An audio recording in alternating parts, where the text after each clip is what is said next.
Heavenly Father, we thank you for this day and we thank you for this opportunity to come together. We just pray that you grant us wisdom as we discuss the county matters and the financial situation we're in, and just pray that you be with us and give us the direction we need. In Jesus' name, amen. I pledge allegiance to the flag of the United States of America and to the republic for which it stands, one nation, under God, indivisible, with liberty and justice for all.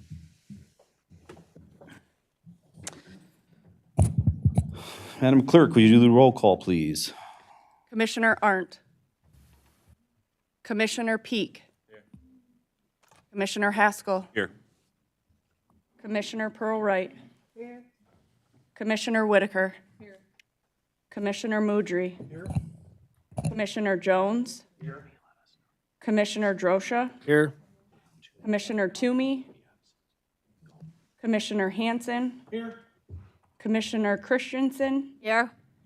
Commissioner Holmes. Here. Commissioner Barber. Here. Commissioner Mott. Here. Are there any agenda additions or changes? Commissioner Drosha. We're adding in item number 11, closed session for labor relations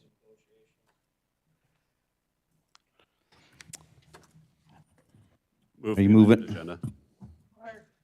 Moved by Commissioner Haskell, supported by Commissioner Pearl Wright. All those in favor? All those opposed? Motion carries. All right, next up, we have limited public comment. And if anybody would like to address the board, please approach the podium and keep your comments to 3 minutes, please. Seeing none, we're going to move on. Next on the agenda is the Eaton Fire Grant. So just to give an update that we talked about getting the approval to come back here to address it again, to see if we could accept the monies and pass the money through to the Eaton County Fire Committee. At this point, we do not have an answer. We've talked to the state and we have a meeting on Monday with them to go through what our responsibilities will be, the number of questions that we had.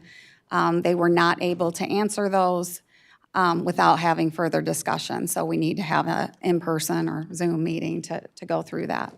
So we'll be bringing more later. It delays everything that committee wants to do, but the county can't take on something we're not prepared to do. All right, thank you. Any questions for Controller? All right.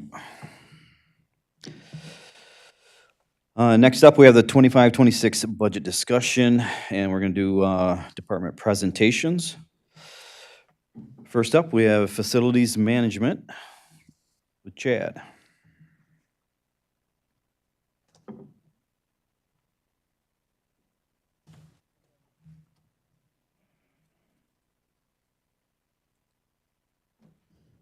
morning. Thank you, Commissioners. Good morning, Commissioners. Thank you for the opportunity to speak to you today. My name is Chad Powers, Facilities Director here at the County Complex, and also manage the facilities and maintenance of the Parks Department. This morning, I'm going to go through an overview of what we do here in our departments and kind of give you a snapshot of how things operate here from a facilities management standpoint. We're a service department, which to us, that means that we don't deal a lot with the public, don't have a lot of interaction with the public, but we have a wide amount of interaction with the rest of the departments. All of the outside agencies that you heard speak about their budget concerns, we have a interaction with all of those. And our mission from our facility standpoint is to provide a safe, secure, efficient, and comfortable environment for both the citizens of the county that come here and interact with in our buildings, as well as our staff that works here. And we do that here at the complex. It's about 60 acres of our land here that's developed. We have another 60 undeveloped that's further out behind the youth facility. Total square foot of buildings is about 450,000. So close to 500,000 square feet of buildings, climate-controlled space that our teams manage. That's over 14 buildings. And then our Parks Department, 10 parks ranging in size from 2 acres to 450 acres. We do that with, there's 3 full-time employees at the Parks Department, and 15 to 20 seasonals that we rely on heavily during the, when we can utilize them. Here at the complex, we have 5 maintenance workers, 4 custodians and a custodial supervisor, and 2 groundskeepers. Also, administrative assistant slash operations manager. So, as you can see, we do a lot with what the staffing that we have. And to back up a little bit, before I came here, I was in construction and management, and you guys have heard me say that before. For the first part of my career, I worked closely with facilities directors all across the region. So I felt pretty comfortable when I got here that I knew what facilities management entailed. And I was pleasantly surprised that there's a lot packed into Eaton County's facilities department that generally is not in other areas. But we get by. You'll hear me say that a lot today. We get by. Sometimes barely, and that's just what we do, and that's become a culture around here. And I'll hit more on that as we go through this. But a kind of a summary of what we do. Facilities provides mandated services in accordance with MCL 46.7, which is the repair of courthouse, jail, public buildings, and offices. It includes, but not limited to building maintenance, grounds maintenance, and custodial services. Additionally, we provide services provided by facilities include the creation and implementation of the capital improvement plan.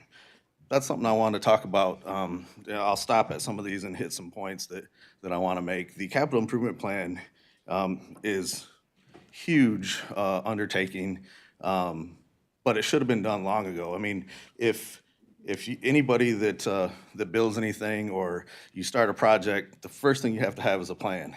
We never had a plan. We never had a roadmap of what needed to be done.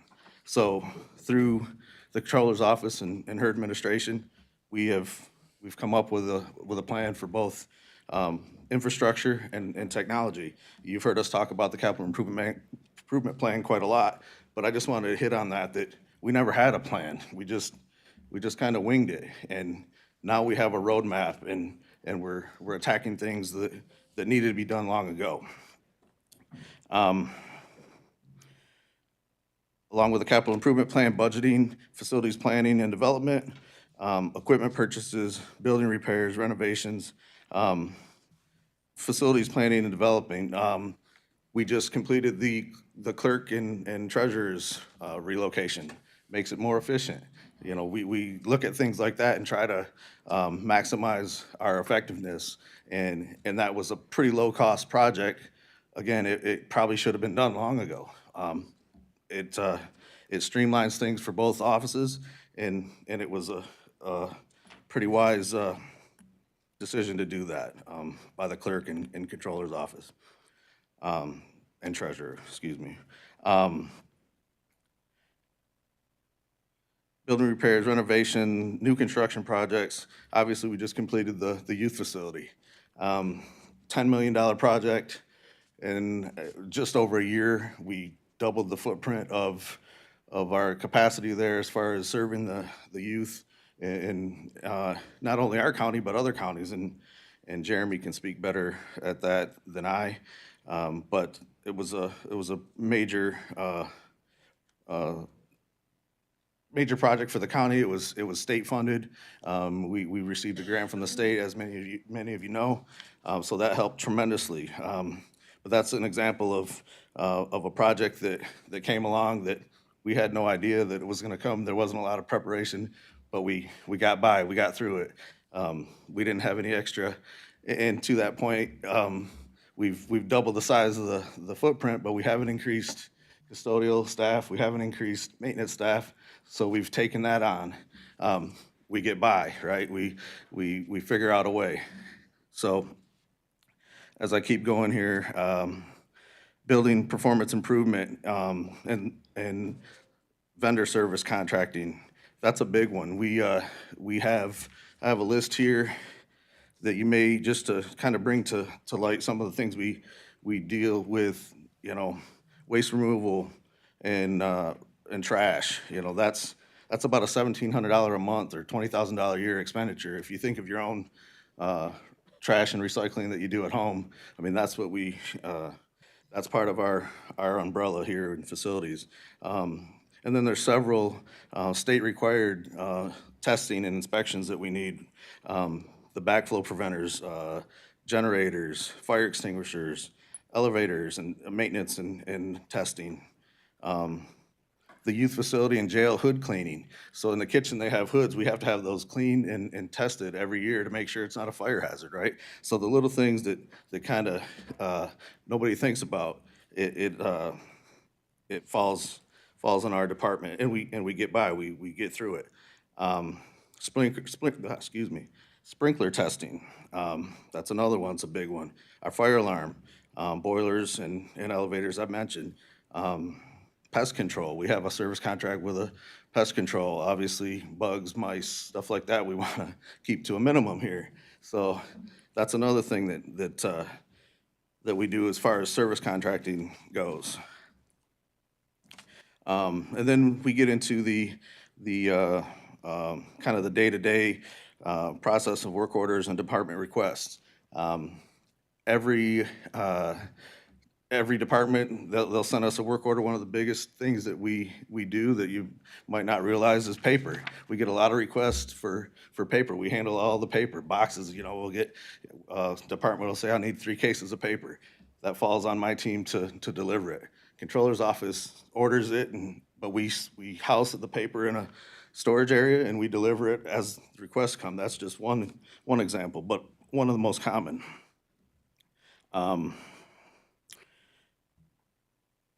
We get a lot, yesterday, I was pleasantly surprised, as warm as it was. I didn't get any calls that people were too warm or it was too muggy in their space. So that's a win for our team. That's a big deal when it's as warm and muggy as it was.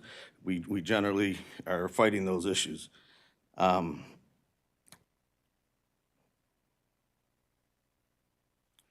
We manage all the employee and vendor identification badge system. Every new employee, every existing employee, this is in our database. We not only here at the complex and in our buildings, we also have our system in the Delta substation. They paid for it, but it's tied to our system. It only makes sense to have our deputies have access in both areas. The Berry Health Department, who's tied into our Eaton Health Department, we have our card access system tied to them. So some of those things that kind of nobody knows about, but just gets done, and we get by with it.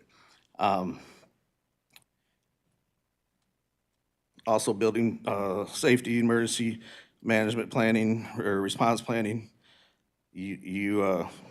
I've said before, this is an old building. All of our buildings are old, and it's a different world we live in today. So we meet monthly about courthouse security and what we can do to improve, or excuse me, not monthly, quarterly, and what we can do to improve that.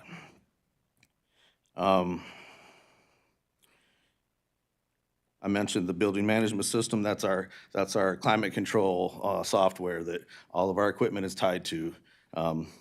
There's always glitches that we're finding, and it may be telling me that this room is is 70 degrees, but in fact, it's, you know, I get a call and it's 79 degrees. So we got to troubleshoot that and figure out why our software is not communicating correctly.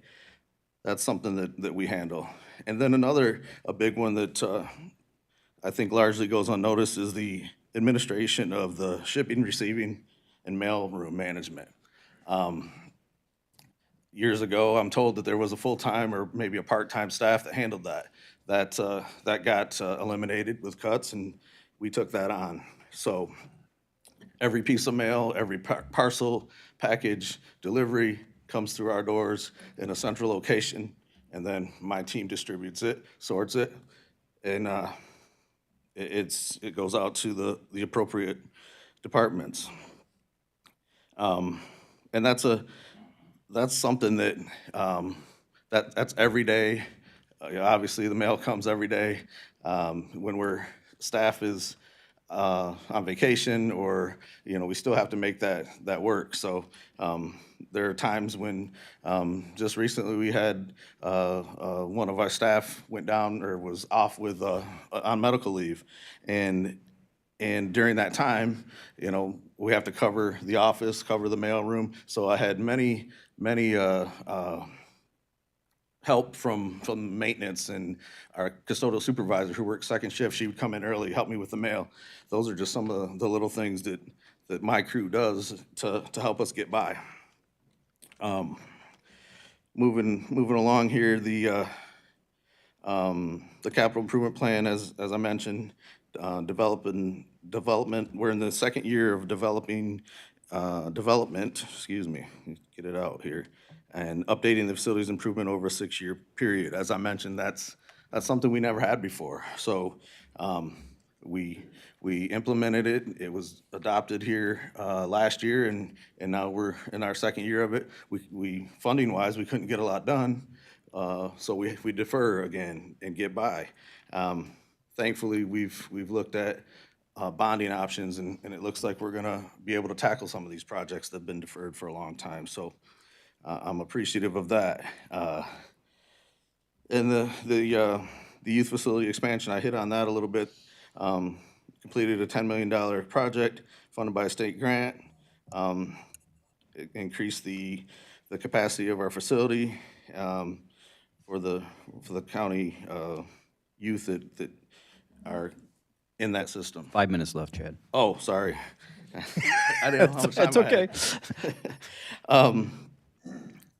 So, okay, you've heard me talk a little bit about everything, but I guess if I only got a few minutes left, I want to hit on the employees. And it's not unique to my department, obviously, but you've heard it from a lot of other departments and organizations. My staff is the most dedicated and loyal group that I've ever managed, and I'll say that over and over. I've been in management for a long time. I just gave an example of they all came together when we had somebody out on medical leave.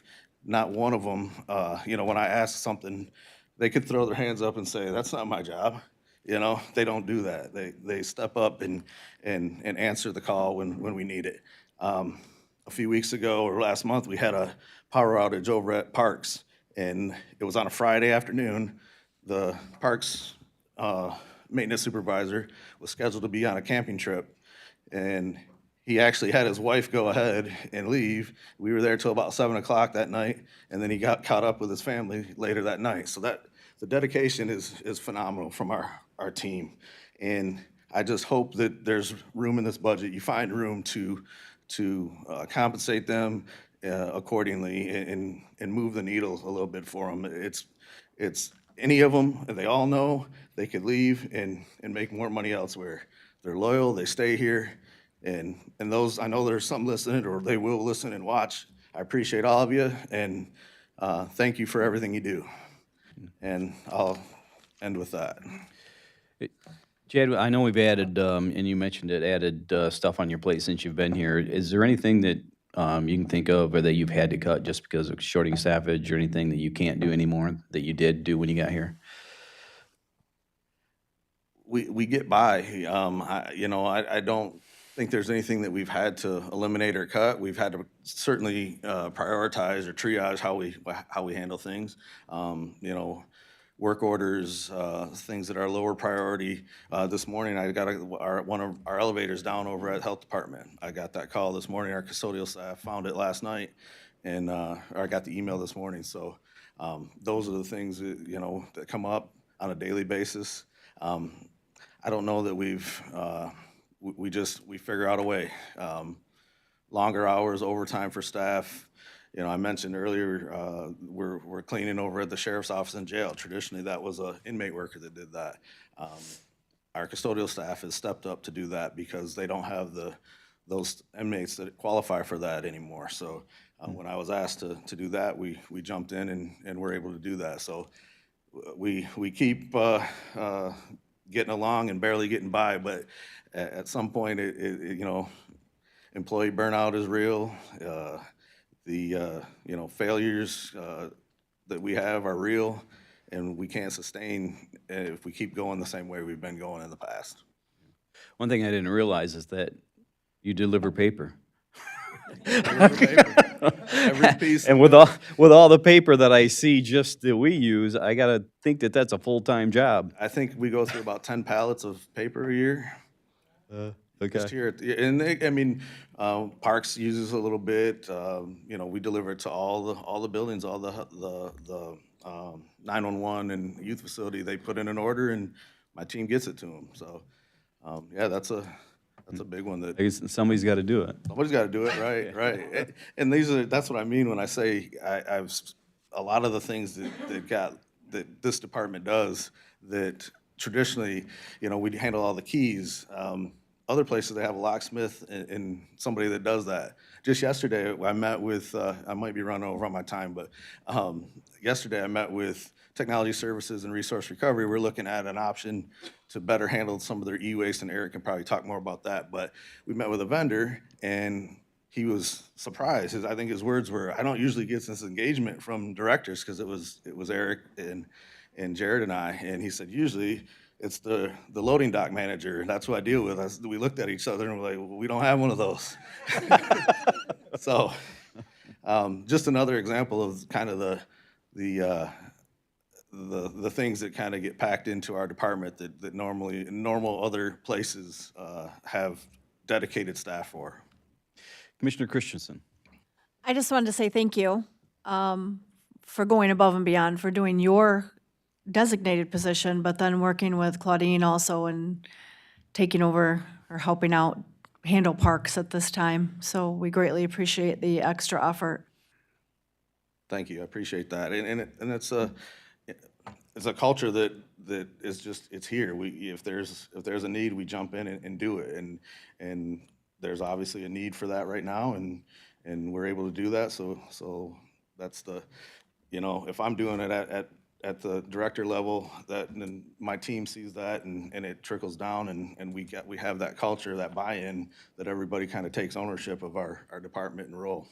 It is one thing that I've learned in the 7 months of being in this chair, that the county employees are very dedicated, and they are very close-knit, and they watch out for each other, and I greatly appreciate that about all of them. Yeah, and it's not unique to my department, obviously. I mean, every department head would tell you the same thing. It's just a culture that we have here of getting by and making it work. Commissioner DeRosa and then Commissioner Haskell. Thank you, Mr. Chair. Thank you for your report, Chad. I see on your list of FTEs, you've got one general maintenance worker with outside funding. What's that funding source? I believe it's tied to the jail millage. We have one that's funded through the jail millage, if I'm correct. Obviously, that'll be expiring here pretty soon, and it'll go back to the general fund. But when that position was allocated, it was due to additional staffing needed at the jail. All right, thank you. Commissioner Haskell. Yeah, I also just wanted to jump in and say thanks, Chad. And to the commissioners on the board here that, you know, maybe he's too humble to bring it up, but we had a chance to talk about purchasing policies maybe a year and a half ago now, and I had a lot of concerns about, you know, how we go about finding vendors that not only are affordable for the county, but also good quality. And I was happy to find out that Chad and his with a lot of his previous experience, really kind of already handle a lot of that. So we're not, you know, when we do projects here, we're doing it right, and that's thanks to a lot of Chad's experience that he brings to Eaton County. Commissioner Holmes? Yeah, Chad, going back to the capital improvement, what would be your ballpark figure of an increase to put off improvements that are, you know, pretty much needed, trying to put them off down the road? How much more the cost increases as opposed to bonding for them or something like that? And Ben, you might help me with this, but I think we were figuring about the rate of inflation, 5 to 7% annually. Is that correct, Ben? Yeah, so with construction equipment and supplies and materials, they're a little bit different, and often that category exceeds inflation if it's 2 or 3. Obviously, we just came off 40-year of high inflation. But yeah, for the capital improvement, we tried to base it on what type of an upgrade it was, but in there, it was between 3 to 7%, depending if it was steel, concrete. We tried to loosely base it on the materials because we don't have the kind of time to really dig in, you know, but that's the work that we put in and trying to estimate those costs. And then they compound year over year, right? So if you delay a project by 3 years that requires a lot of steel, if it's 7%, that will compound by that third year because of just the forces going on internationally. Thank you. That's it. Commissioner Pro-Wright? I do want to thank you, Chad, for taking over the basic maintenance of the parks, because I'm a parks user, so I know the difference of what we're experiencing, so it's nice. And I know it doesn't sound like it at times, because I'm always telling you something about the last park I was in. But short of that, I mean, it's going well, and the people are happy. I can tell that, so thank you. And that's largely because of the team we have in place. I mean, I don't know how else to say it, but we've asked them to step up, and they have, and it's been working pretty good. I even noticed the new trash cans. They're a lot better than they were. Okay, to keep on schedule, we're going to take a question from Commissioner Moudry and then one more from Commissioner Barber. Then we're going to move on. Chad, I always appreciate your detailed reports. It reminds me of how small my problems are at home, but similar. Okay, I've been on the CIP committee in Delta Township for 16 years. Sometimes it's a drudgery, but it's a learning experience. Over the course of building on that committee that you're going to be forming, I wish you luck, and there will be rewards for doing that. Thank you. Yeah, and just to hit on that, I would invite, I say this every year, any of the commissioners that would like to take a tour and see some of the stuff, I think you would be amazed at the scale of, if you look at your water heater or your furnace or air conditioning units at home, and you know, look at the scale that we do here, and it'll open your eyes to the scale of it, and then also the expertise of our staff. I mean, they're experts at what they do. You call an electrician or a plumber or an HVAC tech at home when you have an issue. Here you call one person or our crew, and they come and handle it and troubleshoot it. So a big shout out to them. You know, in my experience, we've dealt from everything from fire trucks, ambulances, all the way down to playground equipment for a park. You know, there's a wide thing. Every manager, director has their wish list, what they want. And it is what it is. Yeah, and that's part of my budget processes. I meet with all the departments, and we kind of go through their wants and needs, and then, you know, unfortunately, we can't meet all of them due to budget, but Melissa and I will sit down and go through it, and we do what we can. We get by, right? Yep. Commissioner Barber? Chad, you almost answered my question. I'm looking at here at your positions. So how many certified electricians you got on staff? Zero. 0. And then HVAC, we don't have any either? I believe one is not certified. He's got refrigeration certifications to deal with our freezers and coolers, but no, nope. So if we need to do something that needs to be done certified, we still gotta call it out? That's correct. Okay, thank you. Same thing with plumbers. Generally, we can troubleshoot and make repairs, but when it becomes something that needs to be engineered or have a certification tied to it, then yes, we would contract that out. All right, thank you, Chad. Thank you. All right, next up, we have Technology Services. Eric.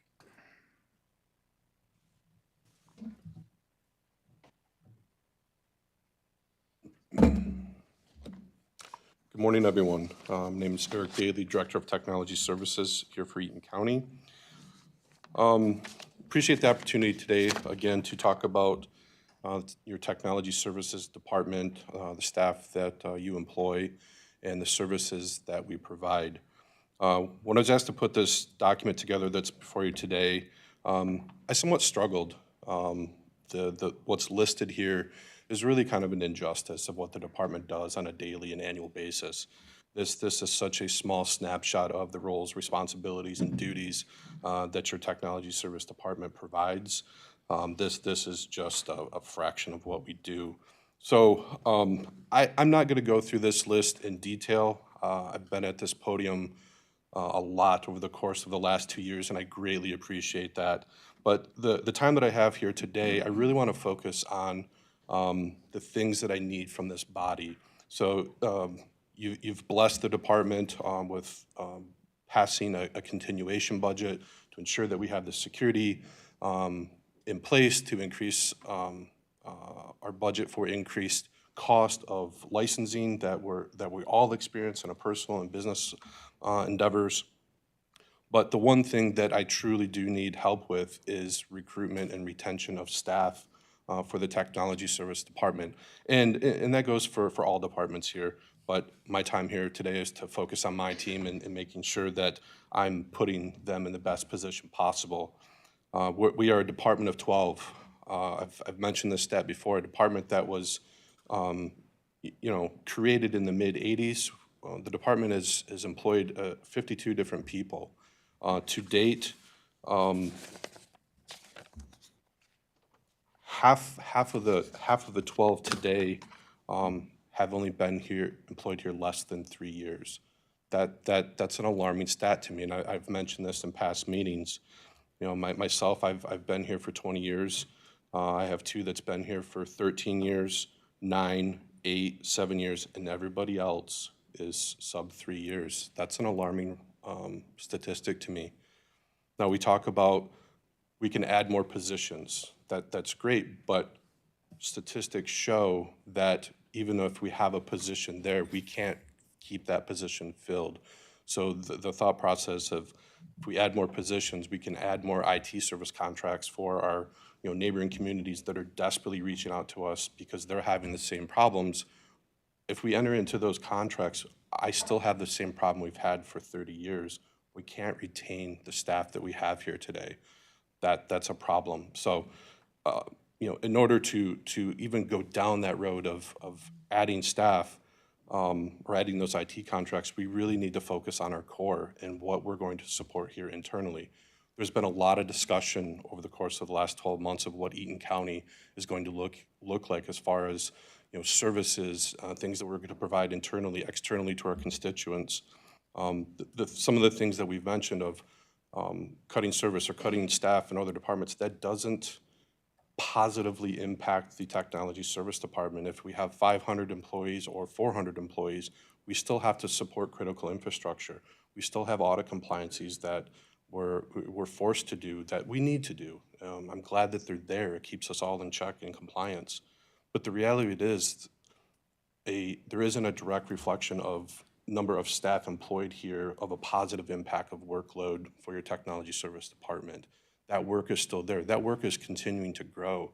Audit compliances and challenges are prevalent and thriving more than ever. We actually had a spot check, of a drop-in check of a state 911 audit this week. So they're doing their due diligence of making sure that local units of government are in compliance. There's a lot of things that we're doing well. I'm very proud of the work that the team has done.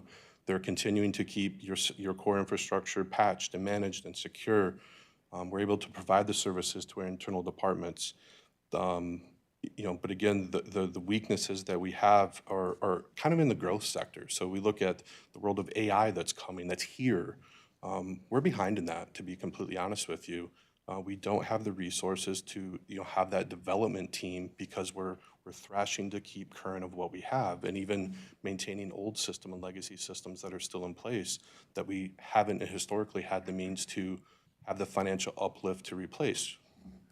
We're doing a good job of what we can do with the financial means that we have, but there's still room for growth. We can still do better, but it comes down to time.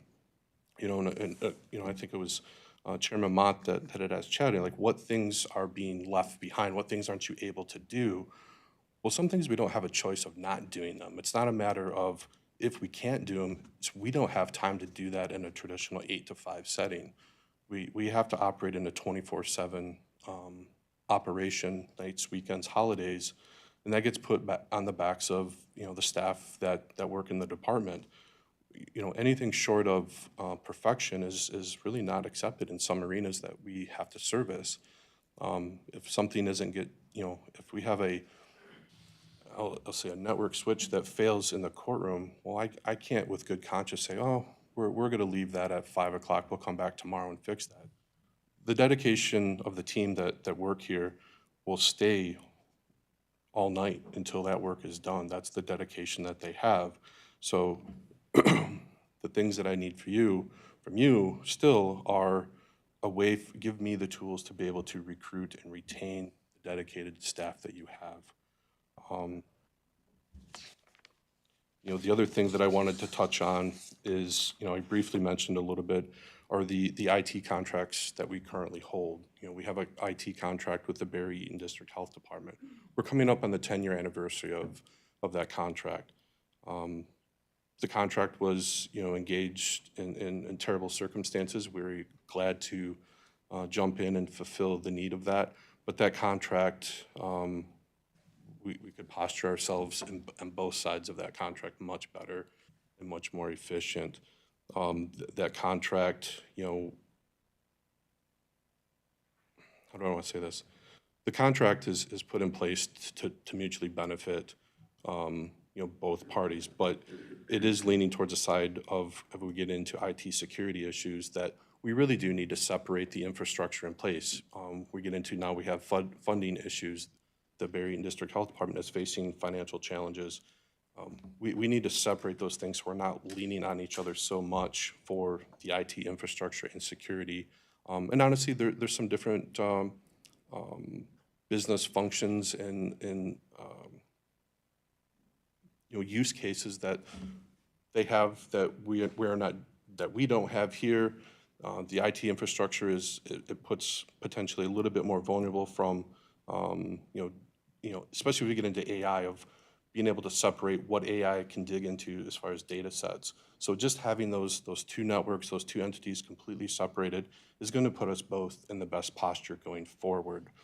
But again, entering into IT contracts, it's again there's nothing going into the pockets of the IT support staff that you have doing that. All we're doing is layering more and more work on the backs of your IT staff. Now we can add more staff, that would help, but it doesn't solve the problem of the recruitment and retention. It's really the retention of staff here. So that's really kind of what I'm trying to drive home of, really do appreciate the investment that this board and, the predecessors that have sat in those seats before you have really invested and understood the need for technology, keeping current with technology, and continuing to look at that with the capital improvement plan.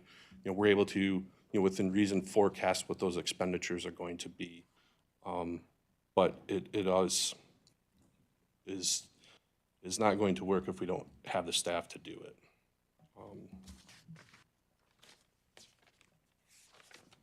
I guess at this point, I'd just like to open up for discussion or questions. You know, I've talked about a lot of this in depth in other meetings. You know, you go back to I believe it's the May meeting, capital improvement plan that talks about our capital investments, our infrastructure. You know, I welcome all of you to go back and look at those meetings, watch those meetings. We've talked about this stuff in depth.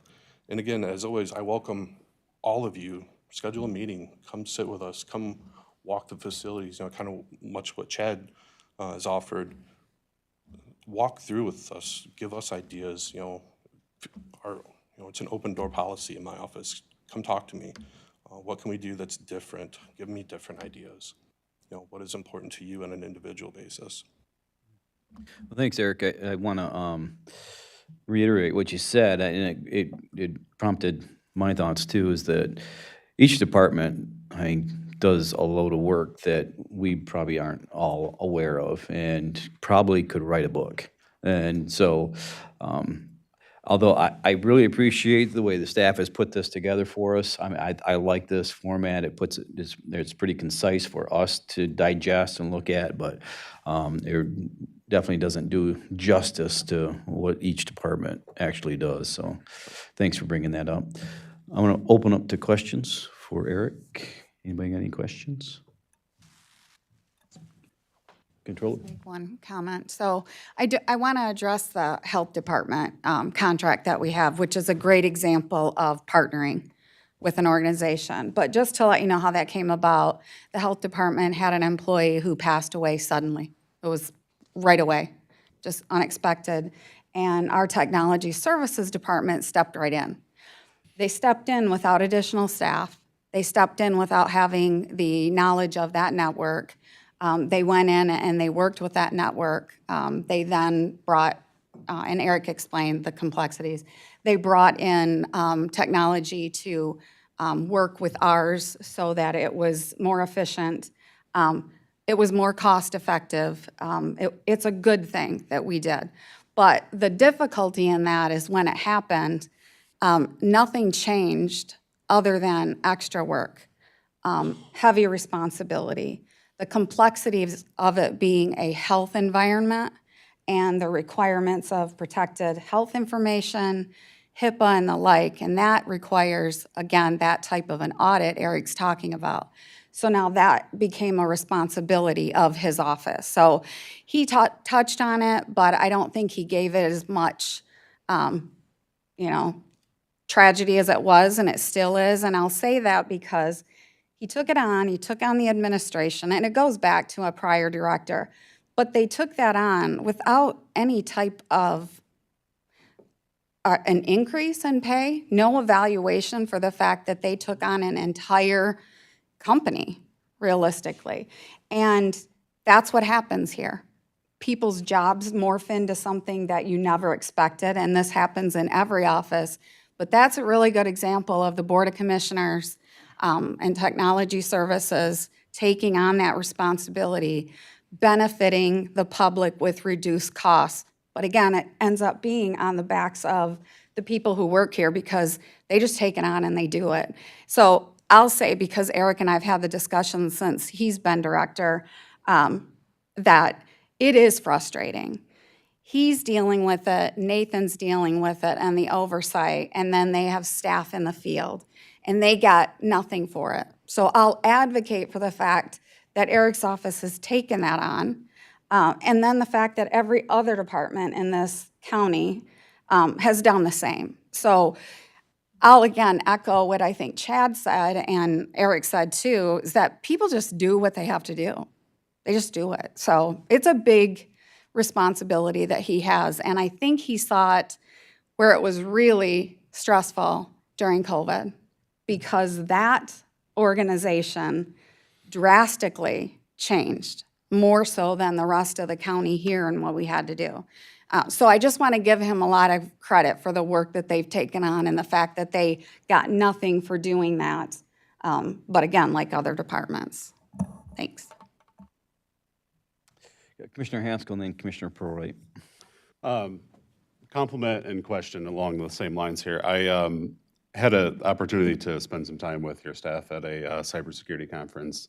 I think it was October previous year, and great group of people, very, very dedicated. And you made me think of it in your presentation, talking about AI, because a lot of that conference was about AI and the threats that can come from that.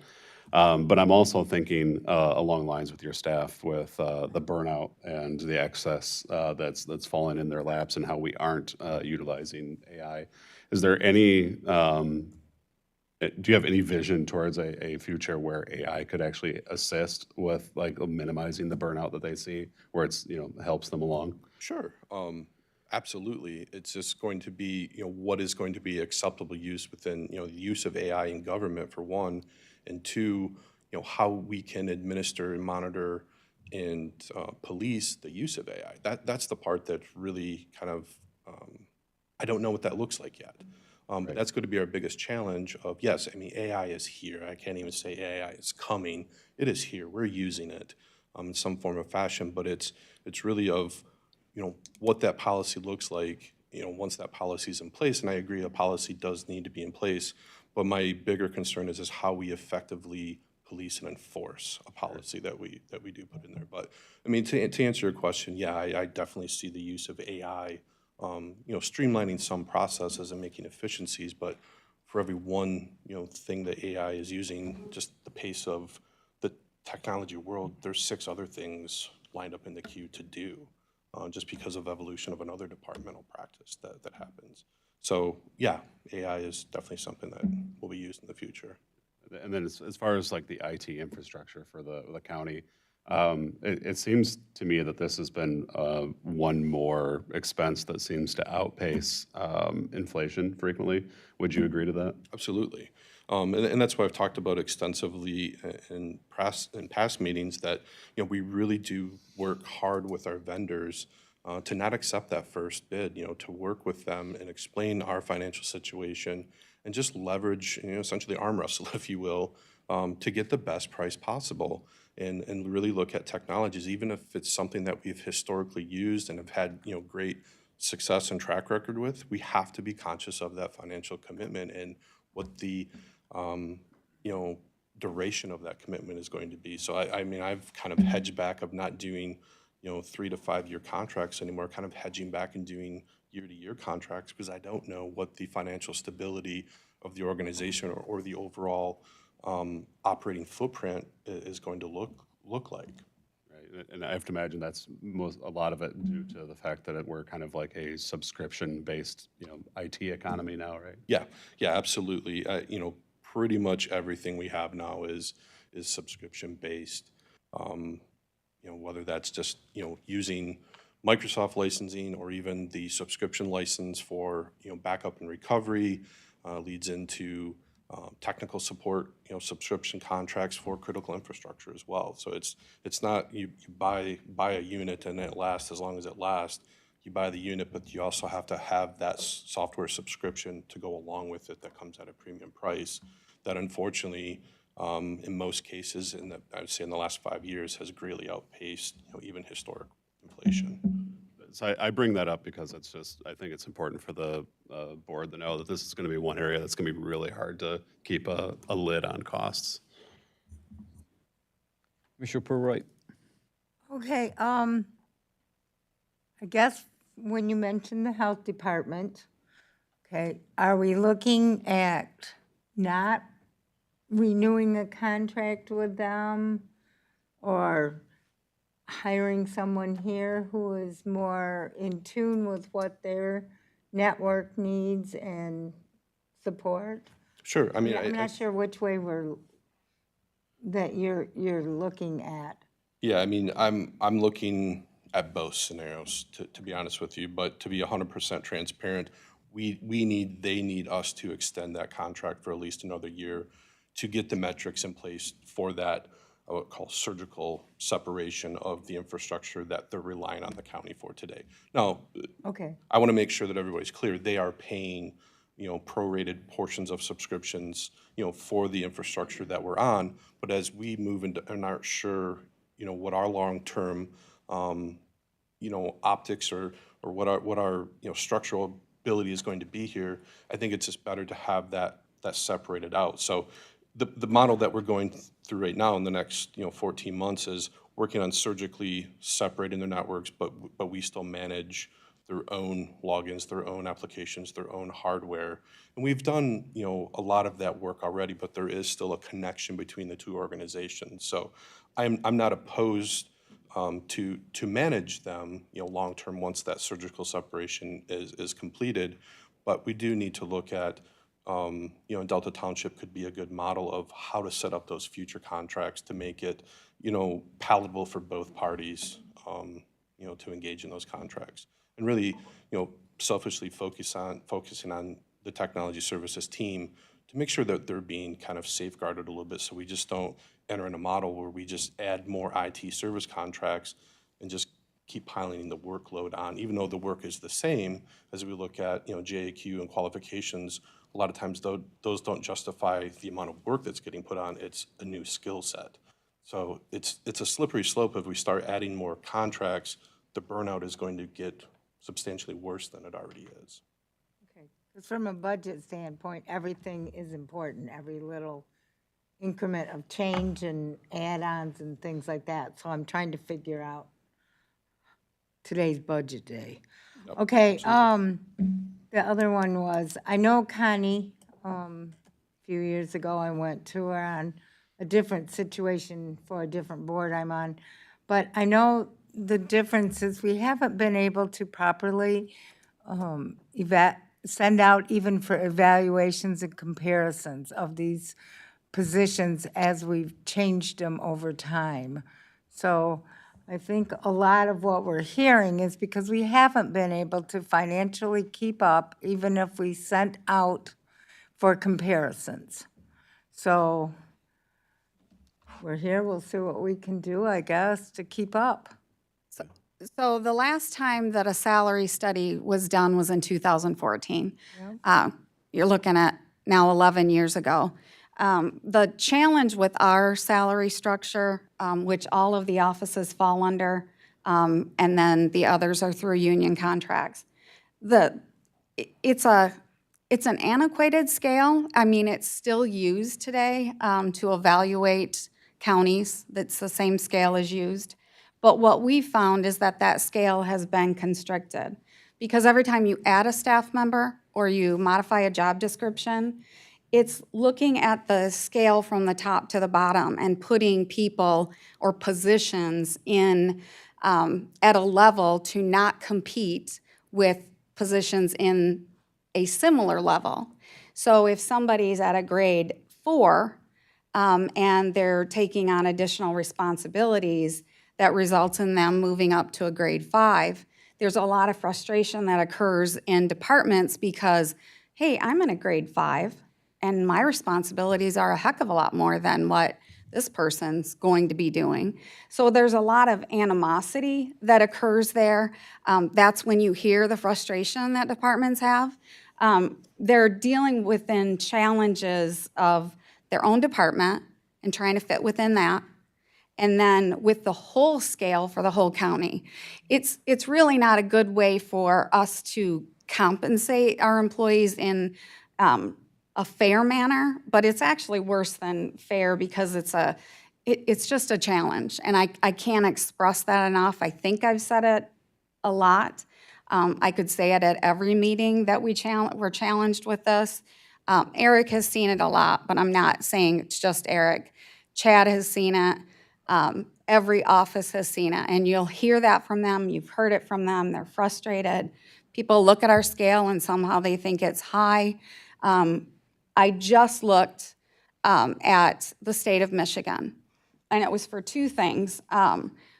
Obviously, we're getting ready to go into negotiations, and offices want to say that let's look at the state because we're right next door. Let's look at it. Well, try to look at it. Try to look at it and see what a position like Eric's does.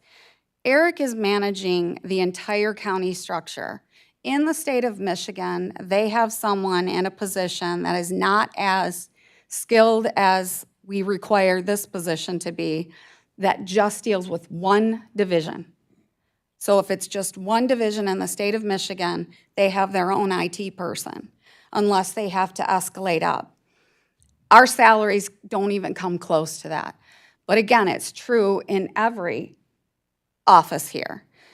You've heard it from the sheriff's department, you've heard it from the prosecuting attorney. They're competing with MSP, they're competing with the AG's office. I looked at the court's salary scale because we're getting ready to go into a new trial court funding. So that's my job. I should go look at that and see what we're looking at. The Supreme Court, the State Court Administrator's Office has a list of positions. You can go look at it.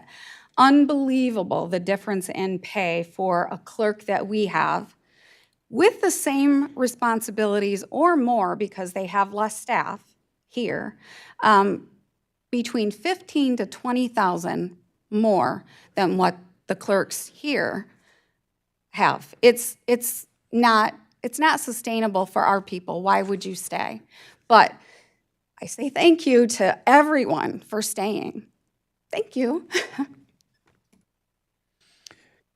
Commissioner Prowright. I have 3 in my family at the state of Michigan. All of them have come on board after the change where they went from a pension to like a 401k. So I have never even asked them. First of all, I know that they're paying more on their insurance family plans than what's being paid here. That's the first thing, I'm sure. But I always go back to, we have a defined pension. We don't even have a hybrid. We have a defined pension. I know that they have their 403B or whatever you call the government 401ks, and they're all maxing them out, which is very good. So I just always try to keep in mind when we're comparing what we have compared to other places that do not have the defined benefit plan. And that is an obligation, and we can well see that obligation just by reviewing the Delta contract.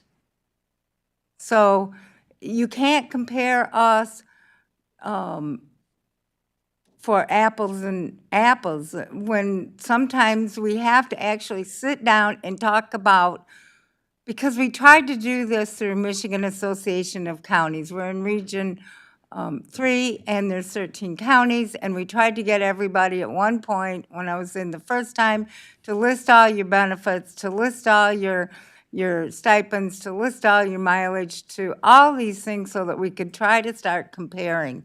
And it's just all over the map. So sometimes I just want to still say that Eaton County, after 25 years, has been a good place to work for. I think so. I mean, we can give them pay raises if we can find the money. I don't have a problem with that. I understand that we're 10, 20,000 less than the state because I got 3 relatives there for years. Thank you. All right, thank you, Eric. Thank you.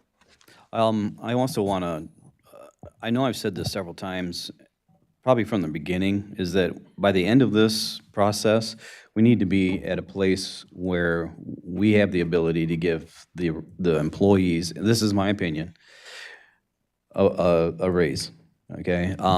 We've cut positions, we've not filled positions.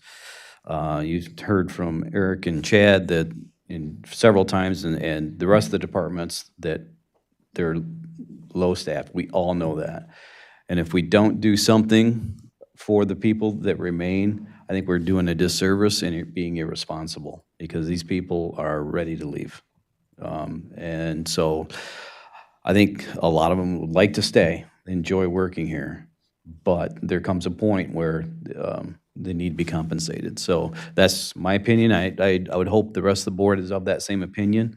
But we need to make the cuts substantial enough to be able to give employees that remain and reward them for taking on the extra work that they will be doing. So next up, we have Controller Sobey. Thank you.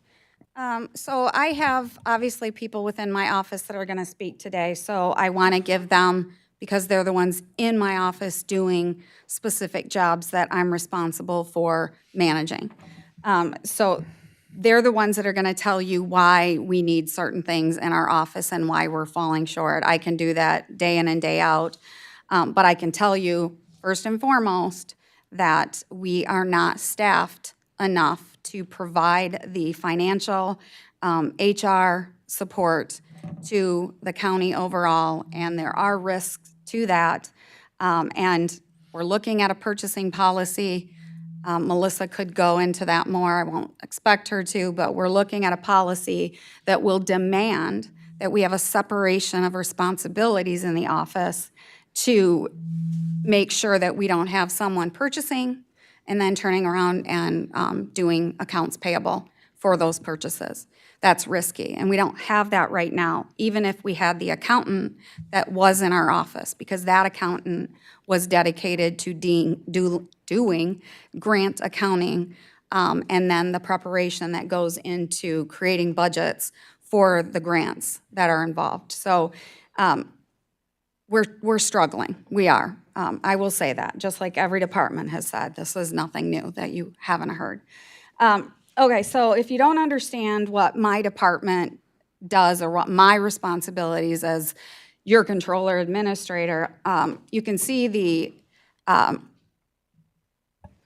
chart, organizational chart of my responsibilities under your direction. Organizational chart was a really hard thing for me to think of just now.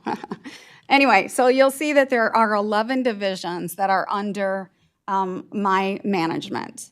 My office, Central Dispatch, Construction Code, which includes planning and zoning, emergency management, equalization, facilities, intergovernmental affairs, community development, veteran services, and components of housing, parks and recreation, public defender, resource recovery, technology services. So you have an expectation that I manage those departments, that I manage them well enough that we are not in a problem within any of the complexities of that department.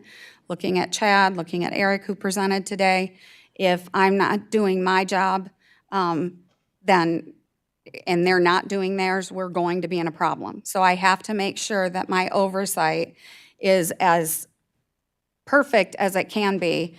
And again, we struggle as an office to maintain regular communication. It's generally triage with those offices coming in to see me in an emergency situation, like we've got to talk about this because we've delayed it long enough. Not an emergency. But it'd be great if I could have, bi-monthly meetings with these departments like I should be doing, but we're doing it over phone, we're doing it over emails because we just don't have the time. We're doing it after hours. It's a struggle. The county has been extremely fortunate to have the directors that are under these divisions that we have because they are top-notch. They do reports to you that you have never seen before this administration occurred and this board under Chairman Mott's leadership. Our goal was to make sure that the departments were doing their job, not that they weren't doing it before, but you heard from them, not from me. I shouldn't tell you anything about technology because you don't want to hear it from me, or facilities. You should rely on them. Central Dispatch, I shouldn't hinder the communication they have with you. That means that if they have a frustration with me, you should hear that from them, even standing at the podium during one of their reports. I've tried to make sure they do that. I will tell you, and this is not to say anything negative in the past, but I will tell you that previously they were not given that same platform. And when we first took over, I said, you're speaking. I'm not going to talk for you. We can talk before the meeting. I'll tell you, you can tell me what you're doing. If there's something that's concerning, we can modify what you're saying just so that we don't cause confusion. But it was PTSD for them because they hadn't done that before. And they were capable of it. They just weren't given that ability to stand up and tell you what they do. And I think it's important that we've moved in that direction, and mostly in terms of succession planning. You don't want me to be the one that knows everything. You hear in my office that I know what my people are doing because I've pretty much done it all. That's not the way that we should run the county, with an expectation of the director or one office running all the other offices. You should rely on them, and they create their own succession plans, and they're doing that right now. Also, with not just these departments, while I don't manage the elected officials or the courts, the expectation is that I'm managing their budgets so that they can do their jobs, so that we can provide HR support, so that we're following laws, we're maintaining their operations, that the behind-the-scenes stuff that, they can't do, they don't have time to do, because remember, they don't have the administration in each of those offices that allow them to just be, off on their own. They do rely on us, and you've heard from them the frustration about how they're trying to get the things done that they need to get done. So I want to kind of cut it short, but when I talk about succession planning, I can retire. So I think that, I'll say it, this board needs to start thinking about that. I'm doing that in my office. Ben, knows what I do. He comes into my office, we talk, he knows what's going on. I don't leave any of that to chance. That I die tomorrow, you've got somebody that can take over. That's what you should expect. Melissa and I work side by side with the budget, with the finances, the audit, everything, because we have to make sure that we stay compliant with everything that we do. With the addition of Logan's job, that has been invaluable to how we operate. He is able to do all the outreach that we need to do, state, federal, with outside agencies, and the same goes with Claudine and everything she does. Again, that expectation that we're doing the things that we need to do as a government operation. So I'm not saying this because I don't know what I want to do right now, but my contract's up in January, so you're going to have to start thinking about it. Chairman Mott and I have talked about that. There are things that you're going to need to think about, whether it is going out for a bid, have a consultant come in to look at what you could do differently, and do a hiring search. But when I talk about everything that we're doing and all the offices that we have, we're doing that now. Eric and I are on the same page as, how long are you going to stay? We're talking all the time. Ryan Wilkinson, Kelly from 911, every one of the offices, Chad and I asked these people when I took over, what can I expect as far as the time that you'll stay there? Here. And I was lucky that they all were like, I want to stay. I could have heard, I'm not going to. Well, I want these experts that we have to do their jobs and to continue to do it and to pass that on to the people that work for them. So I'm saying that not as like a scare thing, but you need to know. And when we're talking about budget and we're going through everything, these are the things that you need to think about in recruitment and retention. So then I'll go now to Logan to give his report. Real quick. For questions, we're going to do ours a little thank bit differently because there's so many. Please jot them down, and then when we get to the end and do questions, just direct them directly to whoever was speaking for the division. That way we just try to adhere to our 30-minute time. Hello, Commissioners. Logan Bailey, the Communications Director. The Communications Office serves as a vital bridge between the county government, its residents, and regional, state, and federal partners. My office promotes county services and projects, supports internal departments and elected offices, and leads strategic initiatives to increase transparency, funding, and collaboration. I'm not going to go read all 4 or 5 pages that I put in here. I encourage you to do that. I encourage residents to do that, but I did take some notes that I want to highlight about my office because my role is not a traditional communications role. I'm an office of one, but if my role had remained what my job description initially said 2 years ago, I would still be here today telling you it's a worthwhile position and office to keep here at the county. I work in grants, funding development, policy building, lobbying, and more for the county. Anything that includes words, that is public-facing, odds are it crosses my desk because I am the county scribe. When I was hired, there was talk about my role scope maybe being a little too much for a department with no dedicated budget and only one person.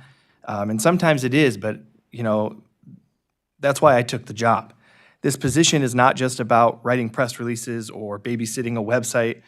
It's a cross-functional, strategic, and technical role that touches nearly every facet of our operations, including resource development, ADA compliance, and funding development. In under 2 years, my role has led to the complete overhaul of the county communications infrastructure to ensure we speak with authority and clarity.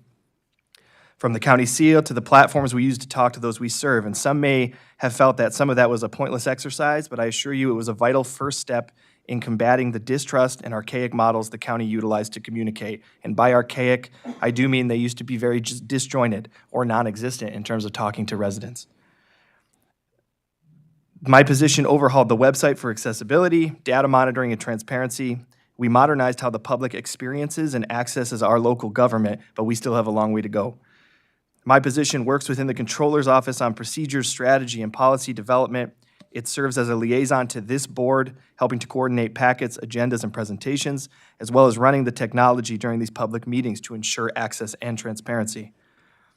I support intergovernmental affairs, shaping legislative asks, and I play an active role in lobbying, grant writing, and administration, like with the Parks Community Grant and opioid settlement funds. And speaking of our active funding, I did just hear from Representative Barrett's office that we are in the House bill that they presented for that security funding, and now we just have to hope that the continuing resolution doesn't pass without any CDS requests. So that's a good update for you. I wanted to get out quick.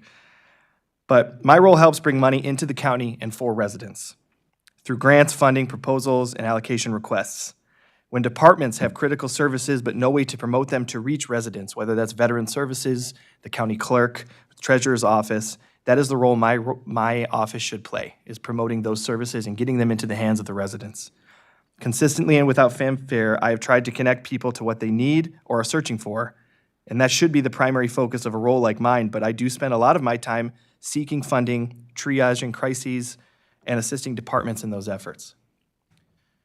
If my role or office was to disappear, so does critical part of strategic coordination, resource generation, and emergency response.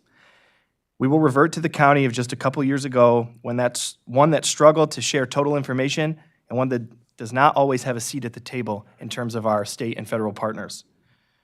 My role is the public information officer for this county. I promote services and departments. I manage the website and other platforms for accessibility and compliance and transparency. I write reports and policy for countywide operations and procedures, and I secure funding for residents, partners, and this government. I do also think, to close my quick report here, I need to acknowledge the very real criticism my role has had, whether on social media or sometimes down these halls. Some have suggested that my position is frivolous, unnecessary, or I'm just the board's PR guy. For one, if someone wants to know the value I bring, I hope that they can ask me so that they can articulate what my position is publicly before just posting something that they don't understand. I can understand that perception, though. In times of a budget crisis, communications may seem frivolous or sound like fluff. But my office is how Eaton County competes for resources and funding, tells its story, and reaches the people we serve, which in my view is something this government has never prioritized in the past. I didn't take this role to be liked, but I took it because Eaton County desperately needed a way to speak clearly, compete for funding, advocate effectively, and connect services to the people who need them, can't find them, and depend on them. Thank you. Thank you, Logan. All right, so I guess I will get to go next. I am the Eaton County Finance Director, Melissa Ballard. And I want to start out by sharing my department's information, saying my office consists of 4 full-time positions. Myself, an accountant, a finance and purchasing specialist or assistant, and a payroll specialist. It's a pretty small department. In some ways, it's smaller than what the county needs.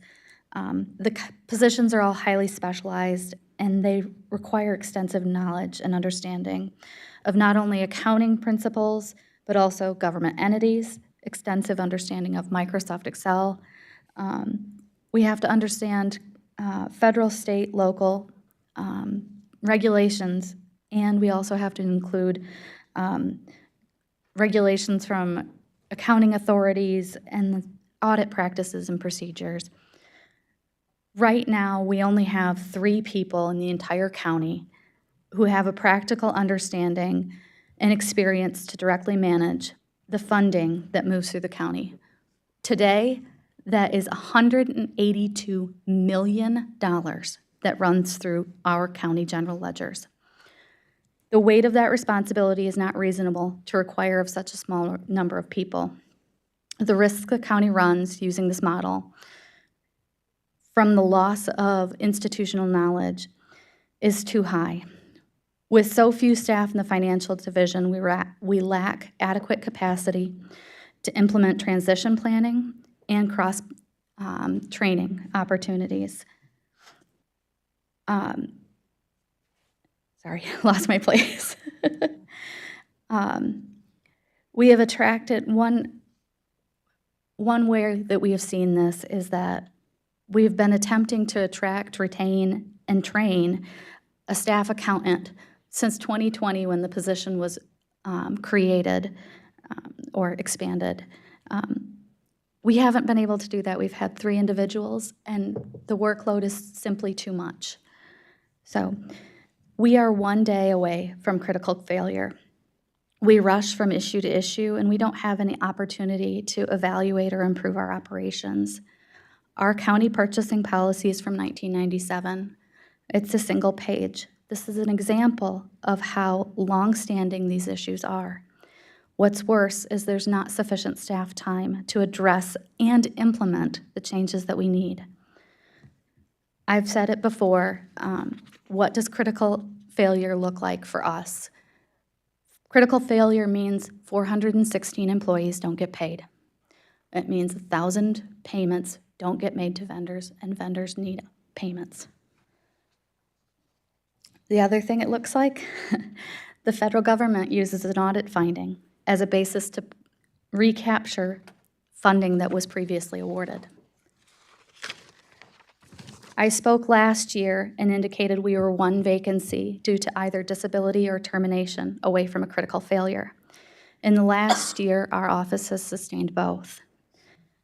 In the last year, your finance director has processed payroll, submitted grant reports, created grant budgets, authorized new vendors, reviewed and paid accounts payable, all while providing the necessary board reports, finalizing audit, creating cost allocation plans, developing county budget, supporting documentation, forecasts, analysis, and preparing for the upcoming annual audit.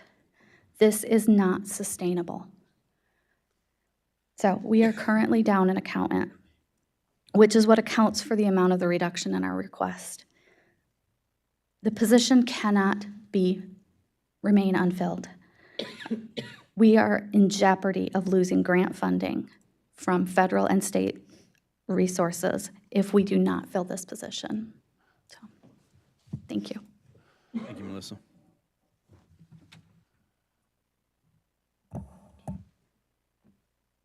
Thank you, everybody. I will be going through Human Resources Division within the Controller's Office. So I'll start out, we've got 3 FTEs that report under this division. That's myself, Deputy Administrator, HR Director, our Benefits Specialist, and a FOIA Coordinator. I will run through quickly some of this. It's available, like Logan had said, so we encourage everybody to read this and look it through so we can spend more time talking about the crucial elements that aren't necessarily covered. But Human Resources is often broken into different segments of service. You have administrative services, labor relations, risk and benefits management, learning and organizational development, and employer compliance with state and federal law. I'll capture a few of these before I move into my main remarks. Employee complaint procedures. Right now, we're the clearinghouse for all that, internal and external. So that's sexual harassment, that's citizens that are frustrated and want to get the controller's office involved. And I would say this is something to take special attention to as we transition from a public goods county where we've often provided services for free to a contractual service model. And Chairman Mott has said this, and as you take that on, our contractual partners have expectations for the service they receive. Eric talked about this too. He took on a relationship with the health department. If they're paying for a service, it's a little bit different than when they're getting it for free. So from a capacity standpoint, we're maxed. You have 2 HR people for the entire county. And even if the number of staff reduces by 40 or 50 or whatever it is, the level of tasks that are on the backs of those 2 members are astounding. And what that means is there's delays in procedures that our new partners and our new contractual partners may expect more out of us. So as you take considerations of adding services, keep the complaint procedure in mind. Labor relations management, we have 7 bargaining units, which we negotiated contracts, and we have wage reopeners. So between Controller Sobey and I, and Chairman Mott will be having 16 to 18 bargaining meetings with those groups between now and September 30th when their current wages are scheduled to expire, right? It's a massive amount of coordination and undertaking with all these different groups. Policy development, which you have seen policy amendments that we've done. Personnel expertise, we provide that expertise to departments and our joint employment relationships, so with the court, the Sheriff's Department, with the Prosecutor's Office. We're mitigating risk where we can at every junction. Position posting and hiring assistance, risk management, insurance procurement and management, compliance with updated laws and rules. We had to rewrite our sick leave policy on the fly. We wrote it 5 times because the state kept changing it. Massive undertaking. Strategic direction and analysis of the compensatory structure at the county. You know, Controller Sobey talked about this. We had an RFP ready to go in November if that millage would have passed to do an RFP for a wage study. That was a commitment we had made internally to staff. That's what we told the township leaders when we went to all those meetings, that this was a real need and we needed to have a detailed analysis based on comps today rather than relying on comps from 14 years ago and our cost of living adjustments plus reclassifications that have taken place. So I want that noted that we were ready to take that step. But if you don't have the money, 1, to do the study, and then 2, if you don't have the money to implement the study, it can be demoralizing for a group if they're told, oh, we know you're 10 to 12% underpaid, but all we can do is 3%, right? It doesn't necessarily help. Freedom of information, I wasn't able to put this in the packet, but in 2024, we had almost 1,600 FOIAs that were processed. Year to date, we have 722. On average, to process a request for a single police report that's under 15 pages, that's typically 20 minutes of staff time for our FOIA coordinator. The longest FOIAs, the max can be anywhere from 40 to 60 hours of actual work time. This includes hundreds of documents, videos, audios to locate, copy, review, and then do redactions as required by law. And similarly, you've heard this from the prosecutor's office, the technology integrated into our court procedures is an astounding amount of staff time because they have to review every piece of evidence before they bring charges or pursue a case. So our FOIA coordinator shares in that because they have to go through and review it as well to make sure we're complying with privacy rights as we make that information available to citizens or other police agencies or other prosecutors' offices that are seeking info. Next, the Sheriff's Office is down to 1 records clerk per unit in each of their offices. So our coordinator stepped up to help with that, which that's the Eaton County way. We try to make it work. But again, as the work continues to grow, it's more of a burden on the staff that remain. I know that the Sheriff's Office is currently, I think, at the interview stage, or they had a posting for filling some of those vacancies, but just perspective of how we're all interconnected. And then the last thing, we can expect these reports probably to be higher for the 3rd and 4th quarter this year. That's just the trend. So FOIA is a full-time job, and it's only getting busier. The next, I would say the personnel change forms, and I'm going to spend some time on this because this is a process that doesn't include one service department. It's interconnected. So if there's a decision to hire, salary has to be picked, where they're going to start at based on relevant experience. We're involved in that process. The department head puts in a personnel change form. It doesn't just go to HR. It goes to facilities. It goes to tech services. For tech services, then they have to go through, okay, what software programs do they need? Does this covered underneath our range of contractual offerings? You know, because not all of our software is on a per individual basis, like with Microsoft, where you have one Outlook package. There are bands that you buy, so you have up to 300 licenses, et cetera, right? So they have to evaluate that, and then they also have to implement it. Does the employee need a new phone? Are they inheriting a line from somebody else? For all of our department heads that have had to fill out a new employee, they're overwhelming, and it's overwhelming for tech services too, right? But it's a lot. So we asked the departments to give us kind of the estimate amount of time that they do, and then included the max, because obviously there's an average, but not every case is an average. And you have those max that just draw down your capacity and your time.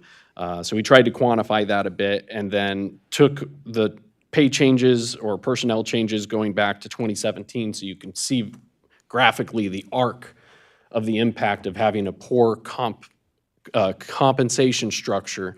It's not just on a number, it has to do with the amount of people we have to hire, we lose. It has a retention cycle that is a burden on service departments as well as the departments themselves that can't retain staff. But as you can see, in 2017, it was 298 for the whole year.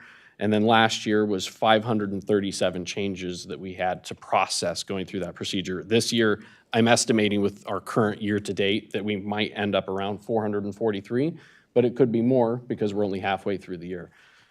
Translating that into demand on offices for tech services, the procurement of technology and implementing that, that's over 3,500 hours of staff time alone, right there.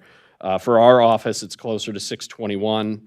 For facilities, 291 hours. And again, that's based on the averages. I didn't have an account to log for mistakes or errors that we have to fix, or retro pays because it didn't get entered correctly. That all adds, and that's not in this figure. This is just, everything went swimmingly, and we were able to get all of these requests done on average, which I can assure you does not happen every time.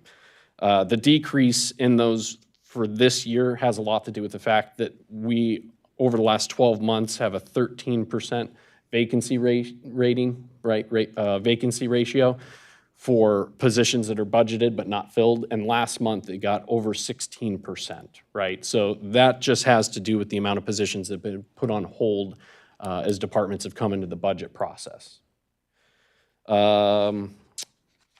So service departments are uniquely impacted by this fluctuation, and we just wanted you to be able to visually see that. I'll say for areas at risk, we would love to be able to be more proactive in managing these things. Manager and supervisor trainings for new and refresher training courses for county leadership members. That would be fantastic. Development of on-site opportunities directly to employee groups such as sexual harassment, leadership and employee development, workplace safety and compliance, emergency procedure and practice sessions. These are examples of what we don't have capacity to just be doing on a regular basis, but an organization our size should be doing, right? Rather than just promoting somebody who has no managerial experience and then hoping that they don't inadvertently, breach some employment law, right? Annual and ongoing performance management plans, an ability to build out a structure for fully integrating our NeoGov hiring system, inability to update county personnel rules, and a full evaluation of outdated policies, which we've been trucking along trying to do it, but it's a lot. Compliance with state and federal laws. We've become inundated with so many issues that are concurrent demands on our office that it's a lot. New employee programs for retention, recruitment, and training. I swear if we had the budget, we would be able to fix a lot of stuff around here. And I'm sorry to the residents of the county because you already pay a property tax bill and you have an expectation for service, and I'm just transparently, we're struggling to meet it because we just don't have the resources, which I will get into a little bit later because we have limited options in what we can do with that, right? So as a county HR director, I am doing work that in previous roles would have been shared between 2 to 3 additional staff, right? So HR directors typically aren't the ones posting positions, aren't the ones, doing first review of applicants, aren't the ones doing those tasks because there's more work to be shared about. But it's a capacity issue, and we step up and we try to make it work, but there's the burnout factor we have to be aware of. And on top of that, as deputy administrator, I also help address other areas such as financial management, legal mitigation, financing and drainage districts, obligation of assessments, and a variety of other special projects that we share between staff and our office, consistently working over 40 hours a week to balance both roles. So now I'll move to kind of my general piece, and I will say I included the benefits item there in the back, so you can see, you know, we had how many short-term disability, work comp, FMLA claims, unemployment, and then benefit changes, because those also exist under the surface every time. So we have to continually be managing those processes and the rules that come with them. So the last piece I want to talk about is just the stress that is put on the controller's office due to minimal staffing levels. So we're way over capacity, whether it's HR, finance, communications, and intergovernmental affairs. When a department staff is consistently 45 to 50 hours a week in order to get by, there's an imbalance that needs to be addressed. And this isn't just our office, this is everyone at the county. But when the hours required for an office to succeed are over 50 hours a week, that is a critical failure waiting to happen. You heard what critical failure sounds like for finance. For HR, it's litigation, because you poorly managed a process that had you had the ability to get ahead of it, you could have mitigated some of the risk. So there are costs to running an operation too lean. And that's what we've done many years. We've run lean, relying on tight staffing levels in conjunction with deferred infrastructure to balance our budgets. And this means we have little to no redundancies in our offices. Many of our offices have directors, administrators, deputy admins that are nearing retirement eligibility, which is a risk of creating incredible institutional memory and a loss of skills. And when I say that, it's not that the new people aren't good at what they do. It takes time to become proficient. So a 10-year employee who's been doing the same task year after year can do it quicker than somebody who's in their first or second or third year, which is what Director Daly was talking about. That affects everybody. And I said this last year, and I'll say it again, we have this diminished capacity already, and if we lose leadership, then that capacity will roll down to people who are have less institutional knowledge to continue at the efficiency we've been used to.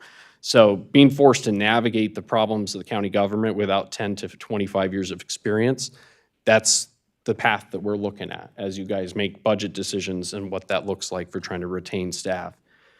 I'll say it again, we are lucky the Controller Sobey agreed to stay on past her eligible date. So without this, the county would have had to have either hired an executive search firm paying $50,000 to $60,000, taken 6 to 9 months to go through a search, at which point there'd be no guarantee of an outcome. There are communities that do all that, and at the end, they don't like any of the candidates, and they go right back to the drawing board. Ottawa County literally just had that happen, which is their third or fourth attempt at filling their controller administrator. So for perspective, if we had done that and you found somebody that you had liked, that would have been putting an administrator controller in August or July of 2023. When you look back at the whirlwind that you have been through, the county has been through, and the employees have been through, can you imagine what a vacancy in the controller's office for 9 months would have looked like? We were halfway through getting to November and communicating to the public the financial problems that we had. We would have just been handing the football to somebody and no idea whether they would have had county experience. Maybe we'd hire a city manager because nobody with county experience was interested in coming to Eaton County, right? So for perspective, that's what we didn't go through, because Controller Sobey stepped up when she could have left and started collecting her pension right away and be sitting on a beach somewhere. So thank you, Connie. Next, I'll just say, when we rely on staff to work excessive hours to deliver services to the community, we leave ourselves open for disruptions of service, honest mistakes driven by exhaustion, and retention issues driven by employee burnout. And for the public, they don't see this, you know, so I like to think, and Chairman, you were right when you said pointing to the actual work it takes. County government is like 90% of the work is under the surface, so we're like an iceberg, right? People see the 10%, but they don't see the 90% of the mass that's below the surface.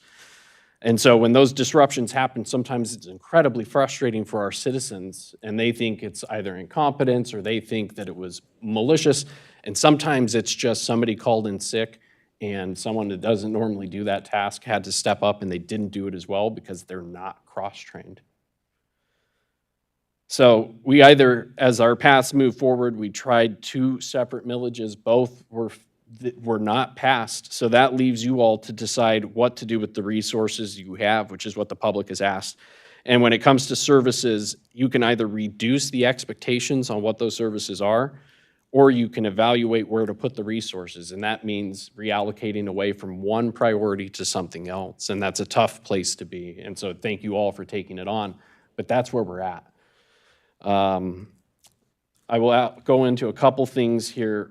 The policy note, you guys adopted a grants, contracts, and donations policy, which was a great step forward, and that cemented the idea of the collection of admin fees and grants on contractual services, and that is the model that we would like to use, and we'll probably come forward to talk about that. But it used to be if we collected anything like that, it just went into the general fund. It didn't necessarily go to adding staff for technology, adding staff for facilities, adding staff in the controller's office.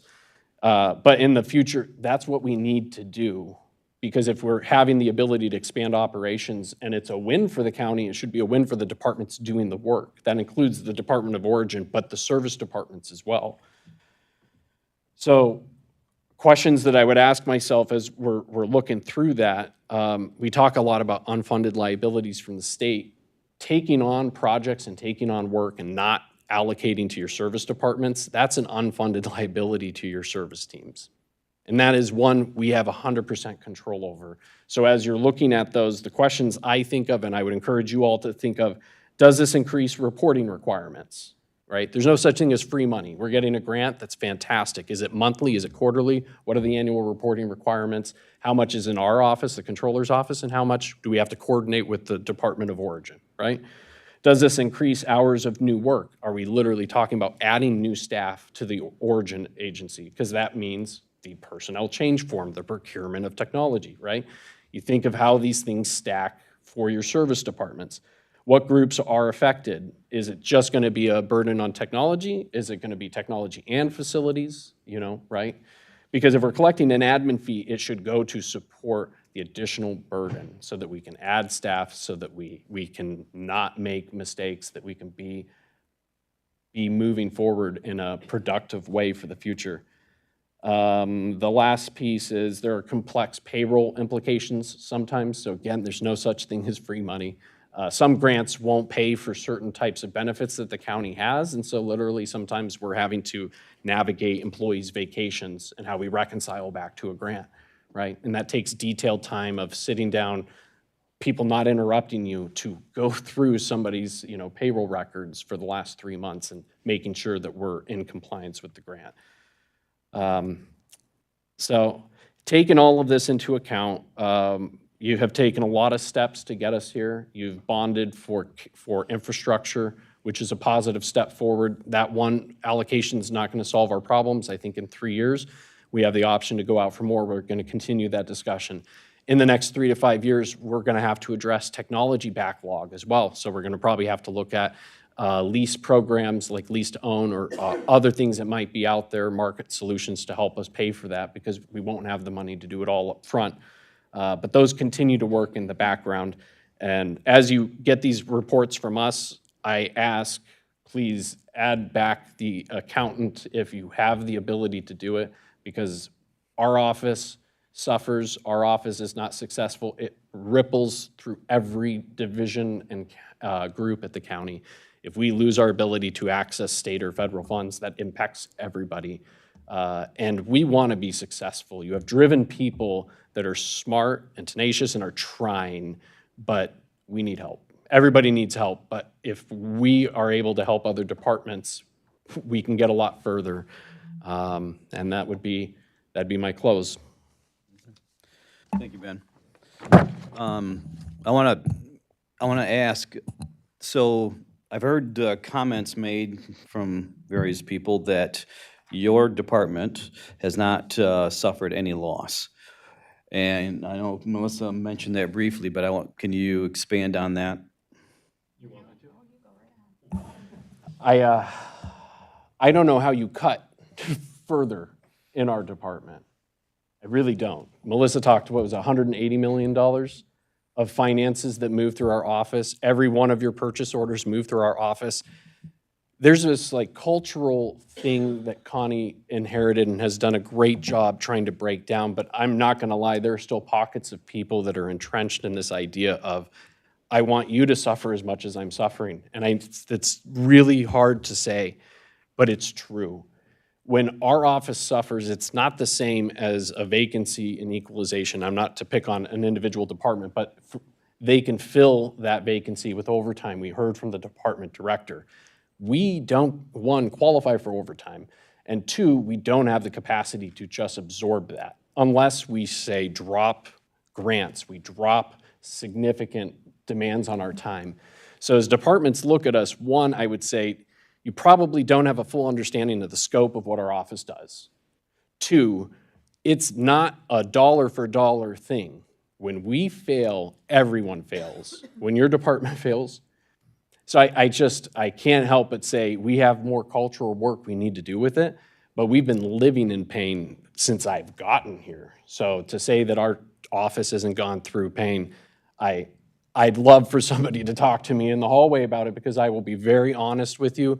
Any successful path forward, you need a strong controller's office. We need to get federal, state, grant funding. We missed out on so much money in the 3 years prior to me coming here that was appropriated from the federal level down because nobody at Eaton County was showing up to the legislature saying we have needs. So you want to see our office suffer and it makes you feel better, I got to tell you, that is not a strategy for moving forward. And if that's your sentiment, keep it to yourself, because you're not helping the county get through this time. Sorry, if that answers your question. Yeah. So that's the perspective of someone who hasn't been here that long. But it feels like you've been here 30. So from my perspective, I know what a lot of people are saying, and I get it. We added the accountant, as Melissa indicated, in 2020. We added that because we were dying at that time. We were suffering. I was doing all of the finance. What Melissa's doing today, I was doing. I was doing the budget. I was dealing with audit. Melissa was doing all of the audit prep. But the things that you shouldn't have your controller or deputy controller doing everything at the same time. Ben coming here has taken on that role. So the discussion has been, number one, you add an accountant, you've got way too many finance people. Come and work in my office in finance and see what finance really means for Eaton County. It's not a simple, all in one bucket and we just distribute money. We're talking about major accounts that are different from every other account. Nothing that Melissa does and puts together is just a simple general ledger account that we can pay something out of. It is a complex. Do we put this in a special fund? We've had that. We just dealt with that this week and setting it up last minute because we had to.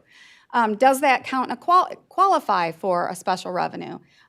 Does it need to be a general fund? And what does that mean? What's the threshold? What's the expectation from the state of Michigan or the federal government and how we classify grants?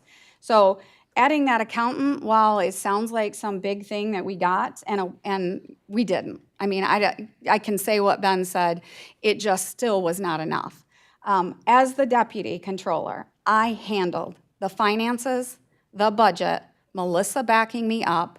We had no accountant. Melissa did all the grants. She worked on the audit, and I did HR. We never had an HR director. Well, guess what? After COVID, HR became a lot more complex. People went and worked from home. People's attitudes changed. It was difficult to get people to come in here and work, and the expectations that the departments have, that you have, is that people are here to be here for the public. We don't have 50 people in the court. We don't have 50 people working as a deputy court clerk. We don't, where they can all interchange. We don't. They're short-staffed. They've been short-staffed for years. So the other thing that people have complained about, I'll address, is adding communications. Well, if you If you didn't listen to Logan, you'll have the same perception, thinking that he just manages a Facebook page or manages our website. But I think you should have heard what that position has done for this county. And that position was hired at a lesser capacity of work than what the current person is doing in it because of the skills of what we hired. So if you pay someone less to do these jobs, you're not going to get the people and the expectations that you require from my office. You're not.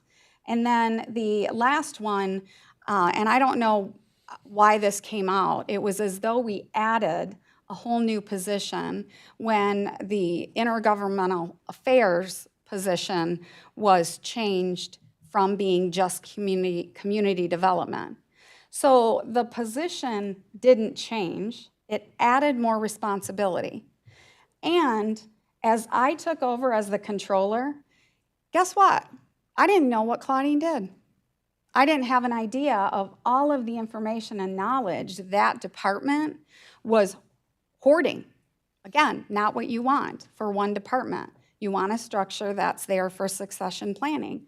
So in the hallway, I might say to Claudine, having a bad day, it would be, oh my gosh, you're not gonna believe it, I'm looking for something. And she's like, well, I have that. What do you mean you have that? I didn't know you did the work on that. That position had been doing all of that work and you never knew it as a board. You thought it was coming from the controller's office and it was not. The research, the holding on of all that information was done by one individual in a small office. We recognized that when we went to restructure the construction code department who wanted to take on planning and zoning, and we recognized the needs that were coming into our office. And the partnership between that position and the communications position has been invaluable. You wouldn't even, you wouldn't know. The difference, if we would have been here today, we wouldn't have done anything over the last 2 years that we did. Remember, we spent the last 2.5 years since I've been in this role, and since Chairman Mott has been here, to actually look at the financials and the stability that the county was lacking and start out and go through a lot of anger and meetings in that financial stability work group that you'll never know because it was behind closed doors and it was frustrating, but we were trying to get information to this board that they could use. And then we went into determining that we needed additional revenue. So what did that require? It required us to go out and talk to the people to let them know what our struggles were, and none of them knew. Today, they still don't know. They think that we were wasting money. They think that we were asking for too much money. They think that the jobs that we do aren't right, but it's because they never knew. They don't know what the courts do. They don't know what the prosecuting attorney's office does. They don't know the services the sheriff was providing. None of the offices, elected offices for sure, they just have the expectation this elected official comes in and should work on their own and run their office. It doesn't work that way. The treasurer can tell you, he's a new treasurer. It's overwhelming to step into that role. You have a long-term county clerk. She has all of the background. You bring somebody who doesn't know the county, we're gonna suffer. Kim, as the deputy, the chief deputy, has taken on and knows that office. Again, that's succession planning. That's what you should be doing. So complain and criticize as much as you want, but my office is not overstaffed. We're understaffed, and we're missing financials, and we're missing HR. Ben is doing a heck of a lot more HR work than anyone should do. And payroll for the county is not easy. If you have allocated 418 today positions, not filled, it's an awful lot of payroll. 7 union contracts that they have to know. All of these employees who are calling them, wanting to know what to do, direct deposits that are being made, every payroll that some employees have that are split out between 4 or 5 banks. That's not easy. It's deductions, it's balancing MERS. which is very complex. It's dealing with the federal 941 to report what our taxes are, the state, the local, staying up to date on everything related to federal regulations. And that person in that job is phenomenal and has been here for a long time. If we lose that person, the person alone, if we lose that person, we're in a world of hurt. Melissa, right now, without that accountant, Melissa is payroll backup primary, finance director. Guess who else knows payroll? Me. That's it. So if we don't have that accountant, that's what you got. Melissa's sick, Jen's sick, you got me. It's gonna go slow because all of the new automation, I'm not as tech savvy as these people are, but we're hurting. It's a struggle, so I went on too long, but it frustrates me. Oh, he's gonna speak again, look, Ben. I just wanted to say one thing too, is our budget process, and I give kudos to these, we were here past 8 o'clock. I left around 8, and these two were still here working on budget stuff, but 11:45. we don't have like an up-to-date software program. So the program that we have, I don't think is technically offered by the vendor anymore, but we do have like a licensing agreement, and it's not the easiest thing to manage. But I say that because I think a lot of folks that work in the private sector or work for other organizations that maybe update their financial software every 3 to 5 years think like, oh, well, things have improved so much. We still have the same, when did we originally procure that? We implemented the software in 2016. The current version? The current version of our software was implemented in 2016. We've been with that same vendor since 1986. But then we went to, because they stopped supporting what we call a green screen, black screen with green print, which I loved, but we had to move from it. So all we did was go to what's called a .NET program. We're not, it's not this really robust, it's a lot better than what we had in certain ways, click, click, click, instead of programming. But guess what? The only person who knows how to, right now, who knows how to set up the GL the way it has to function, each employee and the access that they have, all of that information, the only one that knows how to do it is Melissa. She's gone. I'm calling that vendor, and I'm having them come here, which is extremely costly. So that's the struggle that exists every day. I mean, I get scared when Melissa goes off on vacation, which she doesn't do that often, thankfully, because somebody calls me and they're like, something's not working, and I'm like, I don't know how to do it. So that we are dealing with that. Yes. And the bulk of the budgeting exists in spreadsheets. It's not a function of a program where you just plug in a couple things and hit a button. Yeah, it's manual. It's all detail manual, and they link up. And if you ever see Melissa storm out of her office, it's probably that she had them up and her program froze and she had to shut down her laptop and start all over, so. And you lose all that data. It's every link to every spreadsheet, and it then creates errors. So it's a great system. I will tell you, it's a great system. But if one thing breaks, we're back to doing something else, and it's not the way I hear from vendors all the time that, they'll sell me just a budget model or an AP distribution for $80,000 each, which we can't do because you have existing staff that can do it right now. Are there any questions for the Controller's Office? Commissioner Haskell. Not a question, but Connie, I'm happy that you brought up the scope of the communications director and how it's different from even what we hired. I believe someone mentioned along the lines that when we were talking about this position, that there was a commissioner that said this should be a department, not just one person. That was me. And I think when you look through the information you guys provided here, especially with reaching out to our federal and state representatives and trying to get any opportunities we can there, that was not in the scope when we first talked about it, but is incredibly valuable for this county. So thank you. Anyone else?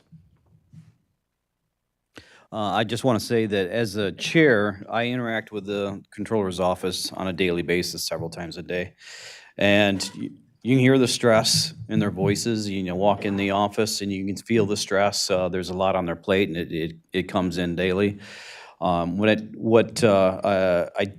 do recognize that they're struggling, and through their struggle, I can see the struggle of every other department as well. Because they inform me of what's going on in all the departments, what's going on, and it's a lot. I wouldn't want any of their jobs. I, I wouldn't. And it's been said in past years that we were headed for a cliff. I think some of you have heard that. In my opinion, in my view, I think we've gone over that cliff and we're hanging by a lone branch. And if we don't do something correct to help our employees out, we are going to be in a very, very bad situation because they will leave. We have some dedicated people. I've said this before, I am so grateful to be able to be in this position and to watch all of you work and to be part of this organization and institution. Because we have some really dedicated people, and I've learned so much from you guys, and I appreciate everything that you've done and are doing, and we're going to try and do our best to make it right going forward. So with that, let's go ahead and take a break, about a 10-minute break. When we get back, we're going to go into outside agencies and internal offices. So let's take a 10-minute break.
Okay, next up, we're going to go with the outside agencies.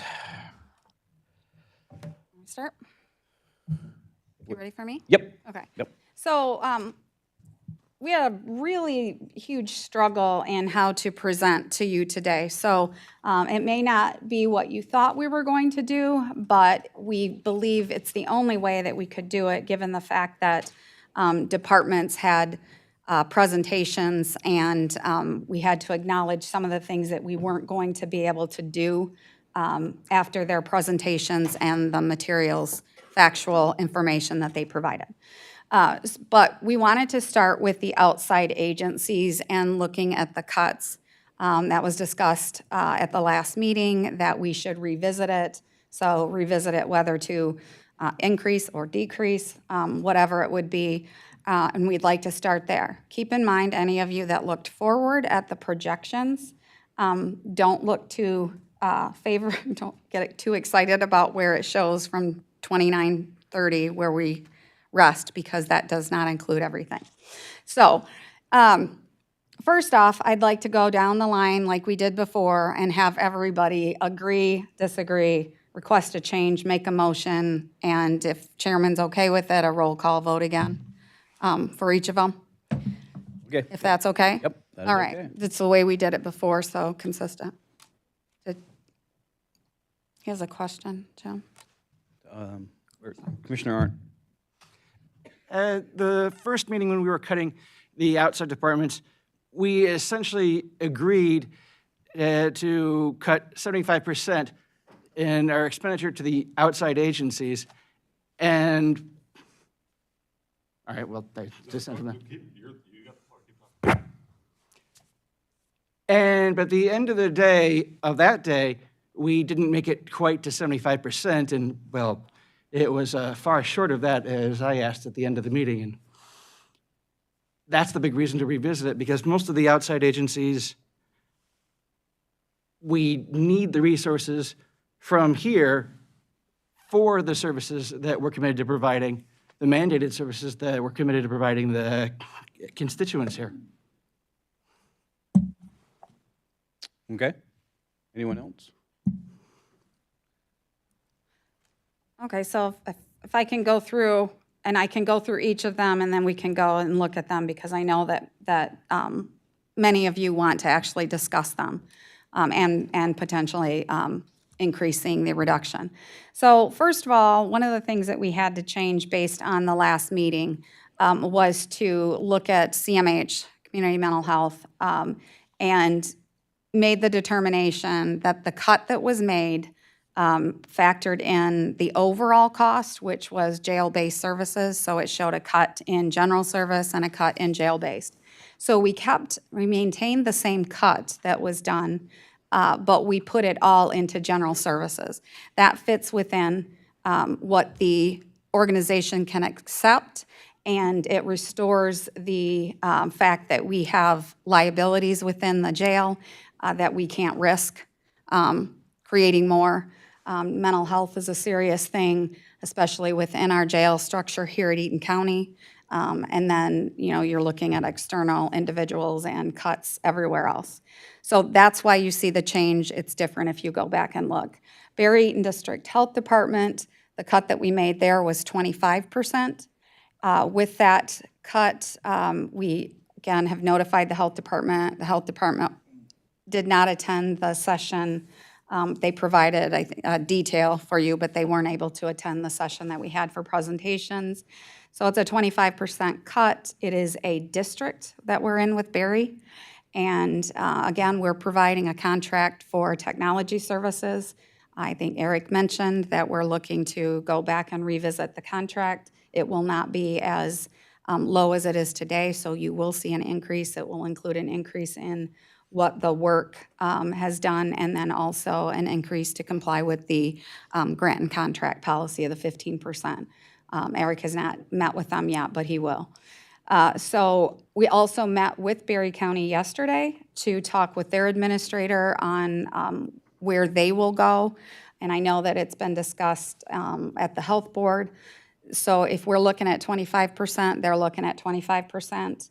Years past, what Melissa discovered, because of the way the district health department works, the county has appropriated money based on the request.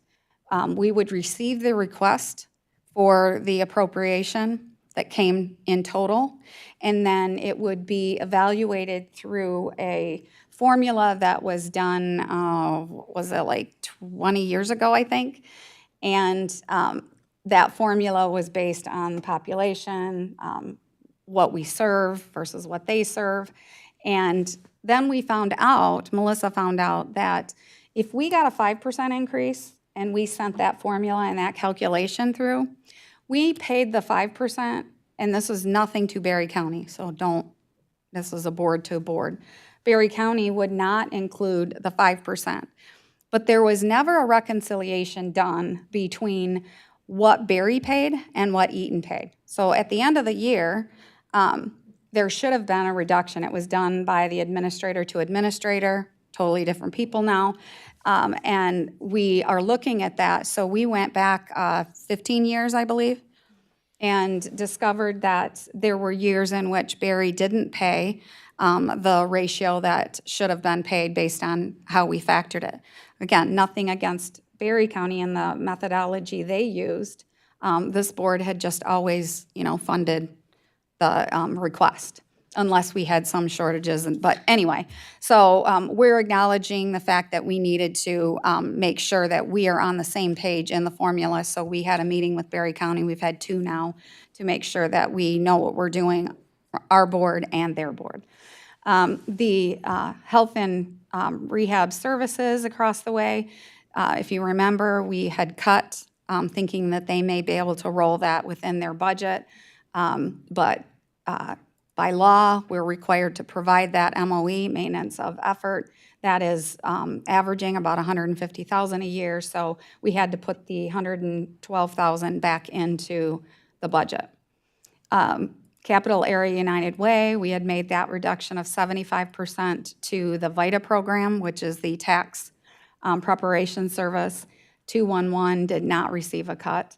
So the question there would be if VITA exists with the $1,750, and then the discussion with the presentation that was given, and does the $20,000 meet the needs for 211? But again, the board made that 75% cut, but only to the VITA program. The Soldiers and Sailors Fund, we discovered we were able to make a reduction to that based on the fund balance in the county, so that's why you see it's a 90% reduction there. The Health and Human Services, we were able to reduce that 100% because of, again, fund balance that we have and meeting the expectations of the relationship that we have with the state of Michigan, MDHHS. Tri-County Metro, we eliminated that appropriation. Obviously, it has an impact. You heard the prosecutor talk to that because he does still sit on that board. And then Tri-County Office on Aging, Regional Planning, those we can't reduce. Regional Planning, we have to be in that, and that is the cost of it. It is done by a formula in relationship to all of the entities that are in it. It totally impacts our road funding through the state of Michigan and any federal funding. Office on Aging, that again is an agreement. We would have to get out of an agreement, which would take longer than what we have during this budget process, and it would definitely impact that population in a way that I don't think the county could manage. And then Courthouse Square, we did retain that, 100% of that. The CapCog, the $10,000, we retained that. Not a large appropriation. And the amount of money that the county has brought in through the dedication of that to look for funding and put together funding for the three, it's Lansing, Eaton, Ingham, and Clinton. We found that $10,000 into that is really a small amount to have the participation of that organization. The Conservation District, when that came up, we kept that money in. You heard the presentation, good reasons to keep it in. One thing the board did ask was for us to have discussions with the Conservation District on evaluating if $33,000 of their services, time docked, could fall into the services they provide to the parks throughout the county, including any other parks that may not be a county-run park, but it is a park. So Rachel was able to do that, and so we are going to be able, we just didn't put it in here, we are going to be able to, with the board's authorization, to move that out of the general fund and into the Parks Fund. So there we go. MSU Extension, oh, I forgot about that. MSU Extension, that cut, again, that is not something that's required. It is a lot of services related to 4-H, but more, and you heard Bill speak to that. So the reduction we made was 30%. He did come back to me, and I think he mentioned it in his programming, that if we could bring back 10%, they could maintain a half-time FTE and provide the services they're doing today with minimal disruption. So going from a 30% reduction, adding in 11,000 approximately, and so it's only a 20% reduction. So with that, I will leave it up to you to begin discussion, motions, however you wish to proceed. Maybe I missed it. Did, what's the green asterisk? Does that mean something? Oh, those were the ones, Melissa, that we had to, yeah, it's not on there, that we had to go back in and adjust. So it's just. What is it, Melissa? Sorry. Those were agencies that had not requested increases. Oh, that's what over it the was, last sorry. year. I apologize, that got cut off when I was resizing the document. Yeah, that's what That's it was. fine. I just want to make sure that we're not missing anything. Yes, No. and then the grayed out items, those are items that really we cannot impact any further. Okay, that's kind of where I was going with that. Sorry. It's okay. Okay, let's start back up to the top. Commissioner Barber. Thank you, Chair. I'd like to move that the CMH, the Community Mental Health General Services Fund, we increase that reduction from 38.54% to 100%. All right, it's been moved and supported that we basically eliminate funding for community mental health. Let's open it up for comments, questions. Commissioner Haskell. Maybe this is something that staff can help us with, maybe it's not, but last time we talked about community mental health and we proposed a 75% cut, it was said that that they would not be able to survive that kind of cut. Is there any extra detail we could get on that? Well, so there is, and I'd have to pull it up in an email that Sarah Lurie and I had back and forth where she submitted, number one, the agreement that we have with the county dating back years, which, I mean, you could get out of, but it is to fund us at a level, I don't remember the year, I want to say it was in the 1990s, so it's around 100,000 to maintain what that agreement cooperation is between CMH and the county. And then the other issue with this is, again, quality of life for the people that are here. We do have a CMH division, which is staffed pretty heavily. Over here, they pay rent at the building. I'm not 100% sure how that would be impacted, but as you heard, quality of life, they are losing funding through Medicaid and other sources that we don't even know yet, and so impacts there would be significant for them. And then we are in this agreement with Clinton and Ingham, and it does impact potentially, based on the formula that's used, it impacts what their contributions would be for that organization, for being in that group. Commissioner Prowright? Okay, so we took out jail-based services and put it into general, right? Because we're not mandated to have CMH over in the jail.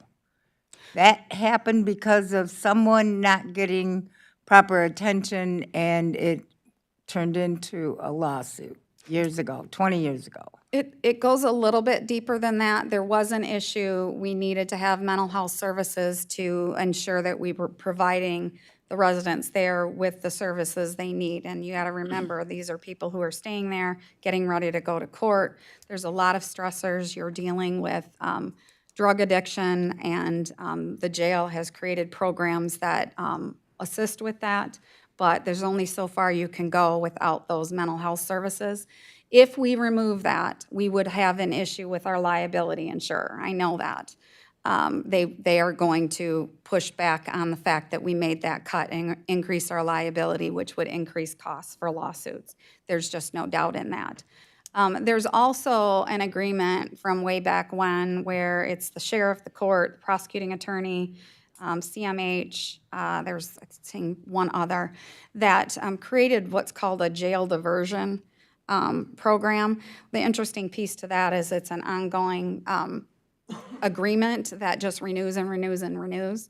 So we need to actually sit down with all of those parties again and see what it means to what they do now. But again, it's providing services for individuals and commitments from all of the areas to ensure that people that are housed in the jail before they end up going into the court system and prosecution, that they are mentally well and ready. So it's basically, it's not for like a hearing to see if they can stand trial, but it's something to make sure that they have, they stay healthy through that process, mentally healthy through that process is part of it. But it goes a little bit deeper, but I have not talked to the prosecutor and the sheriff specifically about that, and the court about it, which is a totally new chief judge.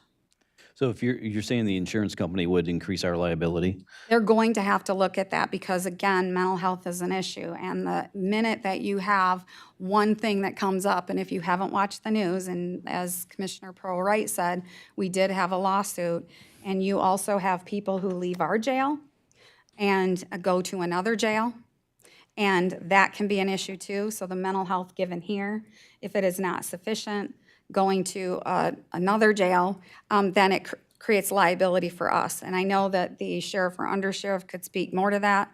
I will tell you that the undersheriff did come up to me, and I knew this before we went into it, but it's commissioners' choices to make these decisions. But the undersheriff came up to me and he's like, "What? You can't." The significance of what it does to the jail, the population, the people, the corrections deputies, and their well-being as well is significant. I mean, I can't speak to it, but listen to the sheriff talk and the people who are arrested and come into the jail. It is not something that is just bring them in, they're locked up, no big deal. They're dealing with major issues for these individuals who are already mentally, having struggles, or they're addicted, or they just need to be assessed because they're terrified to be in jail, and multiple other things. So they can speak more to that, but I know that our insurer, I'm going to have to call them and let them know that we're no longer going to be doing that. I think you made the point of sufficient. I mean, there's variables that are unknown, and what it would cost to eliminate it. Yeah, it would be significant. I don't know if you want for the undersheriff to come up because he's dealt with the mental health in our jail. He's dealt with the drug overdoses and making sure that people are safe, and he's secured grants to do that. So I don't know if you want him to talk about the liability and the concerns that the sheriff would have, but I don't. This is just clarification, if that's okay, Mr. Chair. Yeah, go ahead. We're talking about jail-based services this time, right? Yeah, we're talking only jail-based because that was the question asked. Right. Yeah. I want to remind everyone the resolution is for 100% cut to the general services. Correct. Okay. Yeah, the jail base is part of the services. Yeah, I think the question was if we could reduce that more, but it reduces the FTE down to a level that the person won't be able to Right. provide. So if you cut general services 100%, do jail-based services exist? They would exist, yes, because it's an FTE paid by the dollar amount that's listed there, FTE and services. Commissioner Prowright? Okay, so the jail-based or base service would still continue as it's been? Okay. Now, let's go back up to the CMH General Services. Part of what, if you would zero it out, it would mean that CMH, who is already going to be cut on these Medicaid situations and reduction of clients, where that money gets spent a lot is to cover people who do not have mental health coverage, and they show up at the door of CMH. So if we end up with extra people who will not be on Medicaid or Medicaid expansion anymore, so that can be built out, then you take the general population who on a Friday night shows up and needs help, and there's no way to pay because they have no coverage, or they have such a high deductible they can't afford it. I don't think we want to cut the public off of being able to get to emergency services. I mean, by zeroing it out, that's what you do, because there's going to be a change in staffing. I mean, I'm just saying, that's what that money goes to, is to the people who do not have coverage or not sufficient coverage, but they're not on Medicaid, so we can't put a bill in. Commissioner Peak? I also would be concerned that those that aren't getting the health, mental health needs met will turn to crime and things, and that'll put a burden on our prosecuting office. It's already short-staffed. And so this has a trickle-down effect. It's not just people who are having a blue day and need someone to talk to. Okay, this is going to be serious increases to our sheriff's department and our prosecutor's office. Commissioner Christensen, and then Commissioner Drosha. So, unpopular opinion, I'm sure, but, and don't get me wrong, I am one that wants to help anybody and everybody, and I think we have a huge crisis in our mental health system in our country, in our county, and everywhere. But as Commissioner Barber reminded everybody back in April, we came into this knowing there were going to be drastic cuts. There were going to be cuts we didn't want to do, we didn't all agree with. Our county's in financial trouble. And if we don't make the cuts and start somewhere, and then maybe add some of this back as we financially can, we're staying in the same situation we're in now. So how are we even getting ahead? I would rather make these cuts and add back if we can than have to walk into one of these departments and say, you need to get rid of 4 people, you need to get rid of 2 people. We already are working at an over amount of hours, understaffed, and these employees deserve better. They deserve more compensation. We can't give that right now. And yeah, I understand, and I completely, agree with what Commissioner Wright's saying as far as these people need our help, but the county needs our help as well, and that's what we're here to do, is fix this problem. Commissioner Drosha. Thank you, Mr. Chair. When we first entered these discussions, we did, as Commissioner Arndt pointed out, we suggested a 75% cut. One of the goals I have is to come up with $2 million, $1 million for the prosecuting attorney's office and $1 million for the courts. And here's the issue. We talk about quality of life. We got to ensure the quality of life for our residents county-wide, not just some individuals. And it sounds heartless, I get it, but our revenue comes from taxpayers. If we don't provide safety in our county, we're not going to have people that desire to come into Eaton County. Therefore, we don't have revenue. That includes businesses and individuals. If we can't protect them, we already know we're out of road patrol. If we can't protect them because we can't prosecute or we can't try these people, then what's the point? So, I feel sorry for these people. Commissioner Peak pointed out they're going to turn to crime. Well, if they turn to crime, but we don't have the staffing to prosecute and we don't have the staff in the court to take care of that stuff, what's the point? So we got to start with cutting these non-mandated services down, focus on our mandated services, build them up to where they can be utilized efficiently, and then, like Commissioner Christensen said, start adding back in. It's nonsense to say, well, let's save a few of these at the expense of the public safety. And I'm not in favor of saving anything here in the non-mandated services until we've got our mandated services covered. Doug Lloyd presented a case here in the last commissioners meeting, 7,000 some odd cases that are open, and he's understaffed. He can't even begin to catch up. And our courts, I don't know where they're at staffing. I didn't get a chance to talk to our judges, but they're understaffed also. We've got to get them functioning so we can take care of the stuff that's outstanding right now. And unfortunately, as Commissioner Christensen pointed out, it's going to be at the expense of these non-mandated services. So we got to buckle our belts and say, we've got to dive into this and cut these things until we can afford to bring back the non-mandated services. Thank you. Commissioner Whitaker. I'm just wondering, as we're talking about these cuts, I know we have to make cuts and to afford anything else, but it's kind of hard for me to not see how this fits into the overall budget process. Like this is one line item, one section of the budget. Do we have a goal for what we're trying to cut or what we're trying to reach with these cuts, or, what's the context? Well, we'll make cuts or make changes today, and then we'll see where we are as it relates to our hopefully decision to be able to give enough, have enough in the budget for raises. Okay, we can cut and just be right at zero at the end of the year, and we balanced our budget. But we've done that every other year, and in my opinion, I don't think we can do that going forward. I don't want to do that to the people here. I don't want to do that to the residents, and I don't want to do that to future boards that will be here. That we're having to deal with some of the lack of action that previous boards did, and I'm sorry, that's just the truth. So, is there this number?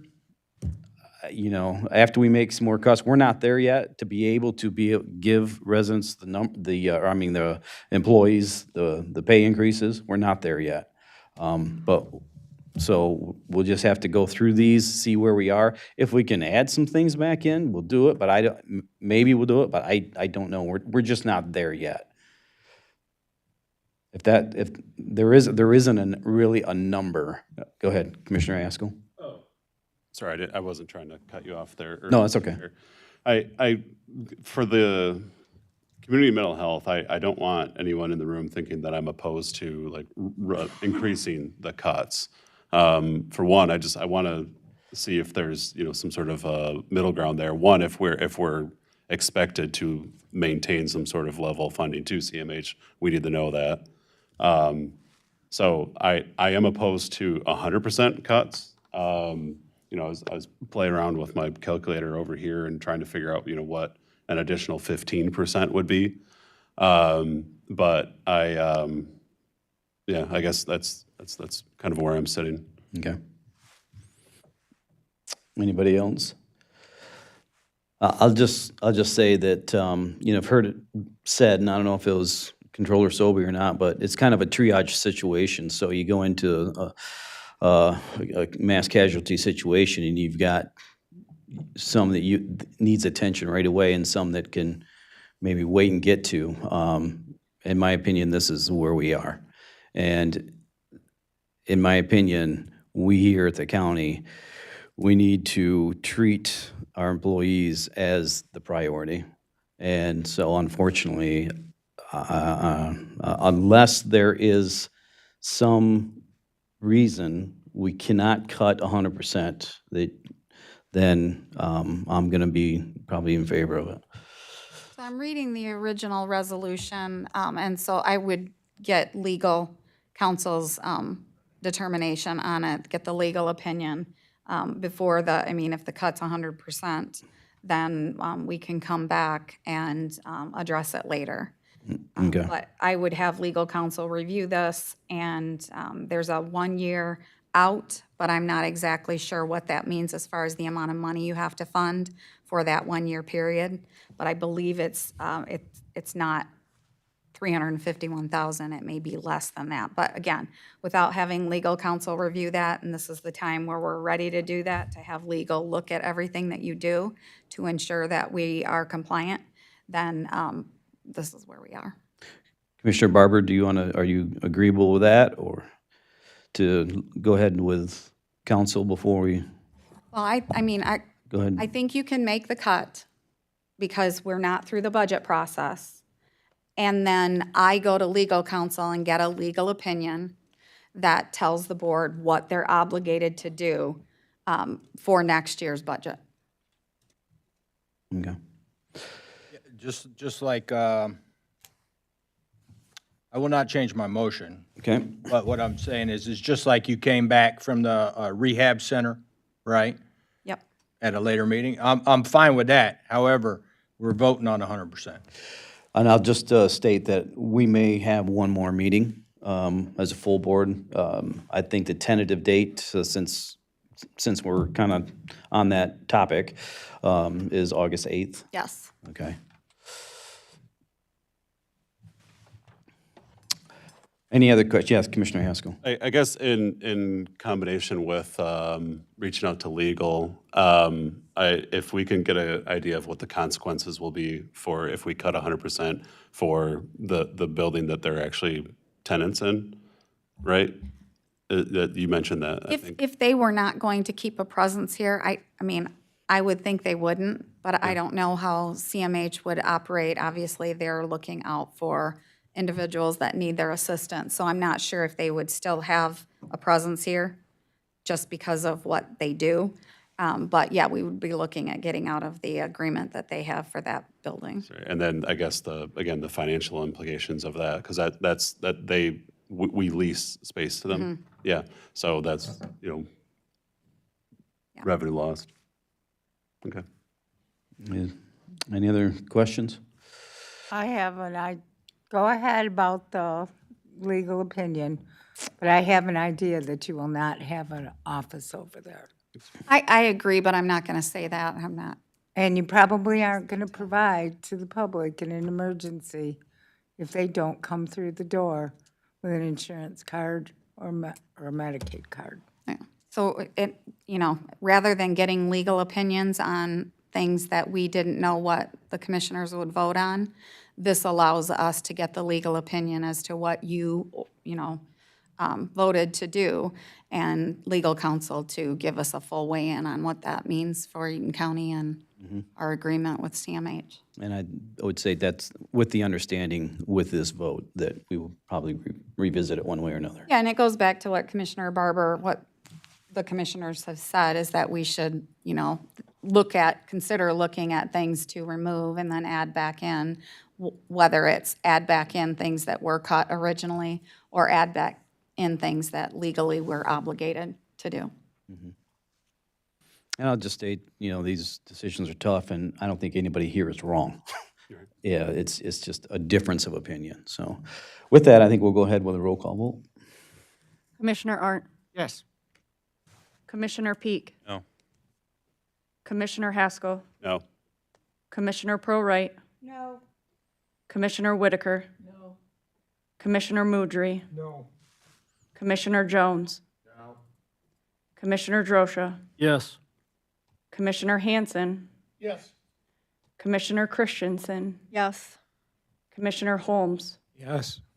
Commissioner Barber, Yes. Chairman Mott. Yes. Motion carries. All right, we're on to the next one. Where are we at? So, Barry Eaton District Health Department, I think we're all pretty set on that, or does someone have, Commissioner Barber? Yep. I want to make a motion to increase the reduction from the health department from 25% to 50%. Moved by Commissioner Barber, supported by Commissioner DeRocha. So I just want to give kind of a background of where the Barry Eaton District Health Department is. So we gave them the 25%. And now I'm not promoting or anything. I just want to give information because Commissioner Whitaker and Commissioner Barber and I serve on that board. So they've been in the process of creating their own budget. They're kind of in the same situation we are because of Medicaid, Medicare dollars being reduced, and staffing issues. So it's, very similar to what we're going through, but on a smaller scale. Now, it doesn't mean they can't go back in and redo their budget based on any more cuts that we present, and Berry County, again, would have to do the same in correlation to what we do. So just giving you that information. So there's a motion on the floor, so discussion. Commissioner Haskell. Based on the cuts that we've done already, serving on the board, what services have they talked about reducing out of their budgets? I know they're going to be eliminating a staff person. Colette is going to be leaving a year early. And with that, there's going to be a reduction in that position as far as pay. And they're eliminating, I don't remember what the position's called, but it's kind of like the deputy health officer position. And they're going to have to eliminate some other positions. As far as services, and you can help me out, the other two, I'm not sure. Community education, there's a community outreach component of Okay. the health department that, Yep. helps people understand why they need to do what they do to be healthy. So that department's going away now. Okay, yep. There's more too, but not whole departments like that. I don't know of any, I don't remember, I guess I should say, major services that are going away. But the reductions are pretty substantial. They're feeling the same pinch as everybody else.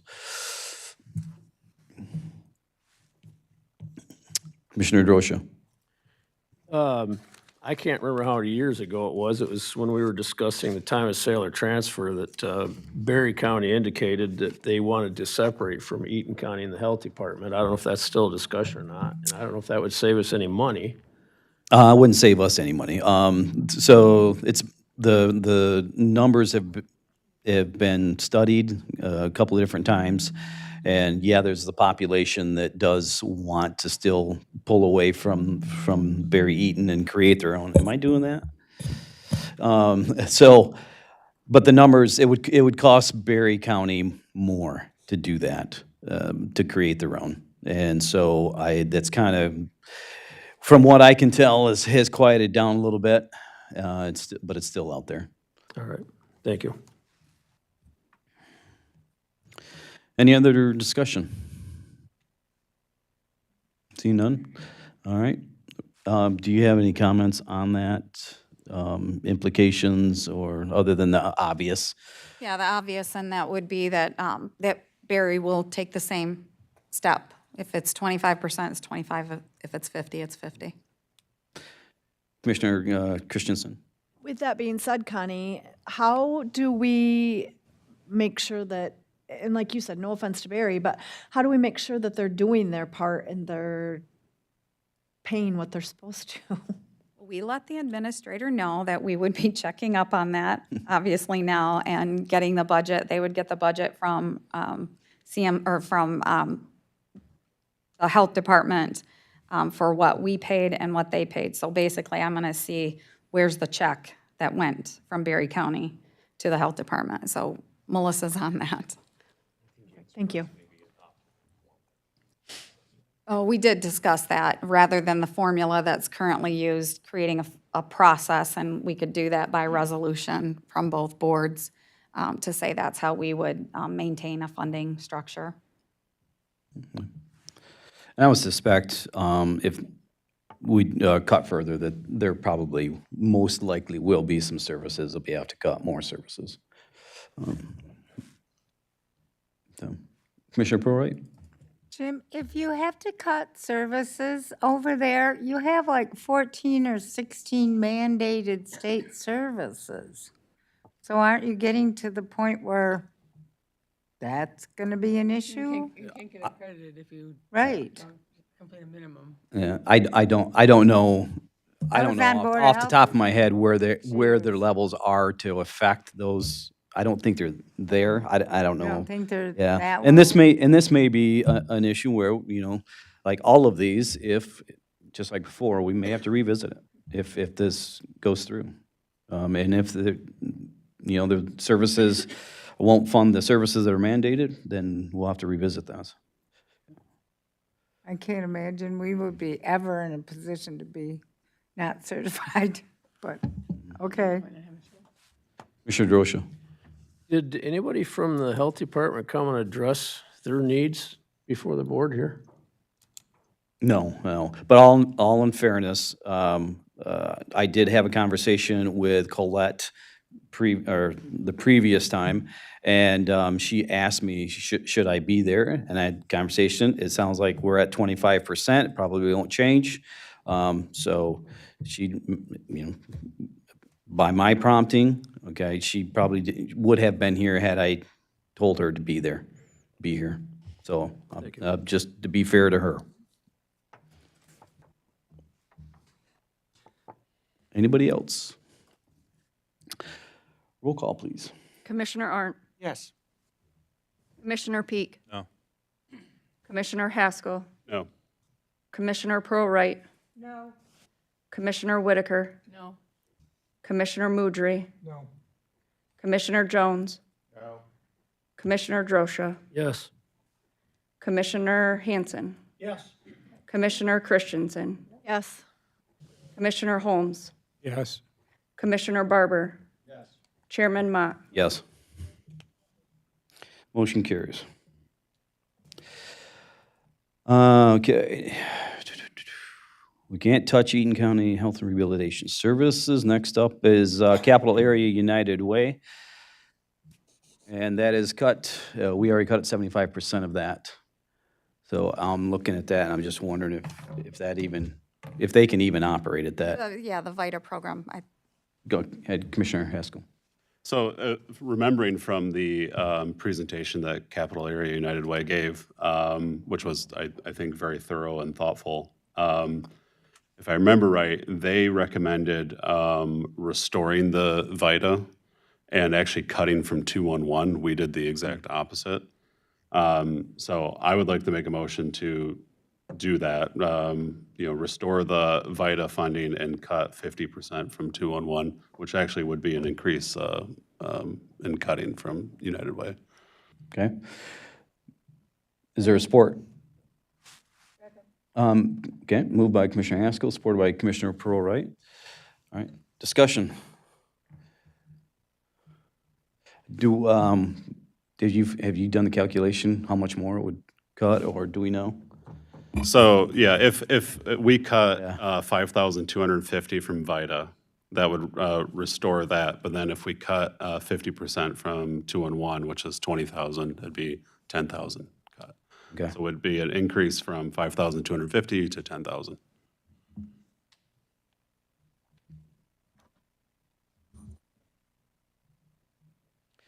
Okay, any discussion? Any more discussion? All right, roll call vote, please.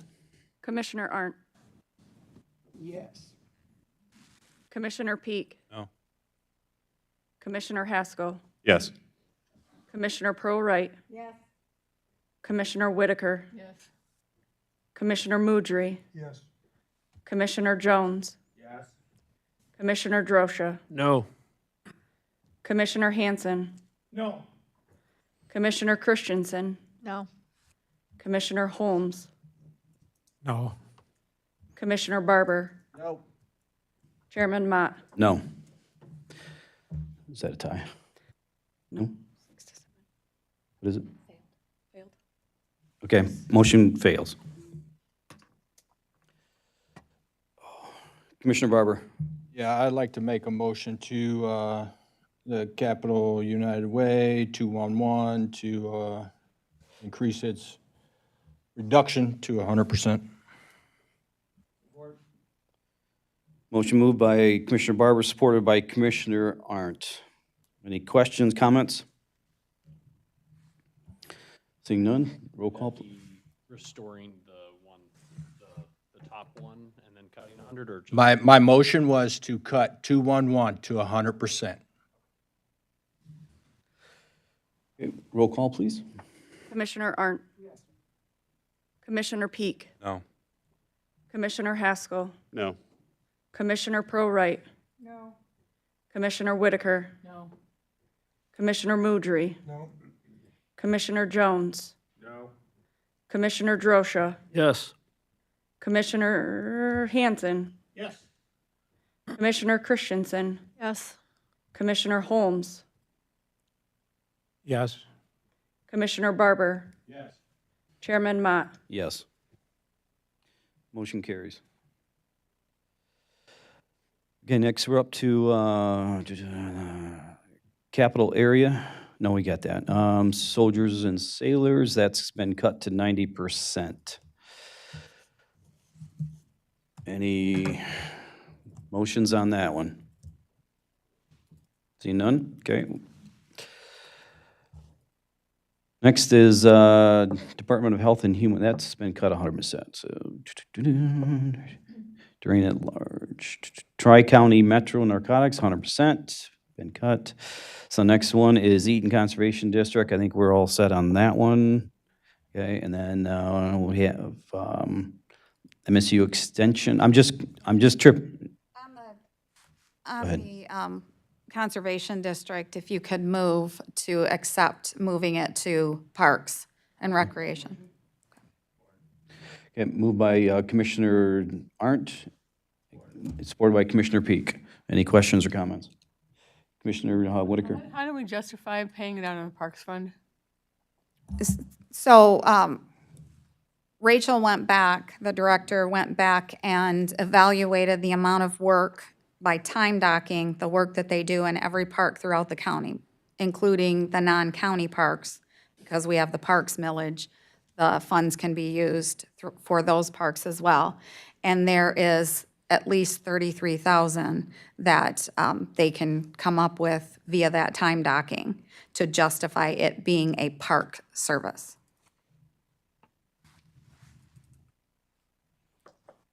Any other comments?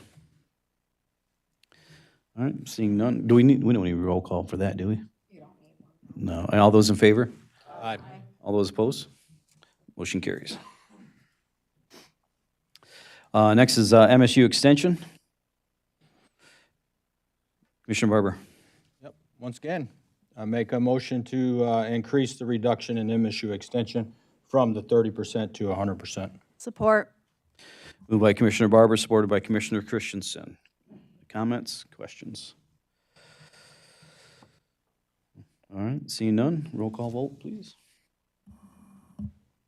Commissioner Arndt. Yes. Commissioner Peak. No. Commissioner Haskell. No. Commissioner Prowright. No. Commissioner Whitaker. No. Commissioner Mudry. No.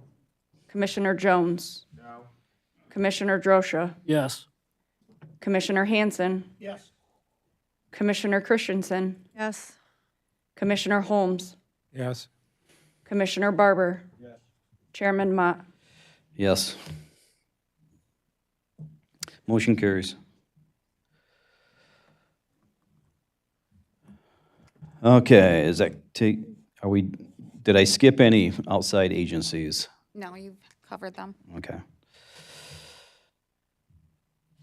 All right, we're going to move to internal offices. Okay, I think I mentioned when we started that the approach that we ended up taking, which is not what you've been looking at here, you've been saying to make the cuts and then you would restore later. So this is going to it's going to veer from that. The rationale, the reason behind that is there are areas that we know we can't cut. The total amount that was cut based on the vacant positions. So in order to be equitable among all the positions or all the departments that had cuts, and remember they were only cuts that were made on the vacant positions, we went back and restored those and reduced what the departments proposed to you, reduced what the departments proposed to you. So it was how they could accept what could be cut out of their department. Now, whether that takes into consideration 100% of the mandates or their interpretation of a mandate, that is where we could go back and get legal opinions that would support whatever the decision of the board was or tell you that you couldn't make those cuts. So that's the rationale that we used every time we went in to try to eliminate all of those. Truly, we were unable to do it in a couple divisions. And so it was really going to be an ugly picture to then have you come back and restore things and a confusing thing for our office to work toward, especially when a department told you, we can take this cut. So if they're already telling you they can take that cut, now you can go back in and say, we'll take that cut, but we want more. So that's what we did. Having said that, before I move into where we are, and when you look at this, please do not look at it and say, we're looking great with our fund balance and fund balance policy. So the priority that I've had and that I've given to departments, elected officials, and I've said to all of you and to employees, is that I'm committed on retaining and attracting employees when we have people leave or retire.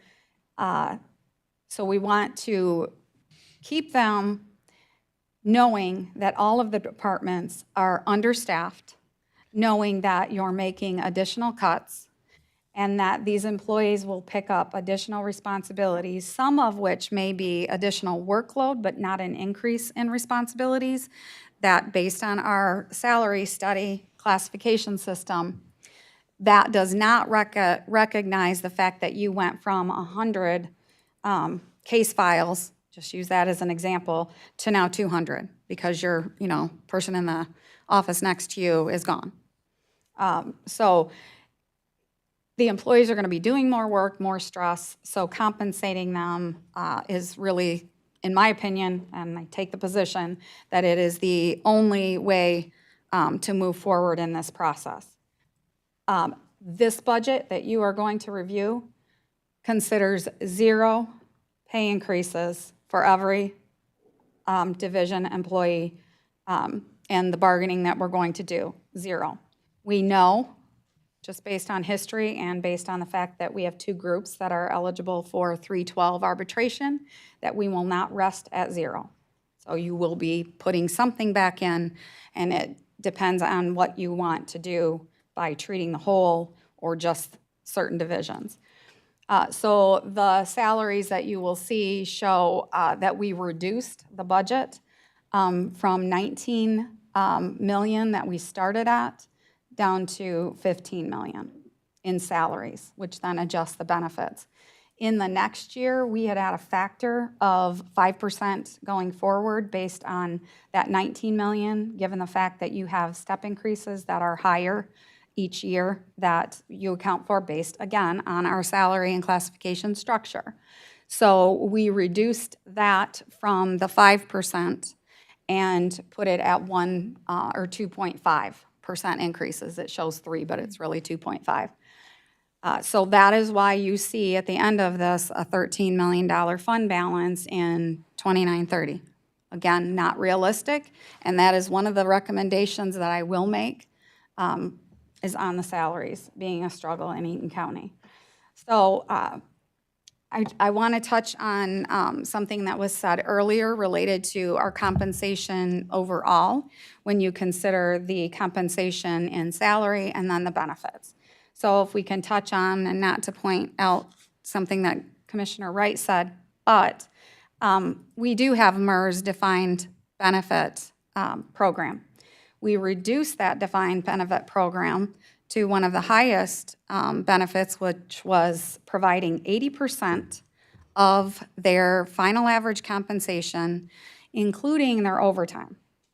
So that is a huge benefit. That benefit no longer exists. Every group that we have now has a 2% multiplier, which is a lot less. So speaking of the pension and the cost that this board has to pay, that we're required to pay every year based on our actuarial valuation. And so if you're looking at a group that you're paying 20%, or you may be paying up to, one of our groups, 150%, The real cost for the employees that exist today, and I want to be really clear on that because they're not getting cost of living when they retire, unlike the employees that have left here. And that means all employees that left here. So in the past 15 years, the employees today, what's considered normal cost for pension benefit that we have, would be between 5 and 13%. More like 5 and 9%, but I did put the 13 in because of some of the people who've been here a little bit longer. That's all you are actually contributing to the existing employees. So I've said it all along that you are making decisions that saying that this benefit is very costly. It is, and that benefit and the cost of that is considered in the finances of the county for the legacy cost, for going into bargaining, for you to look at the budget and the fact that you want to make cuts. But what you're going to do is you're going to make the cuts on the salaries. So the employees that work here right now, and I mean, they all stand before you up to the highest paid individual, or maybe the second highest paid individual. They're going to tell you that what they're struggling with is their take-home pay. They're not struggling with, you know, I'm going to be able to retire with this great pension benefit. They're struggling to pay their bills. And I know some of the employees that have, honestly, 2 to 3 jobs outside of Eaton County. Say what you want. Again, I discussed the salaries of state employees. So if you're paying right now in normal cost, let's say 5%, 7%, you're paying a normal cost for the pension benefits of existing employees, the state of Michigan or other employers who have a defined contribution plan, a 401k, are paying anywhere between 5 and 10%.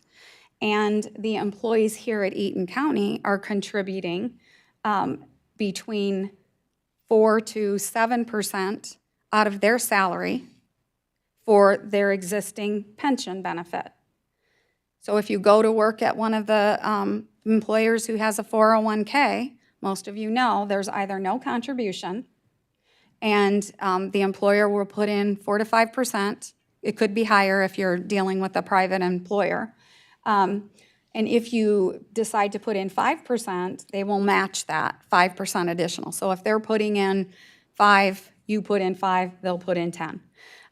So looking at that, that is a better benefit. The other piece to that benefit that is better for the employees, especially those coming in, not the employees who have been long-term employees, but the employees that are coming in, they are all considering portability. Our pension is not portable unless you go to another MERS municipality. So if you only have 5 years in with Eaton County, all the way up to 9, if you don't plan to transfer to another MERS municipality, you're not going to be vested.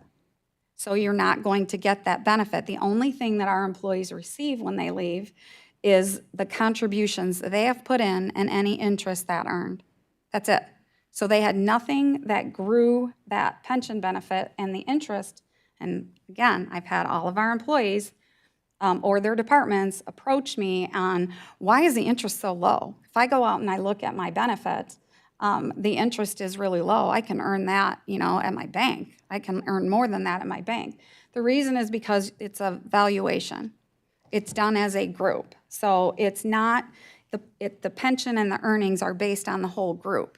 The earnings that the employees get are only based on a maximum amount that is allowed under the law, it's federal law, correct, in earnings for those pension benefits because it's defined benefit versus a defined contribution. So again, you're looking at a new group of employees who, unfortunately for county government or any government entity who need people who want to stay longer, wanting to leave. You talk to the people who are between 20 and 30 years old right now, and I can point to some of them who are in that group, that will tell you that they will stay between 3 to 5 years max at a job. 1, they get bored. 2, they have much better opportunities once they get some experience in an employer, and they get a lot of experience here to move on and go elsewhere. So you're really changing the demographic of the type of employees you will attract here if you're not considering compensation, portability, and trying to retain and keep people in the job past the 10 years. And speaking of that, I will say this. Somebody may say, and have said, that you could go to a defined contribution plan. So freeze it, go to a defined contribution plan. Yes, the county could do that. In the evaluation or the valuation that we had done to look at that, goes back, I think, to 2022, maybe 2021, showed that the county still paid the same amount into the pension system based on the actuarial valuation, the great science that we all say is like the weather, predicting weather. You still have to pay that. And you're going to pay that until 2040. And you're still not going to pay your employees, right? So we're not saving anything, and you're still not going to be able to pay your employees a higher wage. So what I'm saying is, step outside of what the county has done over the last at least 15 years or longer and compensate the employees that are going to remain. And I know we've talked about that here, what is necessary for the work that they do.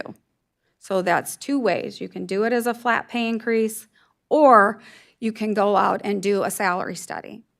Doing a salary study, we would look at having a different type of system created here. But the caveat to that, again, and speaking for all employees, if you do it, you can't do it the way we did it previously, which was in 2014, once it was implemented, we said, okay, we'll implement it, but we'll implement it in increments. So somebody who really should have received a 15 or 20% increase, they went all the way down to the bottom of the scale that they were placed in, because we were only giving up to a 3.5% pay increase to any employee. So talk to the employees that have been here. They're going to tell you that was a crappy thing to do. So I will say, if you're going to do a salary study, then you need to commit to the cost of implementing the salary study. The last one that we had done, the cost to implement it fully was roughly $3.2 million. So you're looking at $3.2 million. General employees that are in that salary structure that exists, not including whatever comes back with the unions, because they're going to all go out for comps to see where they fall, which is similar to a salary study, but more specified to the careers that they have versus an overall structure. So that's what I'm going to say as we go into this. This does not include a salary increase. I don't recommend it. I don't support it. It's just not the way we should go, and I'll speak to everyone who said that people have been receiving increases. Last year was the first time that we had an increase that was outside of the rate of inflation. It was a little bit better. Ben would argue with me on that and say that we were not within the rate of inflation at all. But remember, 4 years in a row, people went without a pay increase, 0, 4 years in a row. Took us way behind the curve. So let's consider that as we move into the discussions. So if you look at the structure, like I said, that's before you right now, the projection that we did, again, we were able to reduce from the requests. We were able to reduce 14 down to 14.9 million. The budget for 24-25 was 19.5, which is a substantial increase based on the way that the departments recommended you cut versus the way that we had authorized the cuts or presented the cuts. So what we did for every department that presented, they received the cuts that they said they could take. So that's every department that had a open position. That was a cut of 100% of that open position, whether it was grant funded, split between a grant, or just recently vacated. So take into consideration, this is what they're telling you that they can afford to cut. This is what some of them know and have already researched that you can't cut. So they know. I can get legal opinions going forward on some of it. We can break it down by each position, which is what we put in the packet for you to look at. Each department that either could get a cut that's in the general fund that didn't because they didn't have a vacant position, or that didn't receive a cut in the process. We can go through that and get into the argument and legal opinions there. So Logan, if you want to go to the next screen. So this one is the report for my office, and you will see that the open position that was cut was the accountant, and the total of that, which it changed now because we always have to update for benefit changes and things that change, to $111,000. It was $108,000. So my office asked for that position to be restored. So this is the total cost. And I will point out, because people will say it in the public, I'll pick on myself, the controller is compensated $302,000. $302,000 includes the pension that you have to pay for me. That is about 35% of my salary, not something that I created. Remember, I've been here for 37 years, so I've contributed over those 37 years, whereas somebody, you know, in the past who left and is drawing a cost of living increase, they've had the final average compensation that was at 80%, all of those things. I've been here. Every employee that works here has a story similar to what I'm saying. Anyone who has that higher amount in retirement. What you'll see in command officers is outrageous, but it is not their fault when we get to that. The other thing is in relationship to retirees' health. You'll see I am the only one who has retirees' health, and there is one issue with 870, Melissa, make a note. We didn't adjust those formulas. Oh, okay, well, we can disagree later. So the $62,700 is a 43% cost to any employee that is remaining working at the county who has that retiree's health benefit. The retiree's health benefit goes way back, and the employees, I'll speak for other employees, I don't have to speak for myself with this. They hired in, they had the benefit implemented after they had hired in. They have the expectation, and they've built their life around investments they made, thinking that they would have retirees' health. Realizing now that retirees' health is not a protected benefit, so it can be eliminated. I will just speak for the employees that I've talked to year after year who say, I can't believe that you cut that. So my spouse isn't covered, but people who left here before, they have full coverage. We reduce the cost of, or the benefit by old retirees, not old people, but older retirees that pay, they just get the benefit that's the highest benefit, and they don't have to pay the difference between what we have in two plans, which is a CB12 and a CB6. So that's an out-of-pocket cost that the other employees do not have to pay annually. So I'll speak for all the people who are mad at that as well. So again, the cost that you see to the right that says total, and we'll see that throughout, is not the fault of the employees that have worked here and have the benefit. It is a fault of the county and boards, past boards, who said, put the benefit in place, don't adjust it, don't eliminate it. We could have eliminated this benefit back in 1996 when we had a 9-month budget we had to adopt because we had a cash flow issue. We suggested to past administration, you needed to cut it now.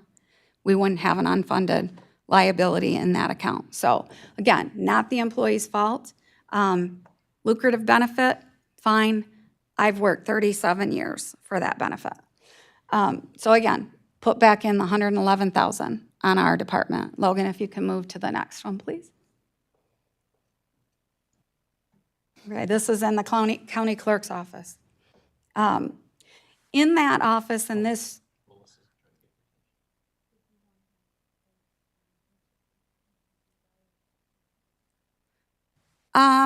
I think I'd rather go through all of it, just given the fact that each of the offices have a story that's the same. And it allows everyone the chance to have consideration the same. Yeah. I don't have any memory as to who's the ones that are still getting cost of living and who's the ones that aren't getting cost of living that we have to figure in. What year did that start? I know what year we went to a health savings account type deal off of retiree health benefits. So it was bargained in 2017? The retirees' health was 2006, 2007, and then 2011 for spousal elimination. And I believe that was bargained into all the union contracts in 2017. When we went into negotiations, we reduced it from general employees down to the 2% multiplier from 2.5, and then all the unions down to the 2% multiplier. So in that, we eliminated, again, the FEC being allowed to include overtime, which was a significant reduction for the county and for the employees, they will tell you. And then the 80% for the sheriff's department. And the other thing was the cost of living. So no one here today will get a cost of living increase. Again, I'll look at myself and I'll look at Eric Daly. I don't see him, but Eric Daly would tell you, that, you see right there? Oh, there he is in the back. You moved. He would speak to the fact that we had a good share of, Claudine as well, we had a good share of our pension that we worked, because I've been here since 1988, 2017. So that portion of my pension was stopped at the 2.5 because you can't reduce a pension benefit.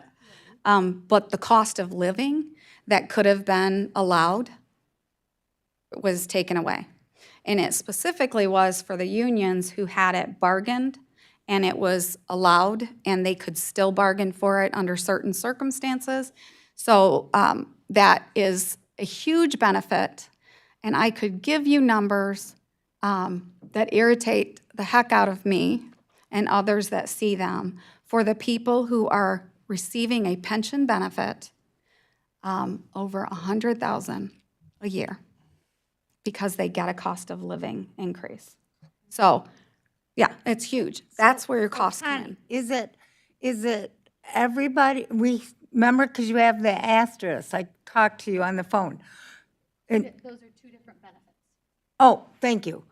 Okay, but now anybody hired after 2017 doesn't get a cost of living on their pension? Is that right? Well, everyone hired after, but also those of us who remained don't get that going forward either. So it's frozen. That's frozen. At 27, but did you? So anyone who was retired retained it. Anyone who had a cost of living increase. Oh, because you stayed, you don't get a cost of living, is that correct? Yeah. Because I didn't that's know I what passed that when I first came back in 6 months. Because that is what the board did to reduce the county liability. Okay. So right, wrong, or indifferent, talk to the public, they're gonna tell you, you have this lucrative benefit. The employees that remained are gonna say, I didn't get that. You know, I'm reducing, I was gonna get 80%. At 32 years, let's use me, we had a 2.5 at 32 years. I've been here 37. I would have capped at 80%. So, and I'd have still been working, but. I just needed a clarification because I'm trying to read projected budgets as well and how you've come up with that. So when you add that new concept into me that I didn't know I passed in 2017 when I just got back here. Okay, I know from being over on Board of Health that every year we had to approve retiree cost of living on their meals at the health department. So you're right, that's why I'm not passing it.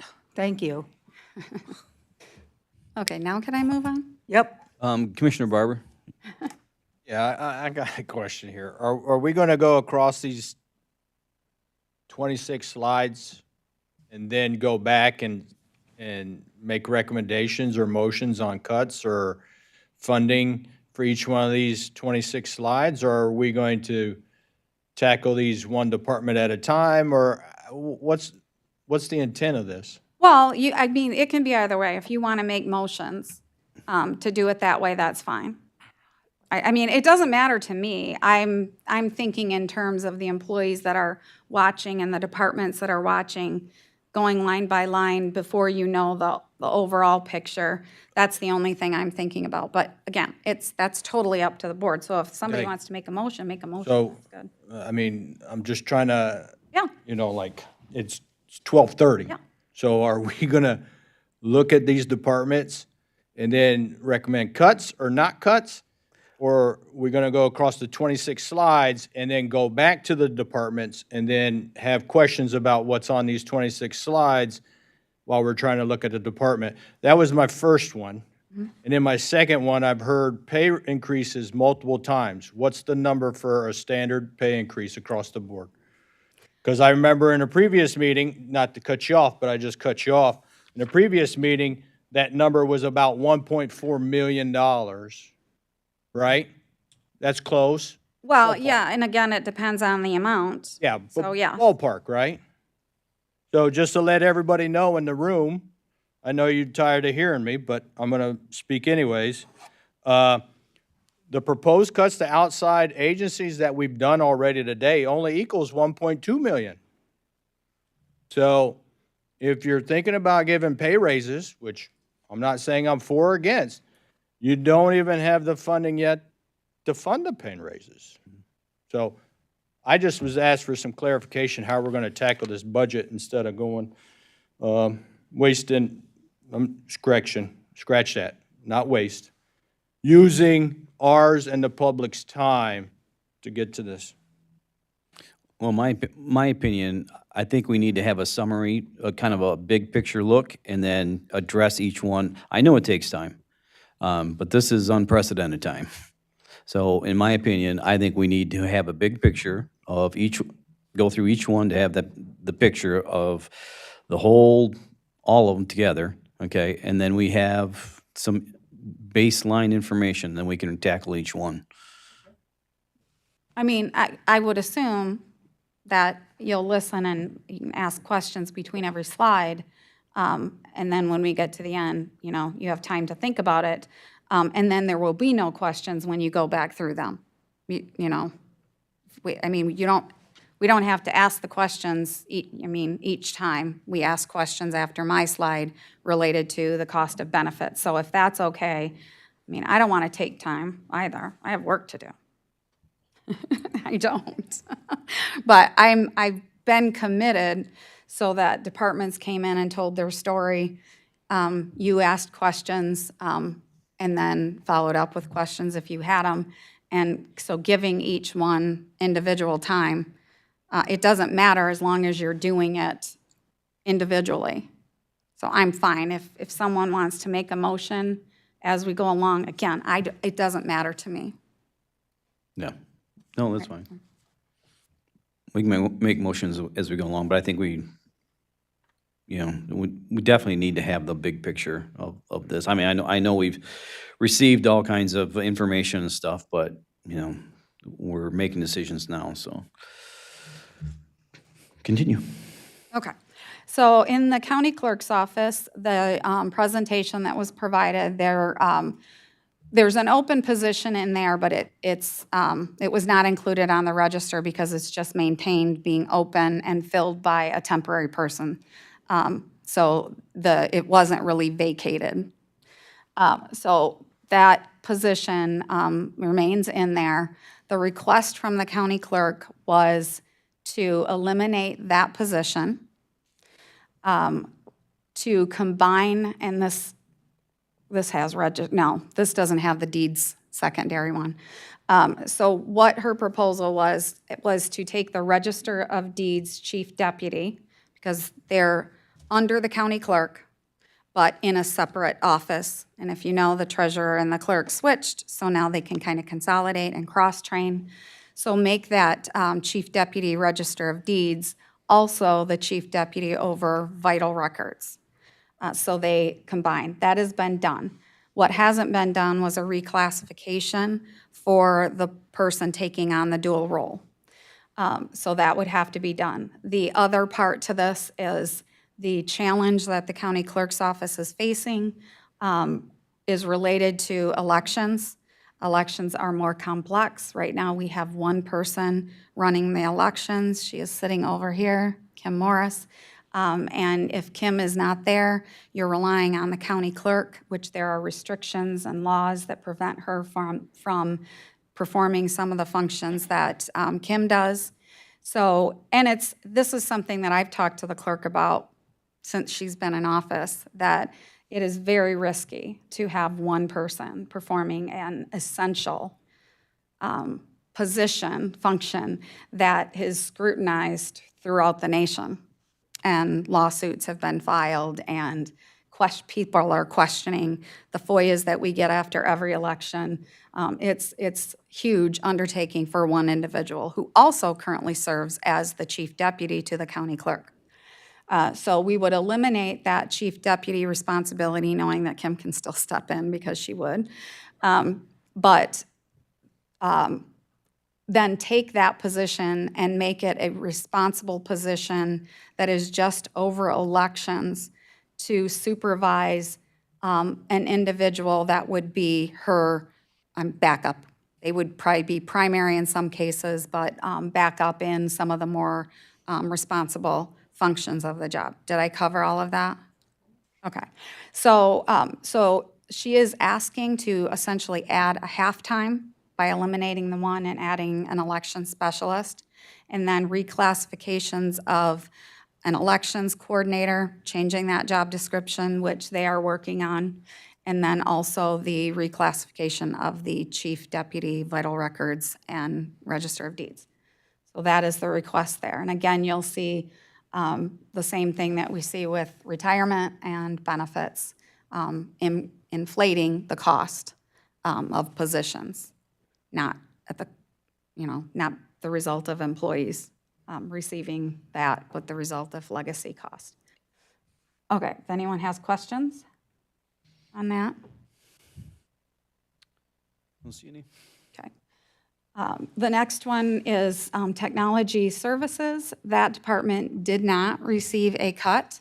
The only reason that we're putting departments in there that didn't receive a cut is because the reason they didn't is due to the fact that they didn't have an open position. So you should be giving consideration to all of the general funded departments, and that is what we're doing here. Eric told you he is already short-staffed and having issues with compensation. So that's why this one is in there. Go ahead to the next slide. Treasurer's office, same thing. They did not have a vacant position, and treasurer explained to you what his needs are, and there was, excuse me, no cut. So that's where they are. Next one. Equalization, that position, oh, you took it right out. So that position had a property description clerk, and that has been eliminated. So it doesn't show vacant, but it's eliminated already. The equalization director is not filling that. They did ask for the overtime. I think Ben had projected $12,000 in overtime, and the director said he would only need $5,000 to cover that open position. But keeping in mind in this department, I know some say that departments are overstaffed, but we had to close the office last week for a short period of time because they had 2 employees that were out of the office that are not field employees. And one of them had to leave due to illness and go to the hospital. The same exact thing happened this week. Somebody's trying to take a vacation, somebody has to go to the hospital. So they are going to have issues with coverage, but the director has already made that commitment to make that reduction. On to the next one. This is facilities, And again, Chad gave his presentation today, so no cuts have been made.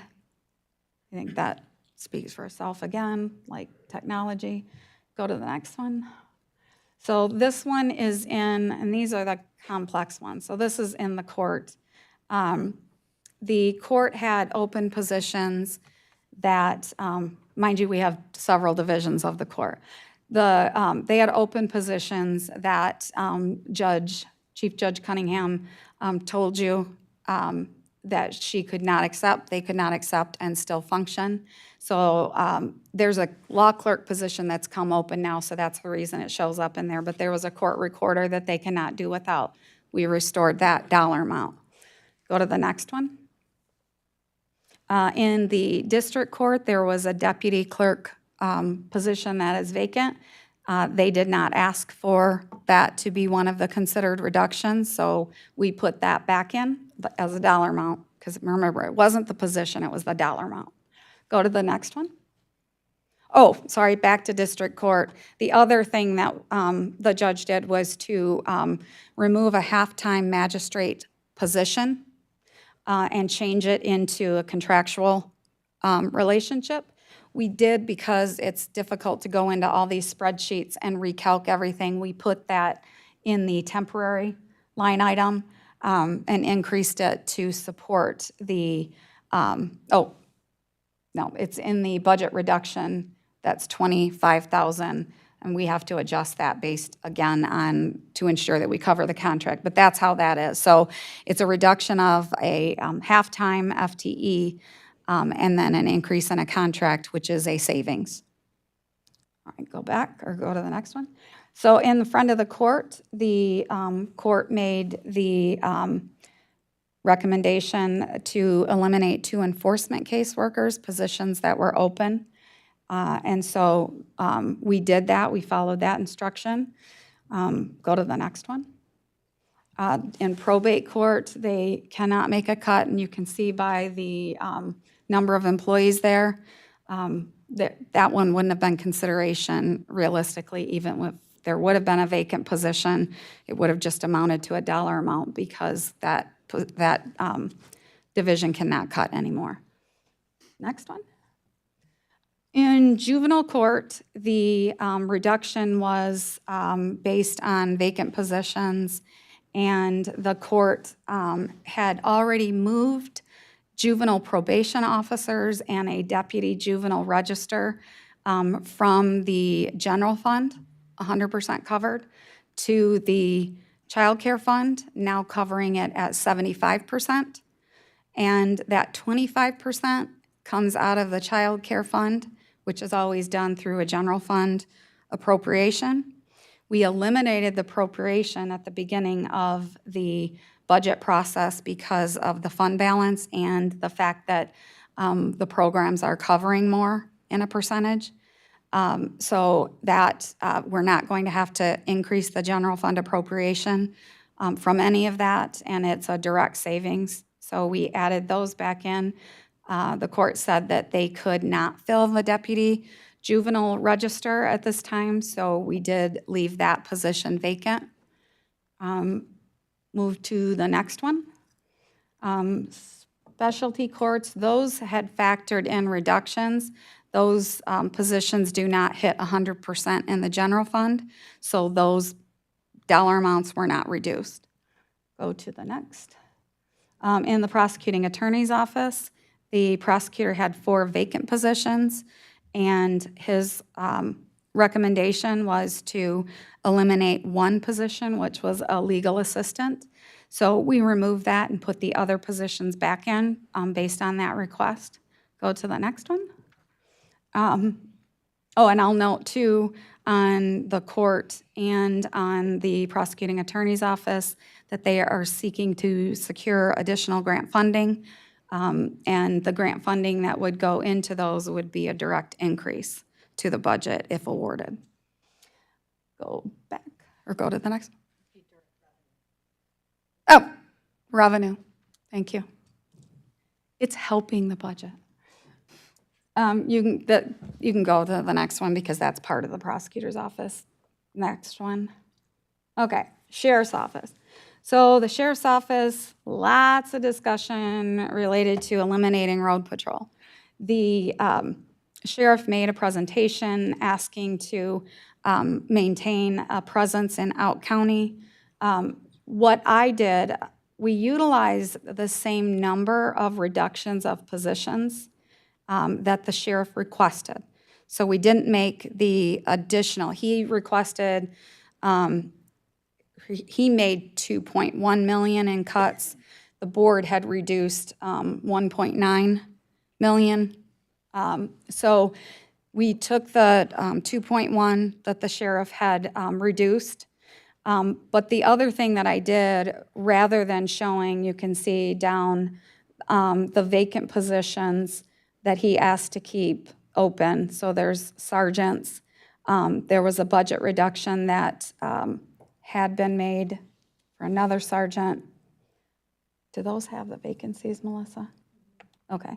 And then the issue with eliminating Out County results in not having coverage for the courthouse. So I wanted to make sure I noted that the sheriff would need deputies for courthouse coverage. So we've always just identified deputies as deputies, not as assignments. But given this situation without backup and without being able to utilize the deputies that are assigned to Delta based on the contract, I just wanted to designate those so that you understand that those are definitely required positions that can't be eliminated. The transport deputies that are listed, that was not part of it was part of the sheriff's discussion. That has a couple of different things, and I know the sheriff can explain it better, but I'll look for a nod if I do all right with this. There are certain transports that have to be done. There are warrants, there are writs, picking someone up from another jail, but there could be a warrant that we find out about. Somebody is out there, there's a warrant. The sheriff would go out and pick that person up, take them to jail. Safety issues, multiple things. Sheriff, am I missing anything on that? Okay. These are more complex, that's why. So the transport deputies, the writs are done by corrections deputies, but a warrant for someone could be a deputy who is out on the road in the county and they go and pick someone up. So there's difference between that. Again, sheriff can explain more. But there's a safety issue. Obviously, other counties have attempted or said they wouldn't pick people up on warrants, which creates a safety risk, and I think sheriff would really emphasize that. So we left those, we took 2 deputies, and we have those as transport deputies. That does not increase or create an out-county presence. What it does is assist a deputy that may be in Delta Township, that they hear about a warrant that somebody has. These deputies that would be assigned in what I like to call Command Central would actually be able to pick up those warrants. Did I miss something there, Sheriff? Okay.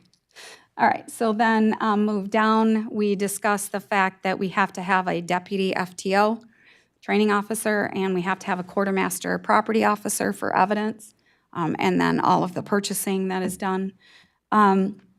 The positions for sheriff did ask for detectives. So these are some of the things that we made reductions that the sheriff would come back and request that you maintain a deputy or a detective. And I can explain that simply by saying if you eliminate both detectives in Out County, you do not have detectives to do any of the cases that are outstanding right now. And you wouldn't have, if there was a situation in a transport, if there was a situation that happened in the courthouse or anything else that came up that was outside of a contract, then you would not have somebody to investigate that. You'd have to rely on a courthouse deputy, which I would speak for the union on that. They would say a detective makes more than me. Why am I doing this when we have a detective assigned in Delta? That are getting paid more. So, and then if you have a sergeant doing it, they could, but again, you have the same type of issues. Also, detectives at Eaton County serve multiple functions by doing background investigations on all county sheriff employees. So that would be Delta, the jail, which is a huge undertaking when you're going to reduce command staff within the sheriff's office in county. Records clerks, we maintain 2 because you still have records that exist over here, multiple items that I know the sheriff put in his report. So we kept 2, reduced 2.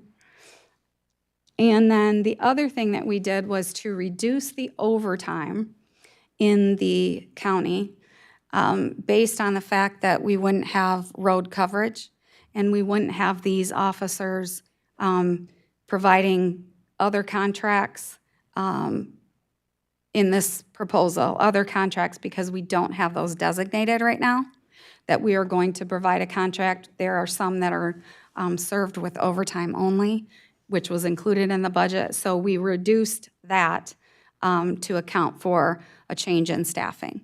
We will revisit that. We will have a meeting with the chief deputy.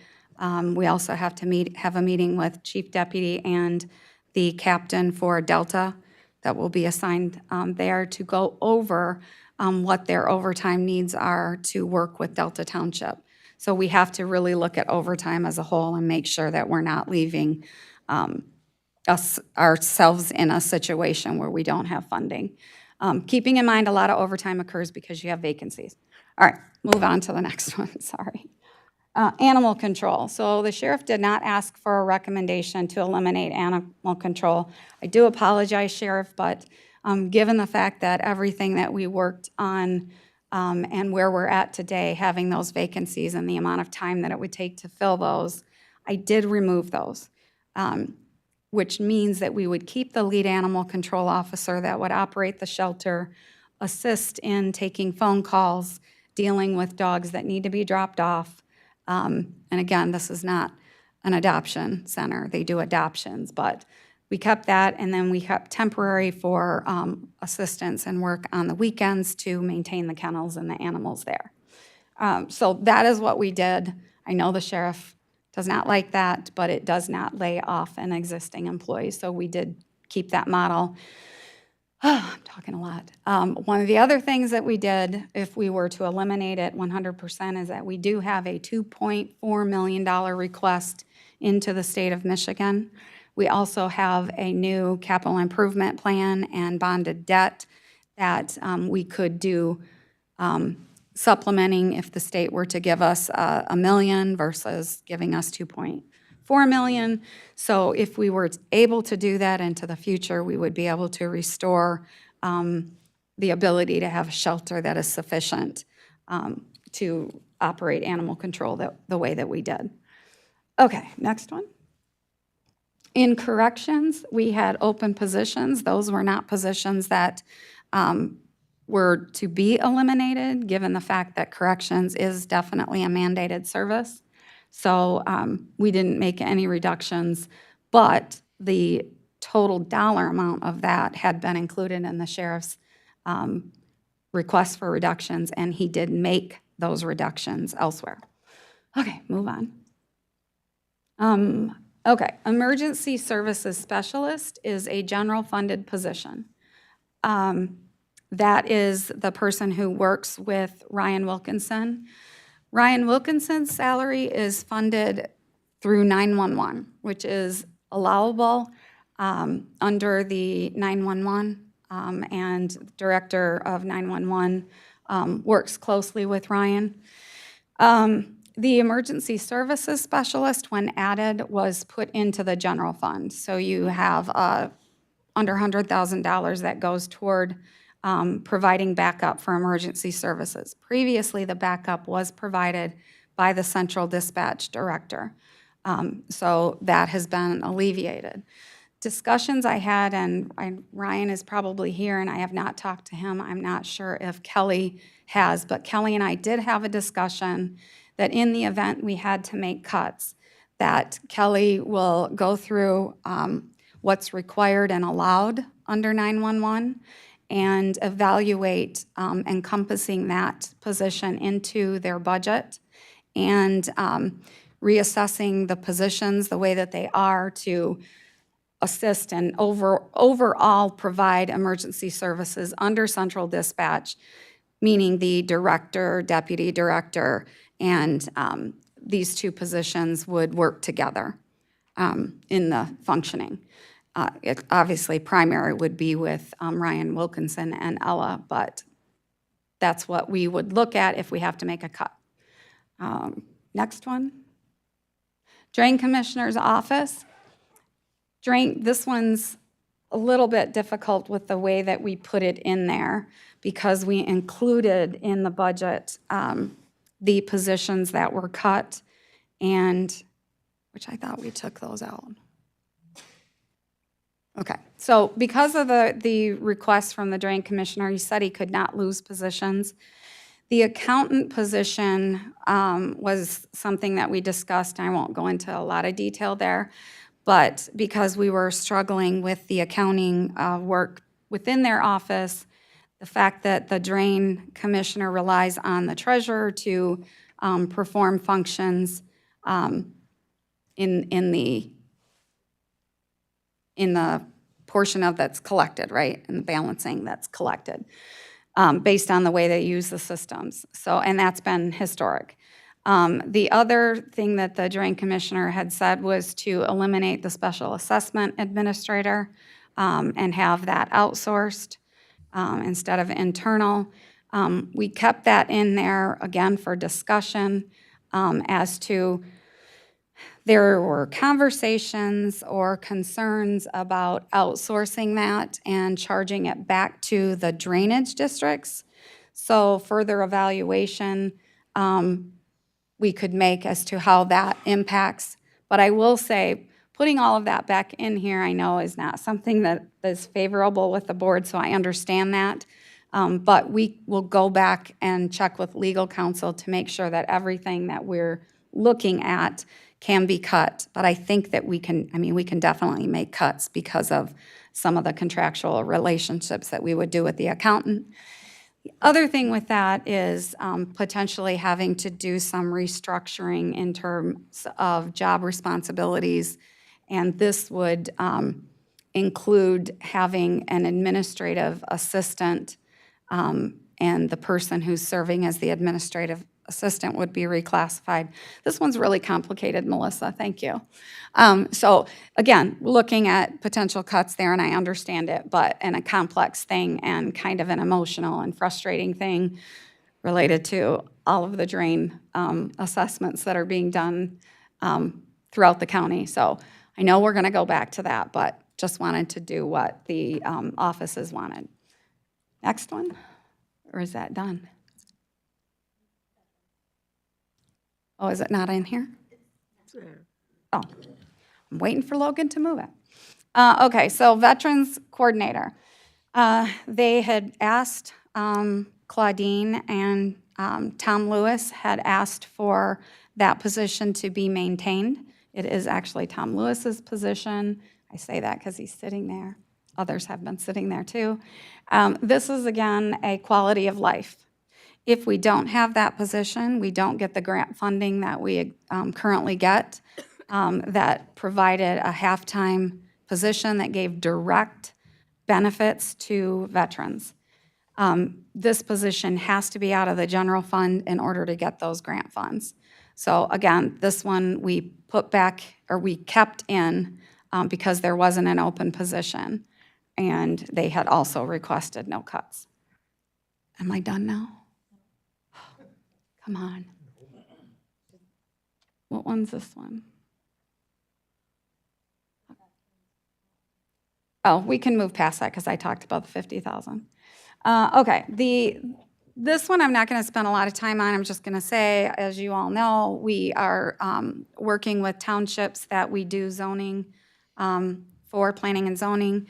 We met with them this week and had a discussion, shared a contract that we had created. They're working with their legal counsel to evaluate the contract and how it works for them. We're going to share information back and forth, but the objective in here is to be budget neutral. So any cost here would be covered by the revenue brought in by each of those townships.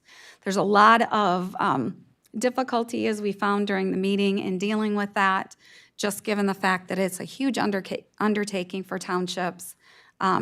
There's the proposal was an equitable split between each township. So discussions about whether or not a larger township should pay the same amount as a very small township. So we're going through that and working it out. More to come on that one, but this can come out, it's budget neutral, but it's currently in the budget, but still budget neutral in what they're looking at, correct? Okay. Next one. Oh, see, that's in the order. The Register of Deeds, this considers again the request the county clerk made for the Chief Deputy Register of Deeds vital records. Go to the next one. This is the Intergovernmental Affairs Director, one-man office, no cuts, because it was not a vacant position. And I think that's the next one. That's it? I'm going home now. Okay, so we've gone through everything. I've explained my recommendation related to salary increases and the fact that I took into consideration what the departments did because of the fact that it would not have been equitable for us to accept the ones that we knew we could take, or we knew we couldn't take, to accept those recommendations and then turn around and cut somebody because we knew that it was like a non-mandated service. Because all of these things, even though they may be non-mandated, they are all about a serviceable level. So whereas we can get into, yeah, it's non-mandated, we cut, you can also deal with the fact that it is not a serviceable level, and we end up in some type of mediation in the fact that they're not able to perform their statutory functions in a timely manner or so on. Okay, can you go back to the very first page? Melissa, did I miss anything in that? Thank you. Go back. Okay, so again, this looks really good with the cuts that we made and not giving any pay increases, not realistic and not advisable. But we maintain our fund balance new policy by, if you look at the very bottom, the 10% of current expenditures, estimated 4.9 million is what you would need to maintain for 25-26. We would estimate we would be at 8 million. So we meet that. That carries forward into the next year and the next and the next. So now this is the first time you have seen the actual increase in fund balance that we've never seen before in the history, I think, that I've been doing this. So that's a great thing. Does not consider every factor. So it doesn't consider pay increases. The other thing that would actually be a reduction to the budget that's not considered here is the efforts that we are making with MERS to extend the amortization on the MERS groups that we can. So it does not include the fact that in 2 years, we may receive a reduction in what you have to pay in to MERS for the benefits. It does consider the fact that the county, along with Delta in our agreement, said that we would contribute $1 million of our funds to MERS, and Delta was doing $2 million. And there's a formula and credit back for Delta that goes over the course of the contract period. But ours was to specifically apply these to the groups that impact their budget. So the $1 million of our funds would go into the sheriff non-supervisory groups and the command group. And we would consider what the biggest bang for the buck would be after the MERS does the valuation. So those are a wait and see. So we didn't factor in any savings that we would have there potentially, but we know that that $1 million will have an impact as well as the $2 million having an impact. Just don't know how long it will be given the fact that, you know, you're subject to market and other changes that may occur. Okay, I think that covers it. It includes putting back in the capital improvement, dealing with the debt piece of it, right? So that is considered in here. It considers an increase that we would put into the budget in future years of $1 million to begin a fund balance to consider future work that needs to be done around here. And capital lease, the budget, we were able to reduce that going forward because of the vehicles that we will not have to purchase. Also because of the fact that we did issue debt for capital improvement, which reduces the cost that we may have to put in as capital. So we reduced that by over 300,000 and then estimated that increasing from there. I think that covers it. Oh, the largest thing and the reason you see the huge reduction, and this is the true picture of the reduction versus how we were just estimating the former amount of the Delta contract versus the actual impact to moving officers that are senior and higher cost out of county and over to Delta. So that still has to be flushed out, but based on a report that the chief deputy and I looked at, that he had provided, it was more of a savings in the general fund, and more than likely the way the transfers would occur. So the reduction is fully taken out of, for the Delta Township cost, and the revenue is also removed. So that made a huge difference, which was the goal of this board, to say that we could no longer contract. If we were going to contract, we would then make sure that it was for the full cost. This also does not include the other contracts, because we still have to work on those. And the caution that I have with the other contracts is that I'm going to have to sit down and have a very hard discussion with the sheriff's office, to look at the structure of providing those contracts. So I'll use Windsor Township. Right now, we assign a deputy. That deputy is fully supervised by the sheriff's department, which was Out County. Right now, there is no consideration for the fact that it's similar to what Delta was doing.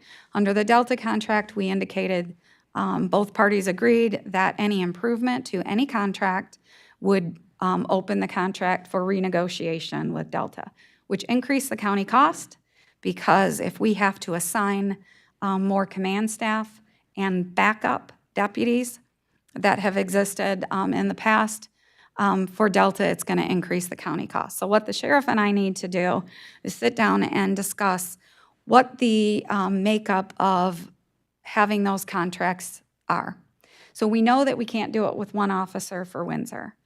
The Oneida contract was based solely on overtime, and we know that the sheriff does not have an out-county presence to do that. And we cannot utilize the deputy officers for that unless Delta Township entered a separate agreement, which was too big of an undertaking at this point to look at. In the future, we could look at it. I'm not saying they're completely opposed to that, but we will look at it. But in short, I would say that we would need 3 officers to manage those contracts. And we would need a command officer, which right now, the command officers that were added to Delta were for that purpose. So Delta added corrections deputies or sergeants to their budget and a captain to their budget in order to meet the needs that they would have without an out-county presence. One second. And then the other part to it was they added deputies in order to backfill what can't be filled by county.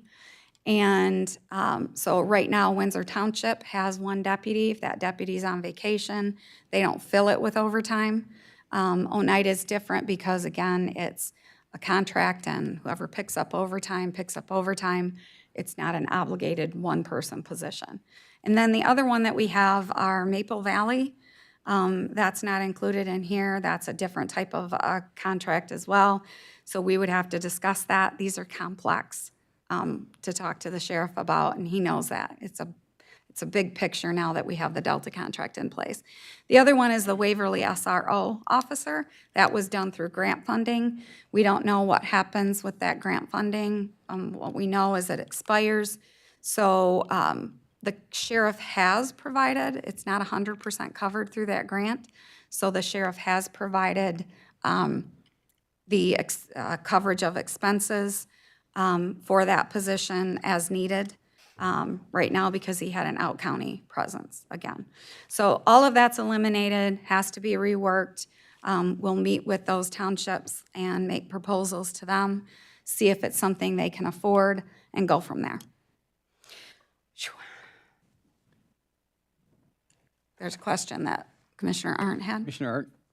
Would that be 3 officers per municipality, like say 3 for Windsor and 3 for Oneida? Or 3 No. in general for? So the initial request from Oneida was for a half-time officer and sharing with Windsor. That's not feasible. I can look at the sheriff, is it feasible to do that? It is not, because he's not gonna have anybody that can go. You're not gonna be able to pull a courthouse deputy, because I can look at, well, she's not here anymore, but the chief judge is gonna say absolutely not. You have to have somebody here to secure the court, and we have to have backup deputies to provide the court coverage. So we're not gonna have anybody. Plus, it would be a violation of the contract that we just implemented with Delta to ensure that we had no costs. So that's why I say 3. I can flush that out with the sheriff, but it would also include them paying for a command officer or portions of command, as well as the 15%. And a detective, because again, I'll go back to eliminating both detectives is risky right now, given the fact that they have open cases that are in the county and not Delta, and any contracts that we have externally that's going to require a detective to investigate any of the crimes that occur in those jurisdictions. Okay, we got some questions. Do you have one? Okay, Commissioner Barber, Commissioner Haskell, and then Commissioner Christensen. Yeah, so I see on the revenue portion, right, on your one slider there, pretty much Connie and Ben, I'm directing this towards you. It says Delta contract, right? So part of that contract is that $2 million that they give us, right? And then what we do, we give them, for that 10 years of that contract, we give them a $200,000 credit every year, right? So where does that fall into the expenditures column? Because I don't see it on the expenditures. So all of that information is actually in a separate fund. In talking with our accounting team, because we are no longer providing as much support, it's 100% provided by, or funded by Delta Township. That amount actually needs to go into a separate fund. So that's actually in a brand-new fund that we created. The revenues from Delta, the revenues from the credit from their MERS, all of that information is in that other fund. The only amount remaining is the administrative fee, which is the amount that you see there. Okay, thank you. Commissioner Haskell? For the Waverly School Resource Officer, I believe Delta put in some sort of accommodations in the contract for that, right? Was that just for command, or was That's it? just for command. So Okay. they were fine because it's in their district. They were fine with having the command officers at Delta supervising that individual, that officer. They did not say that they would pay for the difference between the grant and the actual cost. Okay. Was that talked about? We had discussions, but at this point, we didn't want to hold up the contract by trying to meet with Waverly and know what they would do in terms of if they would pay additional cost, what the grant looked like going forward, if there's grant funds even available, or so on. So that'll be flushed out again. That's fair. Thank you. Thank you. Commissioner Christensen? I just had a question. Actually, I have a couple, but I'm going to hold off on the one until we get to that department. Equalization. I know that they have the 2 gals that work in the office, and they stay there. There's 4 assessors. Do they honestly need 4 assessors? So that's the discussion that you would have to have again with we can direct that. The director did say yes. There's actually 3, and there's a contract person that we have, so it's not an actual employee. So, I mean, I would have to direct that to the director. So when you say there's three, one is not, there's just three, but actually four, one is not a county employee, does that mean that the fourth body does not reap the benefits and such? Is Oh, that- yeah, they don't. It's just a contractor that we have, and Melissa, the amount of the contract is like 25,000, I believe. It's pretty nominal. 25,000, I think, sounds about right. We renew the contract annually, and it is an amount per assessment that is charged, so. Okay, I'm just trying to get a feel for all the departments and who's essential and who's not, I guess. And I would say, because I've had discussions with the director, but I believe they went through cuts in '08 and then later, so from their historic perspective, they would give that narrative that positions have been cut historically and never added back, and the weight of the work their office has to perform continues to increase. So the veterans exemption used to be fixed. It was like once a year they evaluated it, and now it has to get evaluated consistently. So that number moves every year or every month based on who's filing for disability benefits. So their work has continued to change in spite of historic reductions. And the only other thing I would mention in relationship to equalization, and we've discussed it before, but the equalization director, the assessor, you have to have for our county, size of our county, you have to have a level 4. Level 4s are very hard to come by. There've been fights in the state throughout the last 15 years. It's difficult. People don't want to spend the time to do it. And if they do take a job, they want a contract because they make a heck of a lot more under a contract than they do as a government employee. So the one thing that Ben and I have talked to the director is if there's a way that we can do succession planning with internal staff going forward, even if that were to mean that we take a level 3 and see if they're interested in getting their level 4. But again, that's a time process. So we'll work with the director on that. I'm not saying that changes what your question is if they need that many, though. Thank you. Going to the detective question, you mentioned that if we don't have the detective, we still have the cases going on. So you mentioned, remind me, let's say the cases, existing cases are done, the role after that.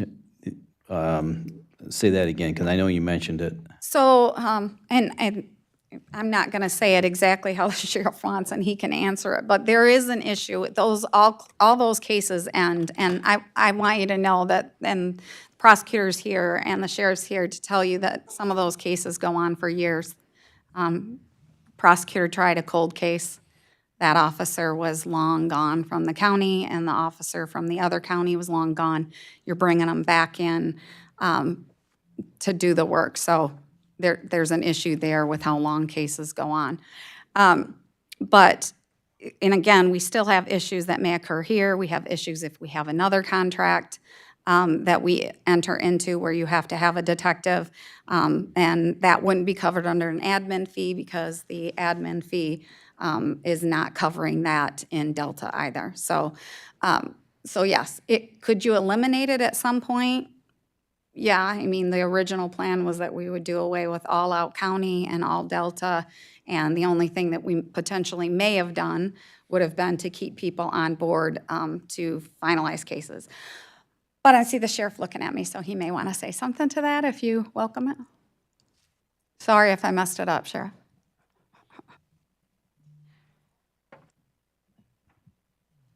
Good afternoon. Yeah, having a detective in the Elk County, you know, even though people are incarcerated, it doesn't mean that they're not going to commit crimes while in the jail. I need an investigator for those types of investigations. I also need an investigator for background investigations when we got a new hiree. Plus the open cases that we have, the prosecutor might say, I got this old case, I need some follow-up done. There's always a job for a detective to do in the Elk County. Right now, we only have one, and there's so many different aspects of that job being very important to what we have to accomplish. Any questions for the sheriff? Thanks, Sheriff. Yep. Are there any departments that anybody would like to go to that's on the Commissioner DeRosa. We raised this question before. This is concerning the Drain Commission and that open position. I think it was special assessment administrator, is that correct? And that's the one that we contract with? He's proposing, well, he's already entered a contract for this year. Okay, Yes. my question is, are we saving money by going to contract, and do we need to put a cap on what we can spend for contract services? So the proposal that the Drain Commissioner made and that the contract that he had written up does is take it completely out of the general fund. Now, the only thing that Melissa has said, and we will get legal on this, would be there's some provisions under the drain code that says that an employee has to be paid for out of the county general fund and can then be reimbursed from assessments or work maintenance. So like the maintenance, drain maintenance person that we have, he time docks everything, and then we can go and charge through drain maintenance. So there's a savings there as well. So we're not sure on the special assessment one. I want to make sure we follow up with legal on that. But that would be an in and an out. So it is a savings to the general. It is a savings. Based on his proposal. Now, if it was coming out of the general fund and not being charged back, then no, it wouldn't be a savings. That's my concern. And then, so the other positions that are here listed, these are not anything that we would contract for. These would be full-time employees. So the accountant, number one, we don't feel we'd be able to hire somebody. It's a very difficult thing to hire for. It's hard enough to hire for an accountant in our office, but nobody wants to do drain work. And that all pretty much had been done by one individual who was really doing all of it, but the structure right now exists where the treasurer does the work.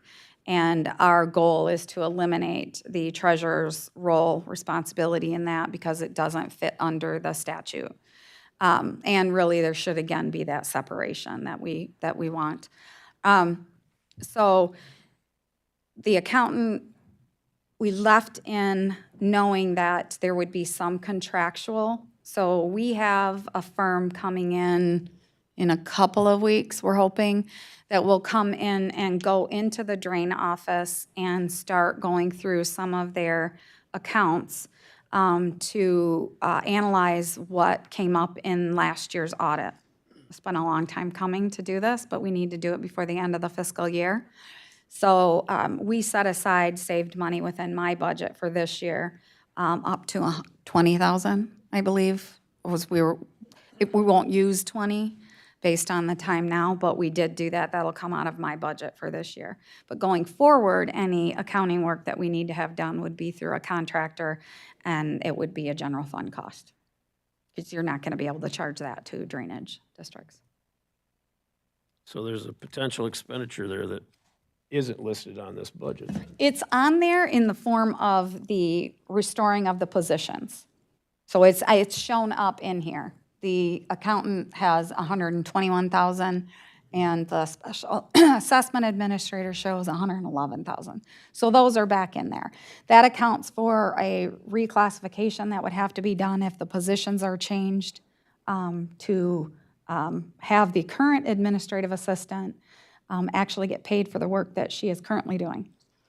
It's kind of when you vacate a position, someone starts doing it, then they start taking on additional responsibilities. And we had approached the drain commissioner previously about that. Nothing had been done, but Ben has been working now with that office to fix some of that. My next, to follow that up, if we contract with someone for a position, in particular this special assessment, what's our liability in that? Does that contractor assume any liability? Should a lawsuit arise? So they would be, the drain commissioner is ultimately responsible for anything, which falls under the county's liability, right? But the things that would go wrong in a special assessment, if something was done incorrectly, would be something that they would go back and redo the next year, right? So if they generally not overassessed, but if they underassessed something or something changed, they would go back and assess it the next year. That's generally going to be more on maintenance petition projects. So that's one thing. Now, if something happens and the assessment role is not done at all, which, if you remember, that was my large concern previously because the outgoing individual did it and had been instructed not to, and they were going to use a contractor, and thankfully it did get done, because if it wasn't done, that it impacts what the county may be liable for in relationship to the fact that we did a full faith and credit on drains. That's why we had a lot of discussion on full faith and credit, and our office is working additionally on more rules related to full faith and credit and reducing the county liability. And it holds the plan, which we have not presented or talked to the drain commissioner about. It holds the drain commissioner accountable in a way in which the board could say we're not going to issue full faith and credit unless X number of petitioners are had instead of 5. So we can increase the amount of that. There are other provisions we could put on it. So it kind of is one way that we can allow or force the drain office to to notify the residents. All right, thank you. Commissioner Christensen. Thank you. Lots to say. I'll keep it short. Still reflecting on the drain office. I guess my concern is that that administrative assistant position needs to just be taken out of the scenario. He was elected to do a job, and he's contracting all of his elected duties out to outside sources. His department basically takes in the most funds, and there's other departments that clearly need it that are doing their jobs the way they're supposed to. So I'll leave it at that for now. Okay. Oh, yeah, Commissioner Haskell. For the accountant position that we're talking about going out to possibly contract, so as long as that contract came in under $120,000, that we would say that that's a savings? Yes. Okay. I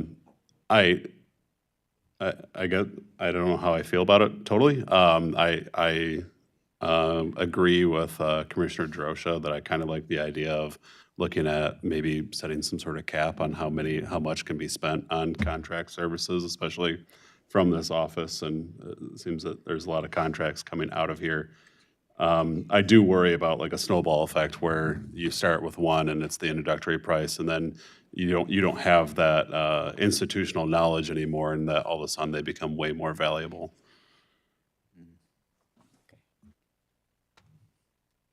Anyone else? Let's keep it to the drain office. Anybody else have any questions regarding the drain department? Anyone have any motions that they want to make regarding the drain office? You can make it in reductions, changes to positions, because you do the position allocation. That's your job. Or you could make it as an overall dollar reduction that then that individual department has to comply with. I just want to say I misspoke on the position. I said administrative assistant, and that's not what the open position was, so I correct that.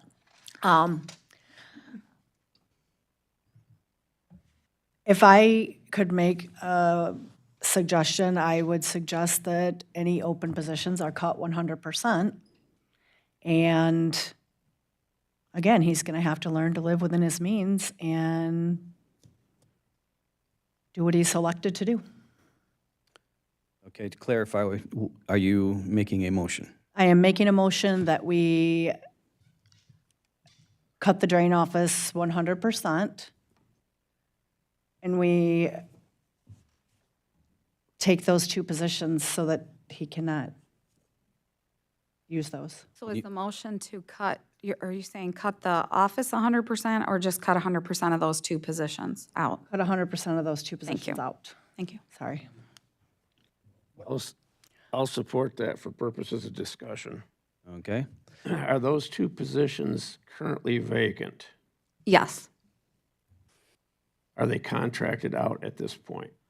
There is a contract for this year for the special assessments because those are due the third Wednesday in September to get to the treasurer's office. Okay. And then to follow up, and again, is it possible to put a cap on contracted services?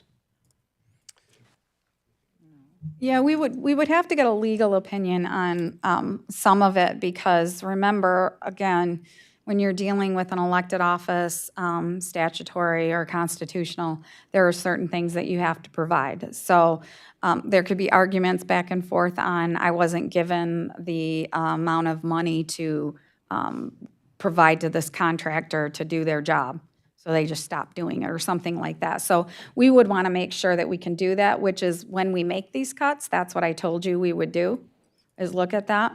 But I mean, the motion that was made does that because you're not making the motion to put contractual monies back in. And it's covered this year for the contracts because of the open positions and the fact that an agreement was already signed by the drain commissioner. But the next year assessments, depending on what type of motion you make or what kind of an allowance you provide for contracts, he would have to fit within that need. Does that make sense? Commissioner Arndt? Yes, that was, I mean, if talking about putting a cap on the contracts at the table, what number do you all have in mind for that cap?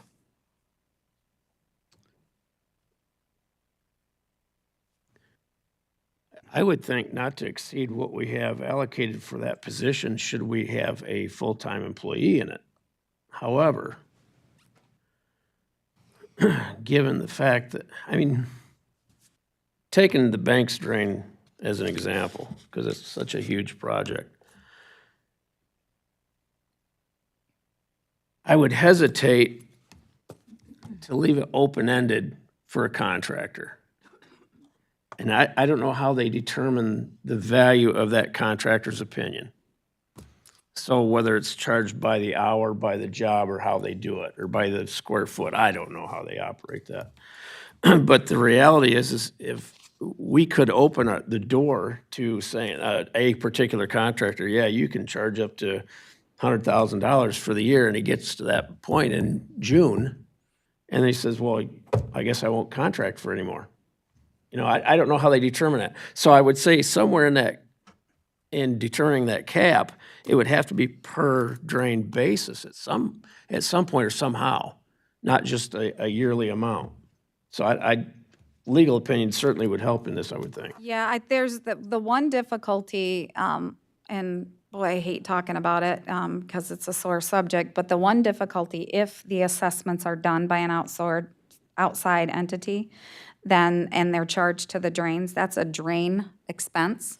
So the board doesn't have control over what is expended to a drain. Now, you have control over purchasing policies and the way contracts are handled that you could make someone adhere to, right?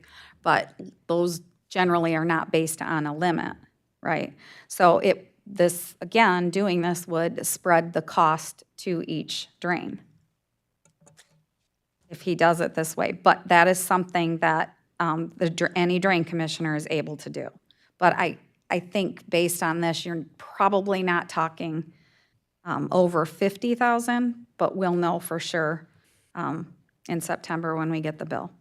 Well, it's always a risk to tell someone I've got this much to spend. Thank you. That was actually going to be my exact point too. It's like, you run the risk of saying, oh, hey, we hit the cap at June, July, or whatever. But there's also a thing like, oh, I can do 120. Oh, cool. That's equally what you don't want. Okay, there's a motion on the floor. Are there any more discussions? Okay. The motion is to eliminate 100% of the open positions. Okay. Roll call vote, please. Commissioner Arndt, No. Commissioner Peak, Yes. Commissioner Haskell, Yes. Commissioner Pearl Wright, Yes. Commissioner Whitaker, Yes. Commissioner Mudry, Yes. Commissioner Jones, Yes. Commissioner Drosha, Yes. Commissioner Hanson, Yes. Commissioner Christensen, Yes. Commissioner Holmes, Yes. Commissioner Barber, Chairman Mott. Yes. Motion carries.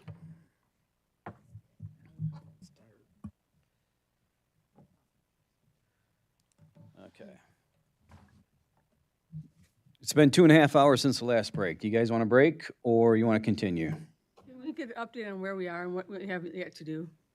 When we come, for, Say that, I couldn't hear you. Say that again. well, what's next on the agenda for us to be working on? Next is to look at the updated budget figures that we have done today, or will do. Yeah, so the remaining would be for you to make any other recommendations. So what's in here is what's in here. If you want to change it and go back like you did with drain and make a cut, then that's a motion you would have to make on each of the other departments. Then the last thing is that we do have to talk about the budget as it relates to labor negotiations, and that would be a closed session discussion, given the fact that you're allowed to do that for bargaining purposes. So we still have to go into closed session after this. We're gonna get like just-in-time information on what we've done today, or is it just on what we've been looking at? I think that was the goal. A break might help with that. Cool. I think Melissa's over there doing it right now. Are we, where are we in terms of staff raises? Is that something we're just not gonna deal with? Well, we have to talk labor, so that's what the closed session That- is to talk about. Closed session will be part of that. Okay, thank you. Commissioner Haskell, then Commissioner Pearl Wright.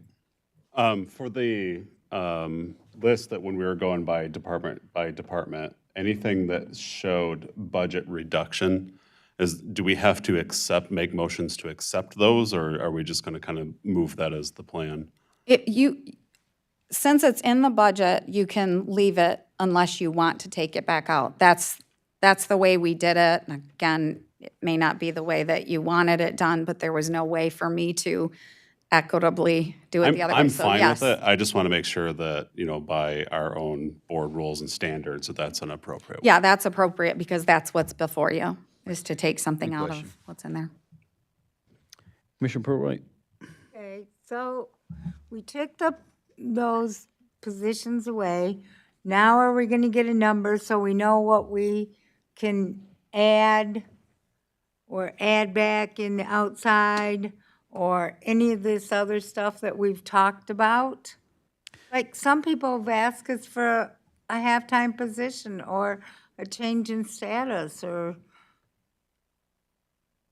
I mean, I knew how to take positions away. You did that in May 30th.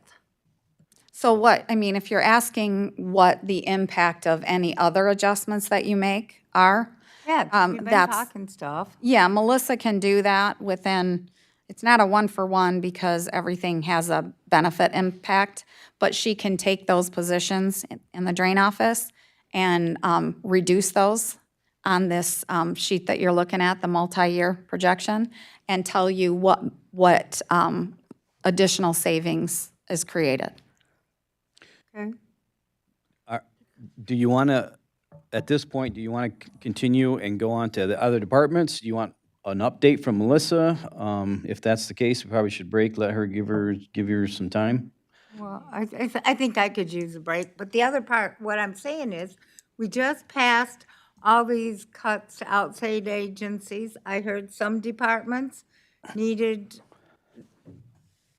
elections.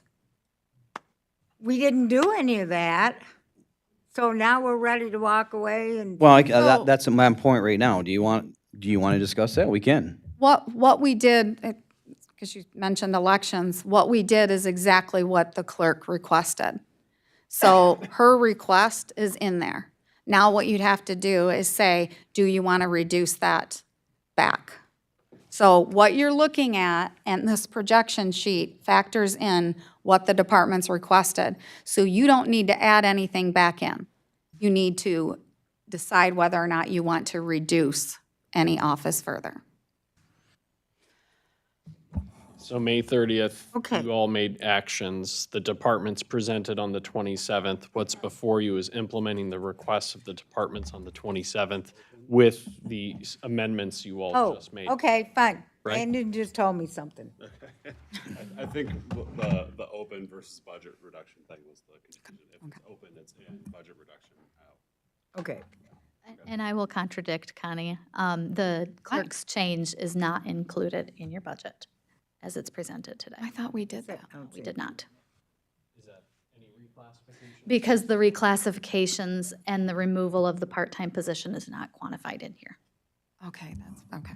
So any, including construction code, any reclassifications would still have to come to Ways and Means to get authorized, go to the consultant to get evaluated, and then final approved as a budget amendment? They could choose, this board could move that you want to reclassify those positions for the Have budget them process. evaluated. Have them evaluated, rather than having that go to Ways and Means. So we could do that at this point, if that's what the board's decision is. It's about 500, 600 It's the normal process we follow with reclasses. And that is included in our current budget.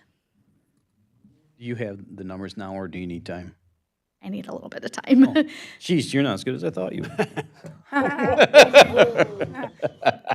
I am joking, I am joking.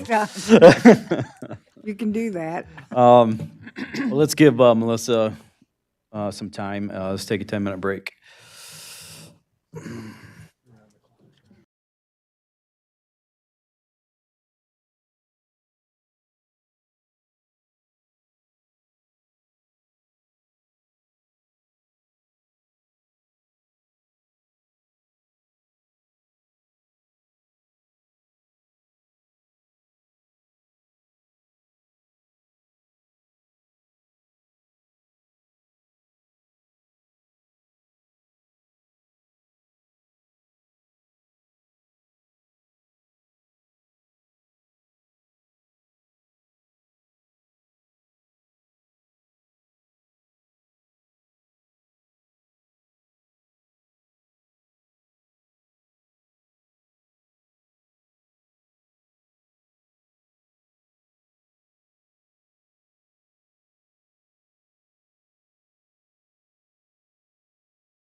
That we continue this on the 8th. I think we're all kind of had a lot of information and it's late in the day. We're kind of spent. We got to go in closed session yet.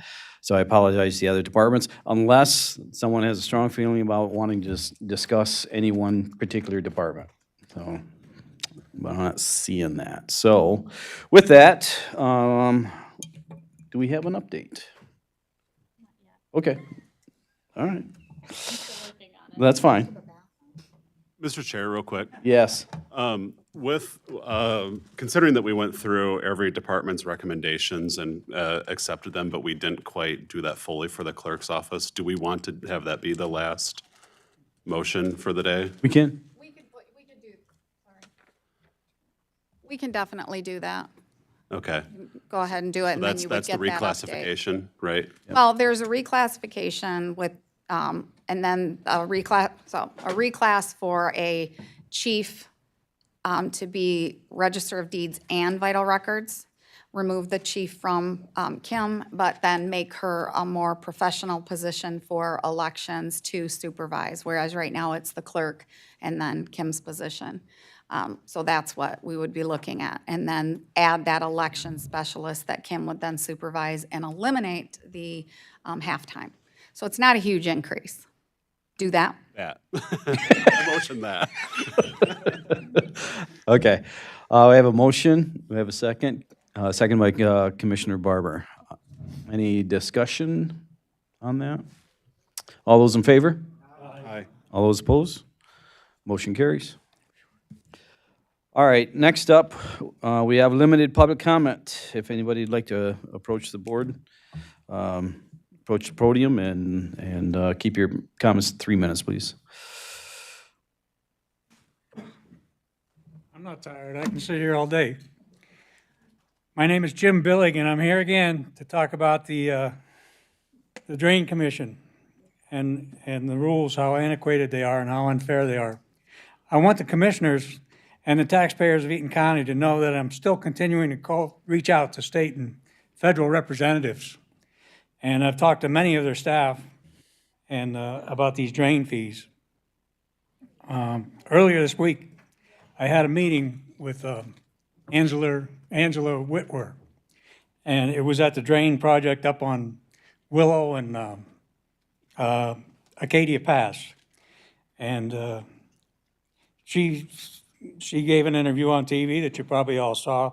After that interview, I talked to her about it some, and I probably walked at least a half a mile each direction. It's a huge project. I talked to the people that were out mowing their lawns, walking their dogs, and that live along there, and I don't think they know what they're in for. I don't think they know what they're in for. Some are saying, I'm just going to refuse to pay it. Other ones, they don't know if they're going to be added onto their taxes enough. They're struggling now. They're talking about maybe the foreclosures and stuff. I talked to probably 20 people, and they're not informed about what's going on here. I think they're in for a big surprise, and not a good one, just like I was. We had this gentleman talk earlier in the day about it's his job to look for lobbying for Eaton County to find funds and to get grants and things like that. It's a dirty shame that no grants could come through for these drains. It's a dirty shame. And I don't know, maybe it doesn't qualify. Maybe there's some fine print there where it doesn't they don't qualify. But they should, because these are life-changing numbers. I've said it before, I'll say it again. And I doubt whether any of you would just lean back and sigh about it if you got a $50,000 bill out of the blue, especially if you don't have you're on a fixed income like I am. That's who it hurts the worst. But still, it doesn't matter your age. These are life-changing numbers. They have to do with people's relationships. If you get a financial issue like that, it hurts relationships. It could lead to foreclosures. It's just, it changes people's retirement. I heard Ms. Sobey talk about, when people can retire and how much money they'll have when they retire. This changes retirement plans. If you're in your last couple of years of working and you get a $60,000 bill, what are you going to do? I don't know. It's ridiculous. It's theft. I think I feel that it's theft. And shame on the commissioners. If you've been here a long time, shame on you. If you're new here, I feel bad for you because you're going to take a lot of heat. I'm going to start a list, and I'm going to get every one of these numbers. It's not a threat. You're in the job, so you get to take the heat. I want every one of these names and numbers, and I want contacts, because I'm going to start a list, and I'm going to tell everybody that has an issue with the drains, call me, or here's the list. I'm sorry. I'm sorry for all of you. But why should I eat it? Because somebody in this building screwed up. He got out of hand, and that's not right. Anybody else? All right, seeing none. Next item up is labor relations negotiation going into closed session. Commissioner DeRosa. Mr. Chair, thank you. I would move to enter into closed session under Section 15.268, Section 8C of the Open Meetings Act to discuss labor relations and negotiations in reference to the 25-26 budget. Moved by Commissioner DeRosa, supported by Commissioner Arndt. All those in favor? Aye. All those opposed? Motion carries. We are now, whoop. Oh, that's right. Roll call, vote, please. Commissioner Arndt. Commissioner Peak. Yes. Commissioner Haskell. Yes. Commissioner Pearl Wright. Yes. Commissioner Whitaker. Yes.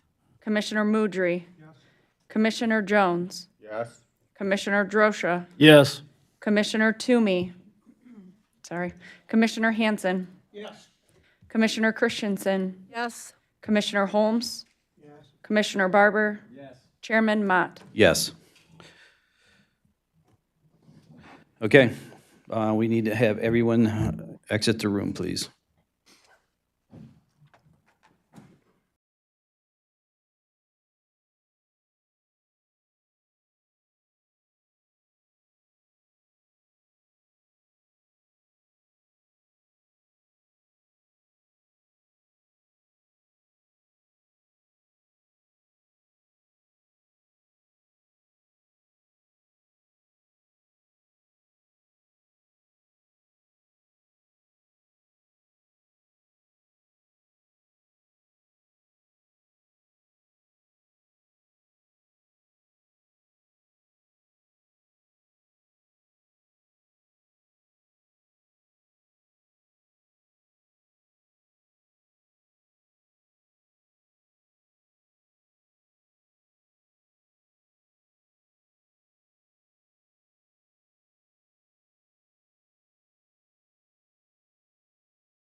Hold on.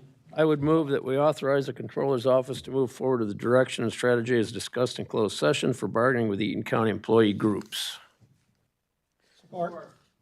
Moved by Commissioner Drosha, supported by Commissioner Hanson. All those in favor? All those opposed? Motion carries. All right. All right. Boy, that was a quick meeting. We are adjourned. Oh, the next Oh, meeting is August 8th, right? Yeah, August August 8th. 8th. 9 a.m., August 9 8th. a.m. I know that was 5 hours ago, but. The next meeting is now.